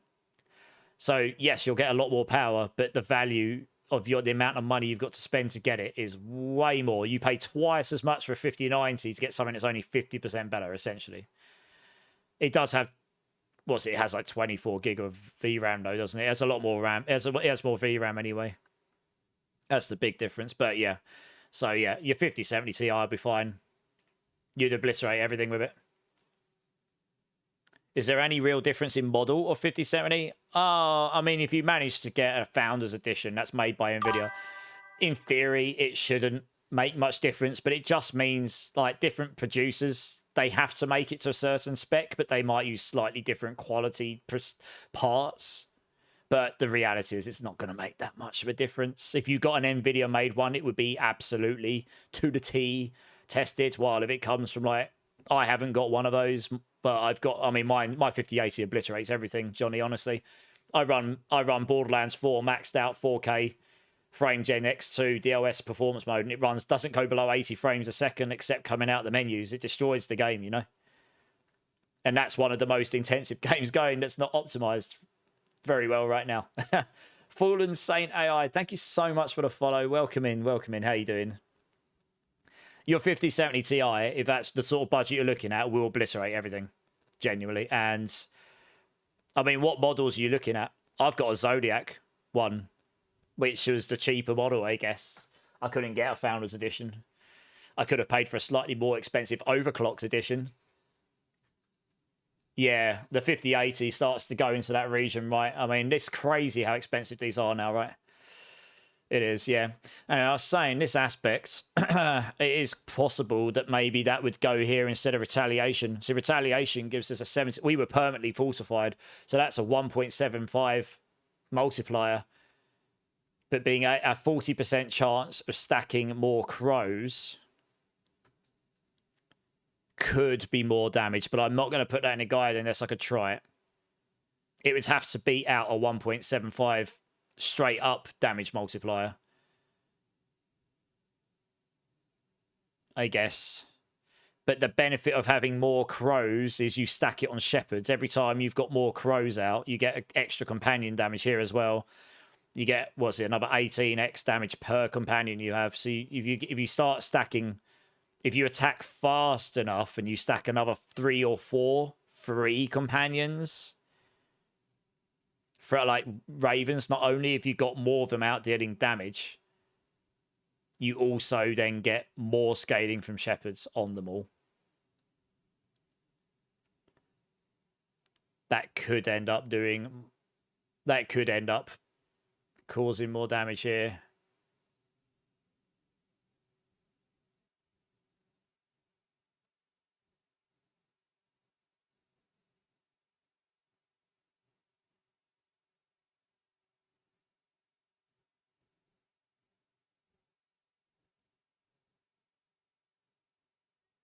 I mean, there's a world where you do Banished Lord's Talisman here as well. You might actually be able to make your Ravens cost 275. I'd have to get out there. You'd have to take the Starless Skies off, though. Hello, Cat. How you doing, mate? Yeah, you'd have to take your Starless Skies off, get your Banished Lords somewhere. Put a Legendary Ring in or something. Because you'd need a lot of resource gen. Or lucky hit. You're relying very much on Energize to stack Spirit. I can't remember. You'd have to get to 275 Spirit. You'd have to put the Spirit thing on. I think I tried this. I think I tried to put the Banished Lords on with that. It's the consumption, isn't it? That's the problem. Oh, yeah, no. When you cast it, it consumes mana, doesn't it? Yeah. But you really want to be able to spam Stormcrows. But being able to make Stormcrows overpower, I guess, is quite nice.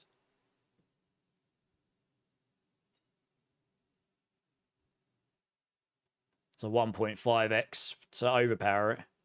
Plus, if you got the Banished Lords on your build, I guess that gives you another 1.6. You'd put your Banished Lords in here. So you don't lose your core skills here. You can't move the Gafflin's Birthright. But you want that. It's a huge amount of damage. Humanity scaling. And the access to 3 key passives is pretty balmy.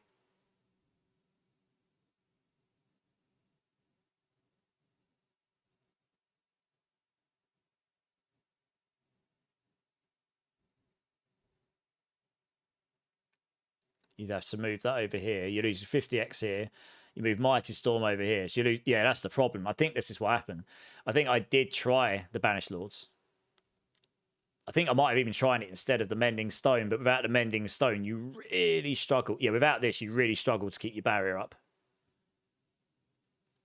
Like, long enough. You really needed this to give you Earthen Bulwark the 6-second addition. Because otherwise it only lasts 3 seconds. It just doesn't last very long at all. This allows your Earthen Bulwark duration to last long enough that it just doesn't matter.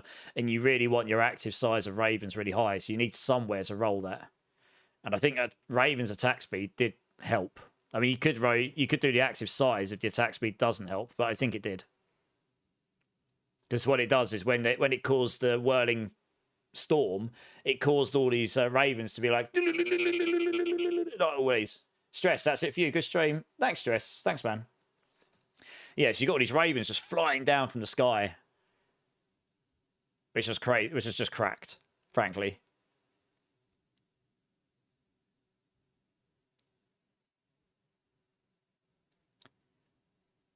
So yeah, you'd have to roll your Banished Lords like in your gloves. So you still get your core skills, you still get your attack speed, you lose some willpower. So that's an acceptable loss, but you lose your 50x over here. This helped you cap your attack speed, crit chance, and lucky hit.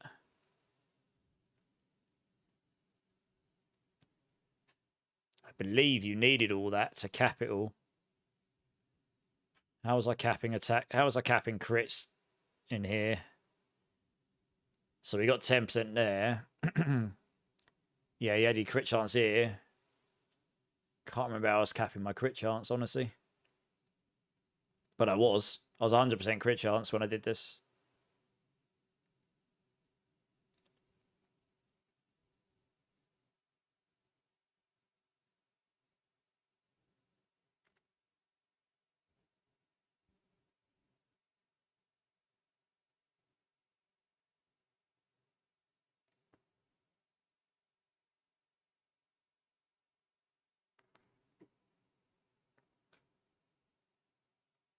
Yeah, nice. How was I capping my...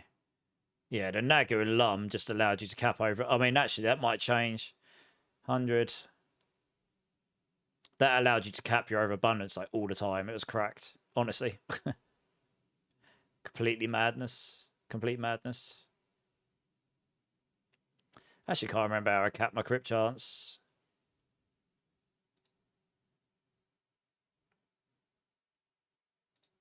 Oh, I'm sure there's a bunch in the skill tree somewhere. Yeah, so you get unstoppable. That's how you get permanent unstoppable as well. Your Earthen Bulwark. Like, without that, you're just susceptible to being stunned and stuff. Resistances, damage, because you can cast your defensive skill really often. Increased damage from Cyclone Armor. Wolves falsify you, yeah. All of the damage, like literally all of it. And miss, because that gives you damage as well. And this. Yeah, we took that because that gives us... Because we're dealing lightning damage, that makes us do more damage.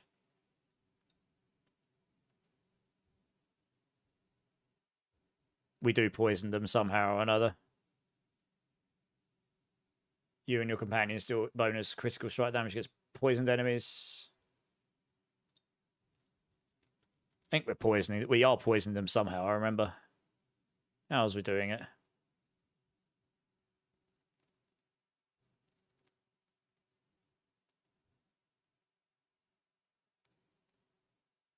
Oh yeah, Poison Creeper. Yeah, we've got from our companion ultimate. Poison Creeper will passively come out and poison enemies, so that's fine. Every 7 seconds. I mean, it's good enough that we gain that bonus against our bosses and stuff.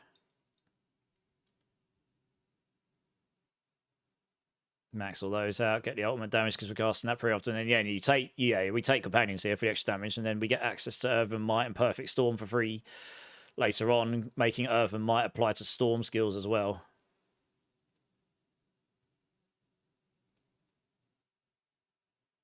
Damaging enemies with Earth skills has up to... Oh, no, sorry, what do we...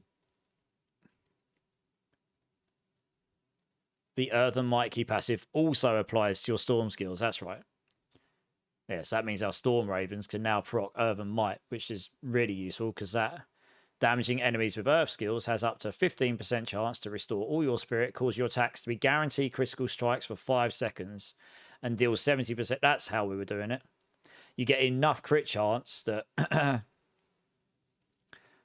get enough crit... Yeah, so you do want high crit chance so that you can proc your animas ASAP. But once you've done that, you get Earthen Might. And once you've got Earthen Might...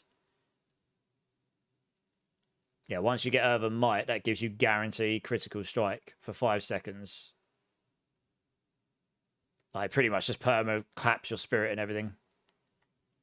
That's what I remember. Anima of the Spirit doesn't allow you to permanently keep it up, though. Once you've got it, you get it 15 seconds, it times out, and then you have to stack it again. So you just want a high enough crit chance so that you can stack that super fast. I did somehow get to 100% crit chance on this. I think I had a lot of dex and... because I remember... I think I might have used the Ring of Stardust to get there, actually.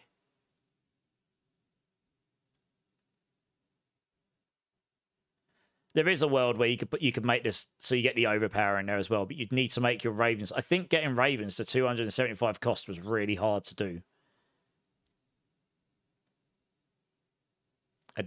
You'd have to use the Crown of Lucion as well, probably. And I think even with that, it still didn't go to 275, if I remember rightly.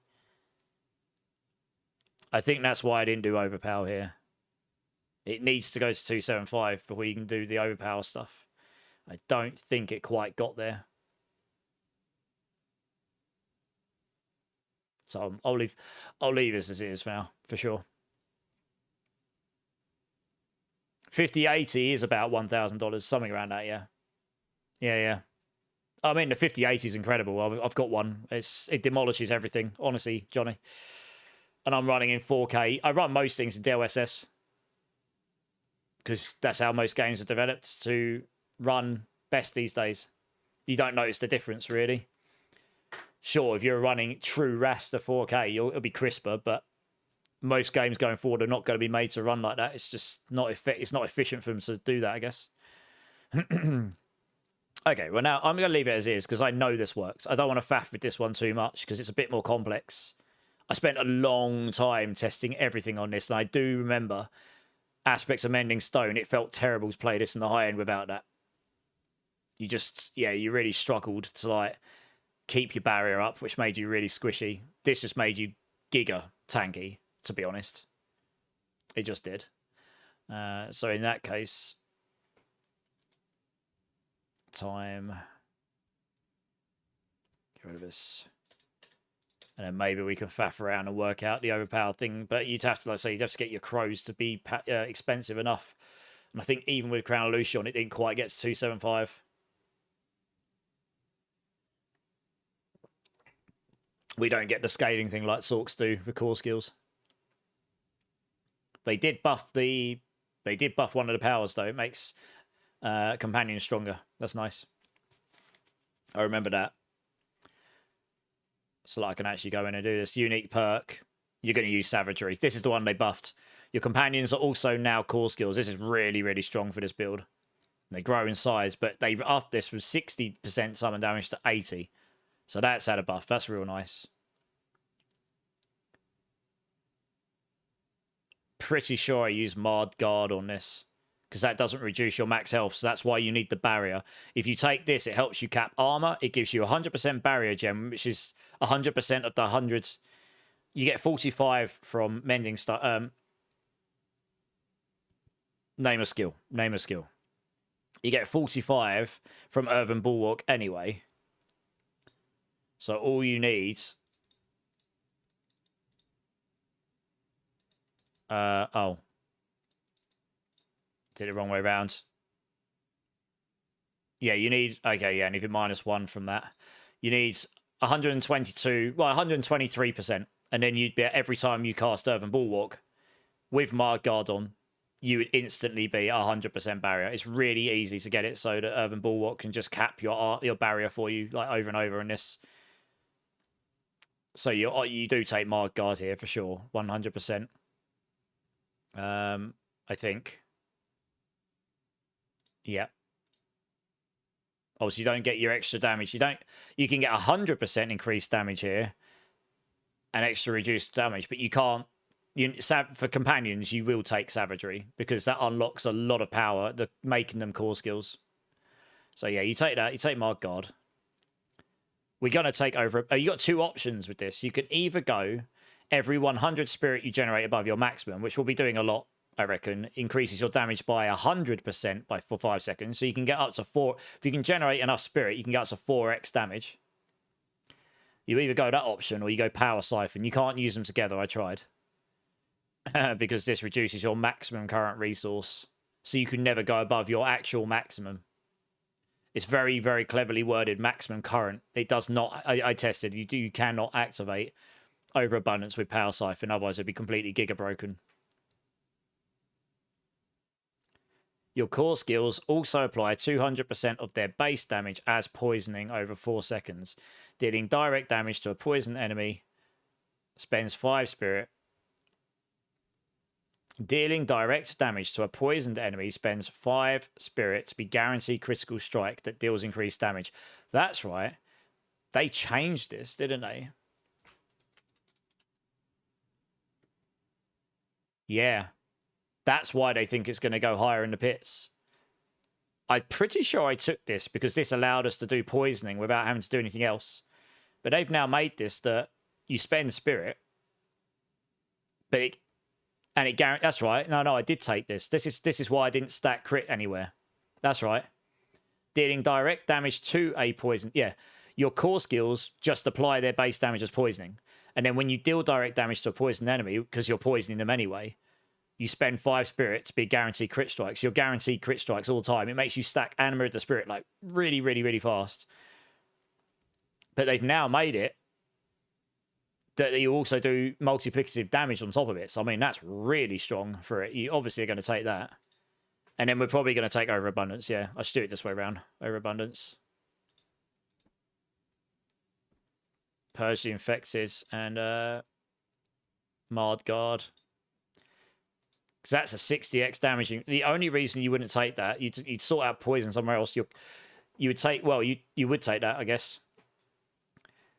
Your core skills deal 100% increased damage, but also reduce your maximum current. You would need to... I tried stacking resource everywhere to do this, to make it so you don't ever get to the point where you can't cast Ravens anymore. The faster you cast your Ravens, the faster you would drain your maximum current resource, and you don't ever want to get to a point on this build where you can't cast your Ravens anymore. You want to be able to spam them constantly. You want to just be able to keep spamming them.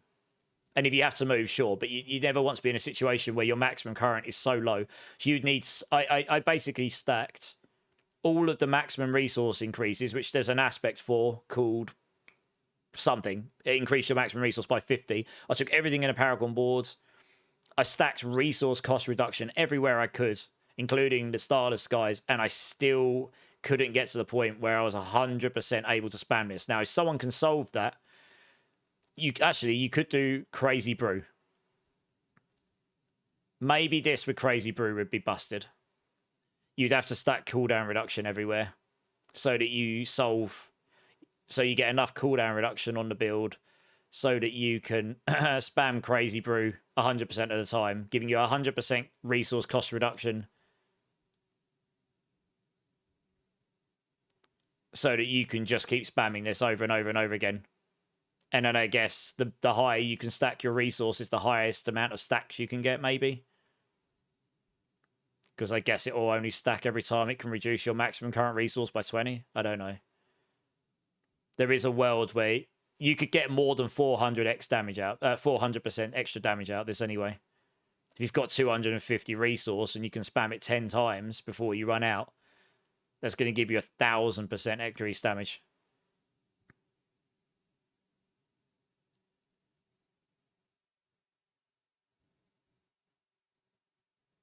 But yeah, you want to be able to keep spamming it because the more ravens you got out, the more damage you get from shepherds. There is a world where you'd want to try overabundance versus power siphon in the end game, I think. But you'd really have to gear up for power siphon, which is I tried doing on the PTR, but it was pretty tough. Yeah, you'd have to take, so you'd have to sacrifice retaliation or damage here to go for the aspect, which was resource. What's the time? Okay, I've got to get off shortly. Balanced. Increase your maximum resource by 50, granting you spirit regen. It's the maximum spirit increase that really matters here. You'd need to put that on. And all of the, yeah, even so, I mean, you'd have to stack that everywhere, and resource cost reduction, so ravens cost as little as humanly possible. Yeah. So I think we'll start with overabundance. It'll be a lot nicer to play with. You just blast every 100 spirit you generate. You don't want to stack maximum resource here. You just want to generate loads above it. Which with Energize you could do quite easily with the lucky hits and stuff. I mean, the way I had this set up, you were going well above 4 stacks. It was at 50 spirit. You generated 50 spirit to get 20x. Now you generate 100 to get 100x, but it's capped at 4 stacks, I think, or 3 stacks. Oh, 3 stacks. It's capped at. So yeah, we were going well above. Yeah, we were going well above. We were going into like 20, 30, 40 stacks. We were generating so much spirit here because Energize was proccing so often. It was ridiculous. So you're going to have this capped all the time. It's not going to be an issue. Your lucky hit chance across your companions is really high. Hey, Daniel, how's it going? Have you seen the new ball light? I have, yeah. I've got an Essadora's build. I'm not going pure ball lightning. I've got an Essadora's ball lightning build, which is insane at horde farming. I tested it in a PTR. It's ridiculously good at horde farming. I've just finished doing that build guide for this. Ozzy, how you doing, man? Yeah. Okay. Yeah, I'm going to leave this as is because I actually know that this works. And really, the only things they fixed were the things that were broken. And I kind of prepared the build for that. I did put a lot of thought into this to make sure... oh, yeah, you want the chance for this. There you go. Oh. Yeah, you want this. It's a shame that's Raven's cooldown. I kind of wish that was just cooldown reduction on its own rather than Raven's cooldown reduction. But I guess we're making it a core skill. Normally, yeah, in a normal world, I mean, the Raven's build will disappear when you can't spam it, probably. With that on a triple, and that there, I think you were able to get 100% Raven's double deal damage. That's right, yeah, you did Raven's double deal damage there and there. And you did the triple here, and then you just had 100%. It was easy peasy. So you always dealt 100%. Craziness. Cooldown reduction here, yeah, that makes sense. Okay. Armor. Crit in the weapon. Willpower. Hard to tell whether crit or willpower's, but I think I was testing them out. I probably should do this and just not do that. Typically, your core stat will be stronger. I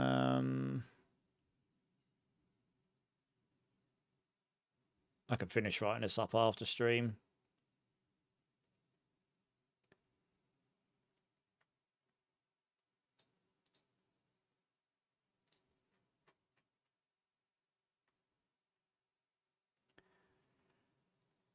Yes, I'll be off stream tomorrow. Well, today for me, Monday. I won't be resting up fully exactly. I'll be finishing off these guides. I'll probably get the guides done a little quicker when I'm off stream because I can obviously just fully focus on them. But yeah, no, I'll be off tomorrow. And then we'll be starting earlier on Tuesday. I'll be on an hour before the season starts to make sure I've got everything up and running. Hey, Mad Spam, how's it going, dude? I'm going to go off in a few minutes. So I've got a meeting with some people. I think Ball Lightning will be pretty strong, all-round breakpoint. My build's more focusing around Ball Lightning as a utility and and it is damage, but the Essadoras as well. It's a combo build. I made it as a speed farming build. I knew people were going to go for Ball Lightning as like the main pit pushing build. And honestly, there's just certain creators that will instantly push that to the absolute max, and their builds will just be completely, they'll be crazy. You know, so I went with a slightly different. Angle, and I wanted to play into the Essadora's stuff a bit, but I used Ball Lightning in there as well because it's actually very useful, regardless of damage. Work violent, yeah, man. Nice chill Sunday, John. Nice. Charms, how's it going? Tickling the algorithm. Thanks, man. Appreciate that. Appreciate that. Right, let's see if we can finish off this bit. The rotation for this is real easy, right? It's literally, right, cast Earthen Bulwark to generate barrier. That's pretty much like, that's your defenses.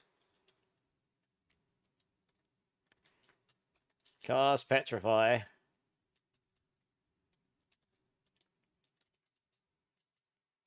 To stun enemies. And this also generates your resources. The quicker you can spam Petrify, the quicker you get Spirit, and it just stacks over abundance, etc., etc. It's cracked. Petrify. Oh, cast Petrify.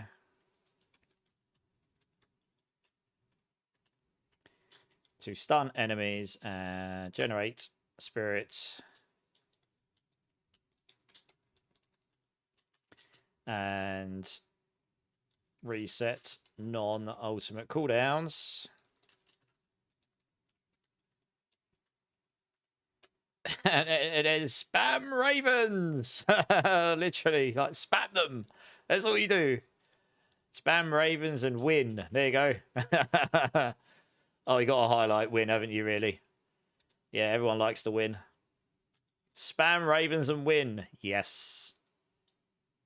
Yeah, I jest, but it is. It really was. People were like looking at me going, are you playing, what was it? They were going, are you playing a Bone Storm build? I'm like, no.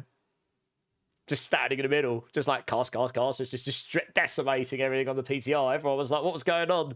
It was completely busted. 2 places away from being in the top 10 on Demon Hunter with the embodiment of the Marauder set on D3 season. Wow, that's very good. GG's. G's. Okay, well, that's build overview. What do I normally put in there? Oh, yeah, okay. I'll do that a bit later. Is there anything I can do very quickly here before I go off? Stat priorities. I didn't actually put those in here, to be fair. Yeah, I might have to go through and add those at some point. I didn't add those in here, did I? I did have it in here, though.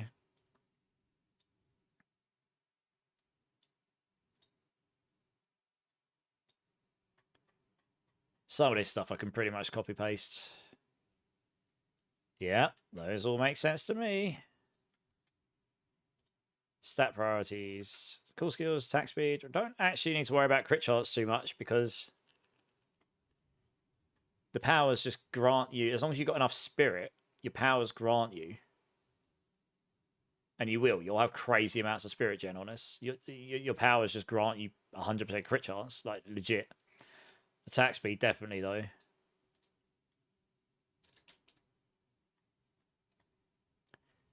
Attack speed and equipment. Elixir advantage too, probably.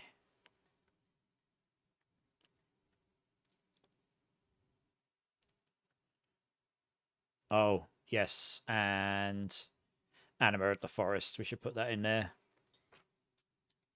That gives you 15% as well of the forest.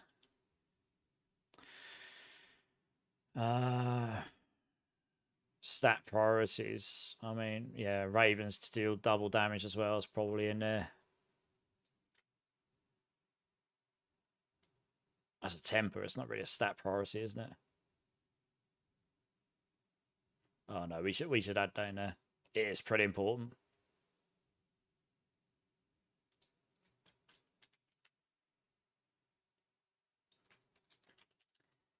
Deal double damage.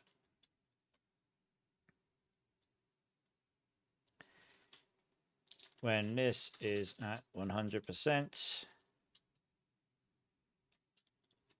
it will double our damage. Double out Raven's damage. Oops. Damn.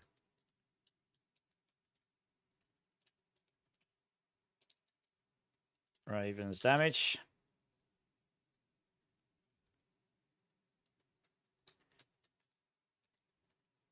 A good portion of it comes on the new unique pants. The Black Wings kilt, I think it's called. Is it Black Wings kilt? Oh, kilt of Blackwing, that's it.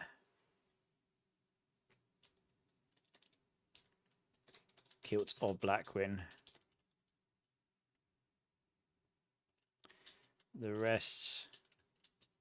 Oh, and the rest will come from the weapon and offhand slots.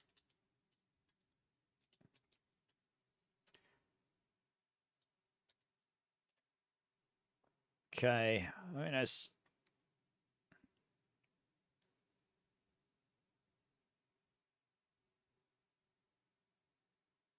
Yeah.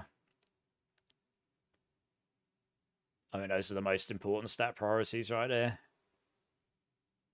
Spirit boons. If I go to my... Yeah, no worries, Zach. I'm going to be going off shortly anyway. Question on Borderlands 4. Specialization that gives melee damage. Does that affect your cat on Vex? Only if it specifies it affects minions as well. If it says Vex, if it says yours and minion damage, like there's a lot of things in Vex's tree that says Vex and her minions get increased damage or whatever. It needs to specify it, right?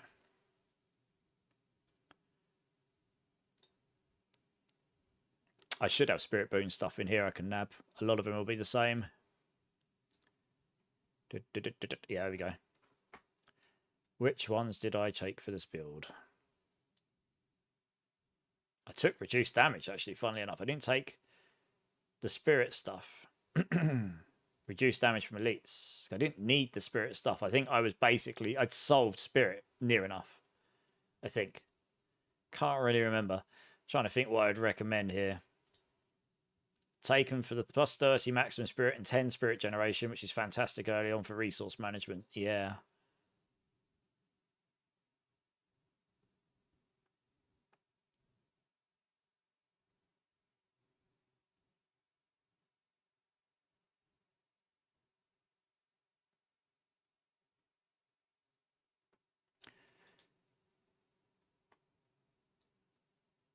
Okay, some of these I actually can't use, but...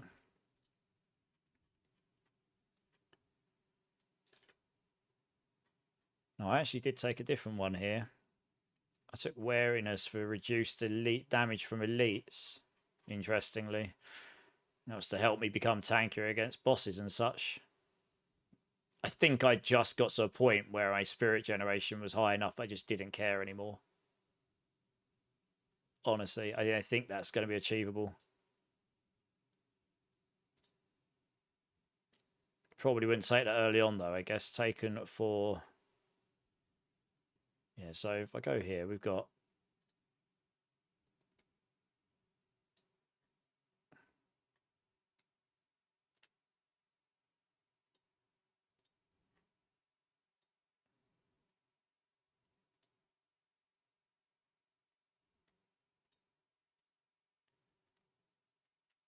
Taken for the... Oops. Taken for the Chaos variants. Yeah. And then for the other variants, we can do Wariness. Oh no, that is that one.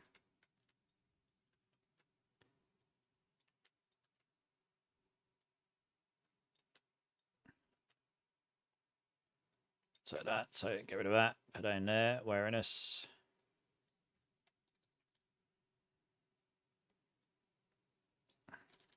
Reduces incoming damage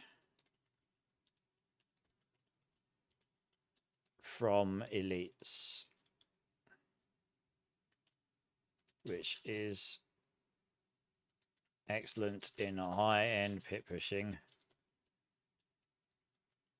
especially once we have sold spirit generation. Hi, Roo. How's it going, man? No, I know. I'll be with you shortly. I did start stream 10 minutes late, so I'm going to be finishing up in a moment. Just going to finish this section, which I'm nearly done with, and then I'll be with you guys. So just bear with me. You got plenty of stuff, but it's tedious. Yeah. Okay, so that's that one. Eagle. I took the crits here, didn't I? Yeah, Scythe Talons and Avian Wrath. Scythe Talons. Scythe Talons, Avian Wrath.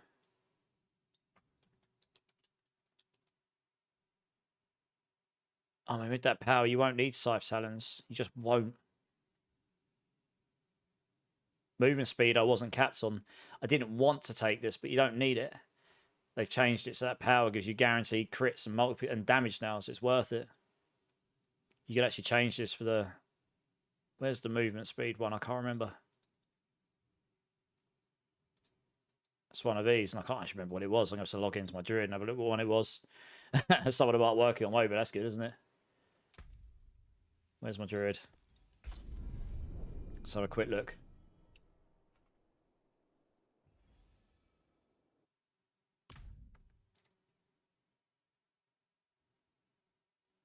Game is almost over. Nice. Spirit Bones. Yeah,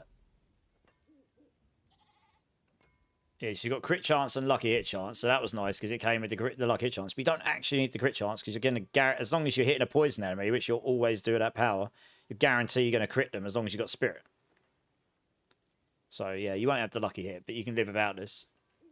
You could take the maximum life. That'd make you really tanky if you didn't need the attack speed, which you might not need. This would just make you hella tanky, honestly. Make you hella tanky. Avian Wrath. Oh, the movement speed's actually up there.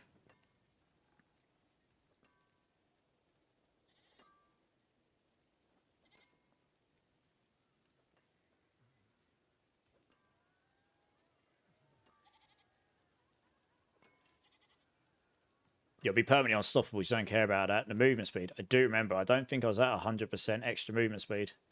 I think that became quite hard to achieve. You got movement speed while in human form. If you've got a GA on that, you can get a decent amount of movement speed, but you couldn't get to 100%. You had to have this here. It had to go in a defensive slot, the Mending Stone. Mighty Storm had to go in an offensive slot, so that meant your kilt your Blackwing had to go on your boots. If you wanted to Shroud of False Death on, which was still very strong, to be fair.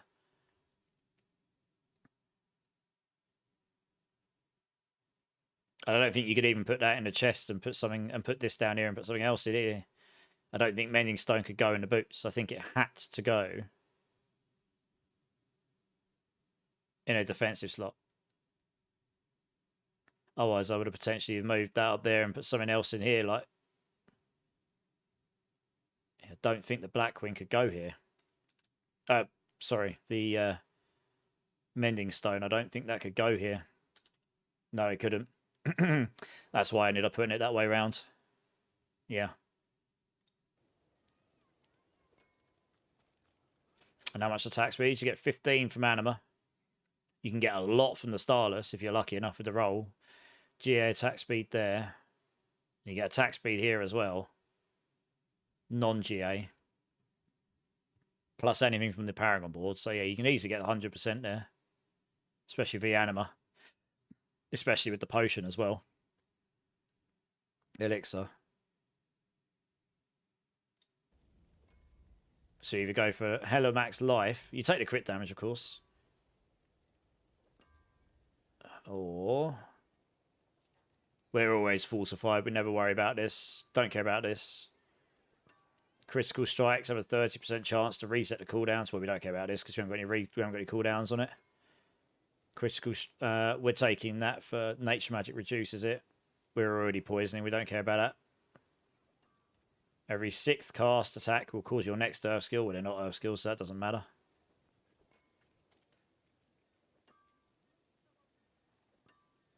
Yeah. So you go for max life, attack speed. That would help you to cap your attack speed, to be fair.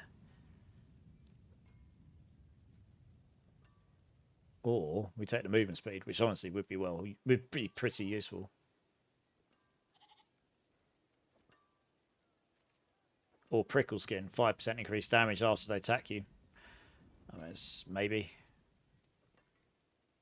The lucky hit did help with energize, I guess.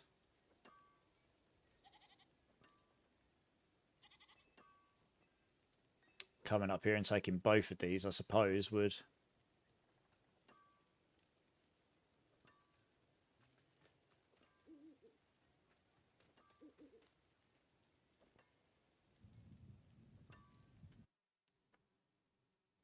I think I'd actually do this.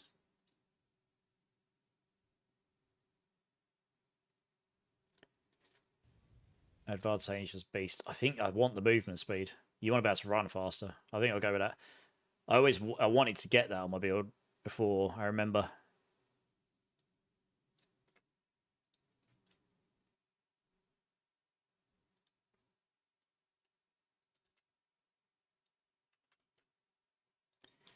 Advantageous beast. Taken for all variants. Grants us 15% movement speed, which is very handy here as we struggle to get to 200% movement speed otherwise.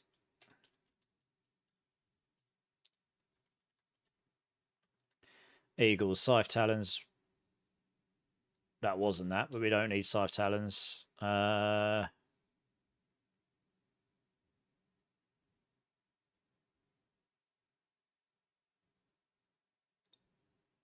me take that for Chaos variants, actually. And then what we'll do is in the T1 to T4, we will actually take the attack speed. Swooping attacks with Avian Wrath. Because that'll make it easier to get to the 100% attack speed, which you're kind of going to want.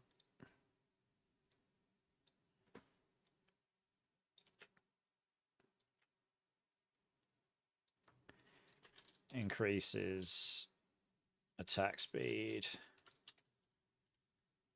by 20%. His first 3 unit for being late. I'll be with you shortly. Bear with me. Increase attack speed by 20%. Which will help cap this earlier on. Avian Wrath, taken in all. 1 second, have I got those the wrong way around? I think I did. Stupid me. I did. Oh, it's because I copied. Oh, no, I copied this from Hulk. Oh, wow, that might actually be wrong on the Hulk one. Well, I'm going to be upgrading that anyway. Increases our critical damage.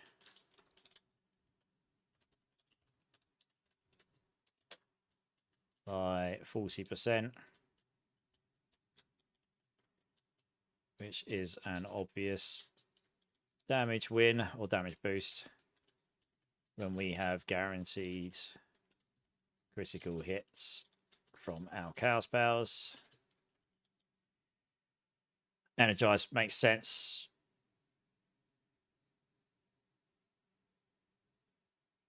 Taken for an easy way to reset spirit. Dealing damage has up to... Yeah. Oh, yeah, because we're going to be spending our Spirit of Ahu Quacks, are we? No. Oh, it's all right. We don't use Ahu Quacks, but... that's because I copied it from a different thing. Where was it?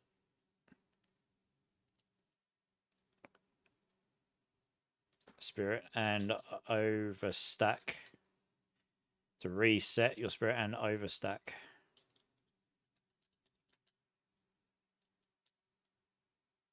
To reset Spirit and overstack spirits. Which helps keep the overabundance. Chaos power. Maximum stacks during combat. Nice. Last one.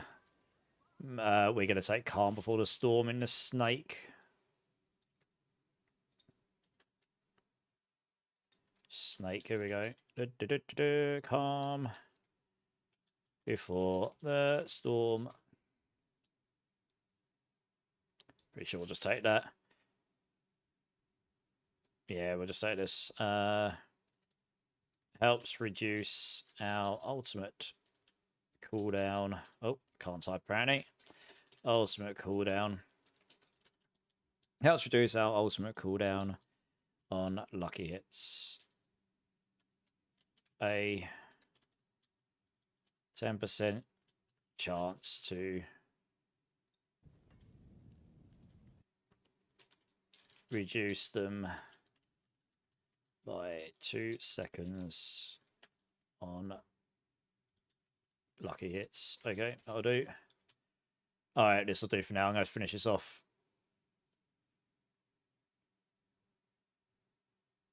Yeah, nice. I'll finish this off later, but most of this is just the boring stuff. I might reformat that. That doesn't... Yeah, I'm not liking the looks of it. I'll reformat that, I think.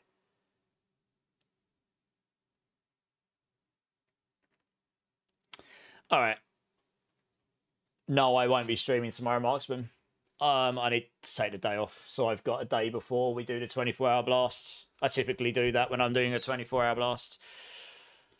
Okay, I am going to have to end stream there because I've got people I need to talk to off stream, and I'll finish this before I go to bed. It's also late for me. Yeah, let's have a quick look see who's online on D4. See if I can send anyone who is interested in carrying on in any of this stuff.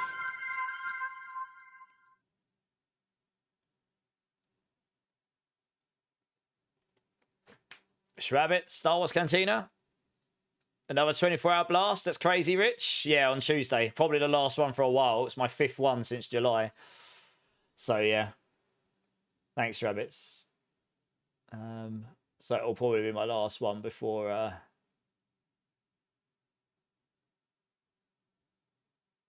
Yeah, before Christmas, but we'll see. Spin to win at the end of stream, Breakpoint. All right, we spin to win. Here we go. Spin to win. Yep, we do. Woo! There we go. Yeah, there was 2 that were very close together. That almost broke me. Great vibes. Hey, thanks, Rabbits. I mean, it's not the most interesting thing to sit there and watch me do build guides, but I didn't have any option if I wanted to stream at the same time. PoE 2, Borderlands, and now D4. Yeah, and I did D4 Season 9, and we did the Barbie stream as well, which was just before PoE 2, so lots of them. Okay, I can see Panda's online. I'm probably going to send you over to him because he's good. He's doing other... he's doing tier lists and builds. Oh, he's done all his tier lists and builds, so he's actually playing the game. Fair enough. So I'm probably going to send you over that way, honestly. There's not a lot of people online on D4, but there'll be a lot on Tuesday. Everyone's sort of sitting back and waiting for that, aren't they? So, yeah, I'm sure many of you know who Panda is. He's a great crack. Good guy. We like Panda. Thanks, Breakpoint. I appreciate that. Right, let's move over to this screen here. Yeah, that one there.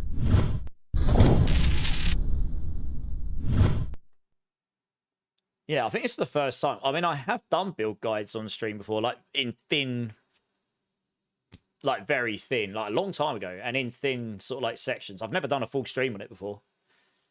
So, but I've decided that regardless of anything else, it's like if I want to get these done, I can't keep doing like 20-hour days. It's killing me. I still do quite long days, but yeah.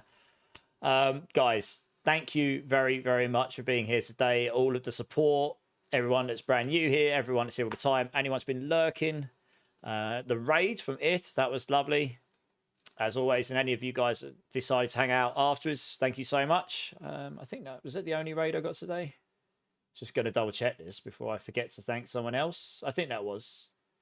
Oh no, I got a raid from Violet very early on as well, of course.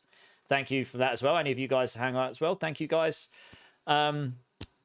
I really do appreciate you all. I know, like I say, I know it's not necessarily the most entertaining thing, but some of you might find it interesting that you get a little bit of an insight into what goes through my brain when I'm sort of putting these together.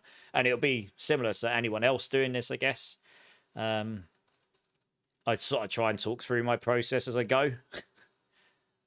But yeah, I really do appreciate you guys. Thank you. If there is anyone in my YouTube or Twitch that hasn't hit the like or subscribe buttons, please consider doing so. It would really help me out. I'd love to see you again. I will be blasting D4 on Tuesday, 24-hour stream. We have got the season 10 race starting.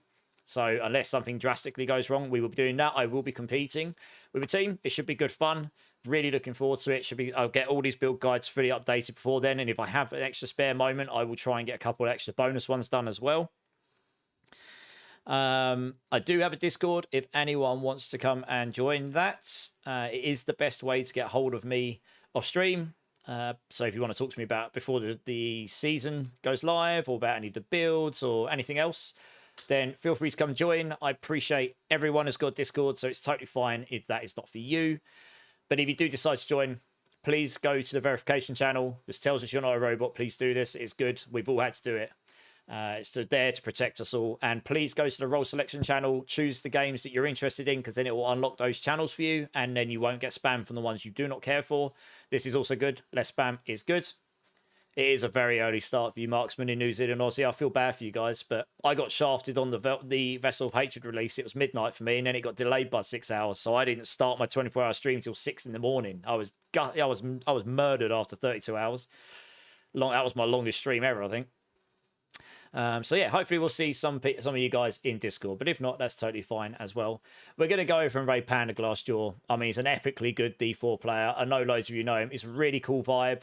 He's a max roll writer for Sork. He typically does like all the cold Sork stuff and that, so he'll know a lot about Sorks particularly, but he plays a lot of other stuff as well. He's very, very knowledgeable about the game. He's Diablo partner. He's raided us a bunch of times. He was in here the other day, and he's just a really nice guy. So I hope some of you come over and show some support. Like I say, if any of you are really interested in like Sork stuff particularly, but anything about the game, he's one of the best hardcore players in the streamer circuit by far. He's exceptionally good at the game. And yeah, I'm sure he'll appreciate you hanging out. And I'll be hanging in there, but I've got to go into a chat. So I might be back after that. We'll see. But yeah, come and show some support, guys. I'm sure he'll appreciate it. I won't be on tomorrow. I'll need the day off to prepare for Tuesday / get an earlier night so that we're good to go for Tuesday. I will be on at 5 p.m. British Summer Time on Tuesday, an hour before the season goes live, to make sure everything's good to go. So look out for me then. There'll be a 24-hour stream from the season start, so we'll go for 25 hours, assuming there's no delays. Otherwise, we'll work it out from there. And should be good fun. Looking forward to it. So that's it, going, guys. YouTube, thank you so much for tuning in. Appreciate you guys. I will see you on Tuesday, hopefully. And yeah, everyone else, I hope you have a great rest of your day. You're awesome. Keep safe. Keep blasting. Much love. And I will see you on Tuesday, guys. Appreciate you.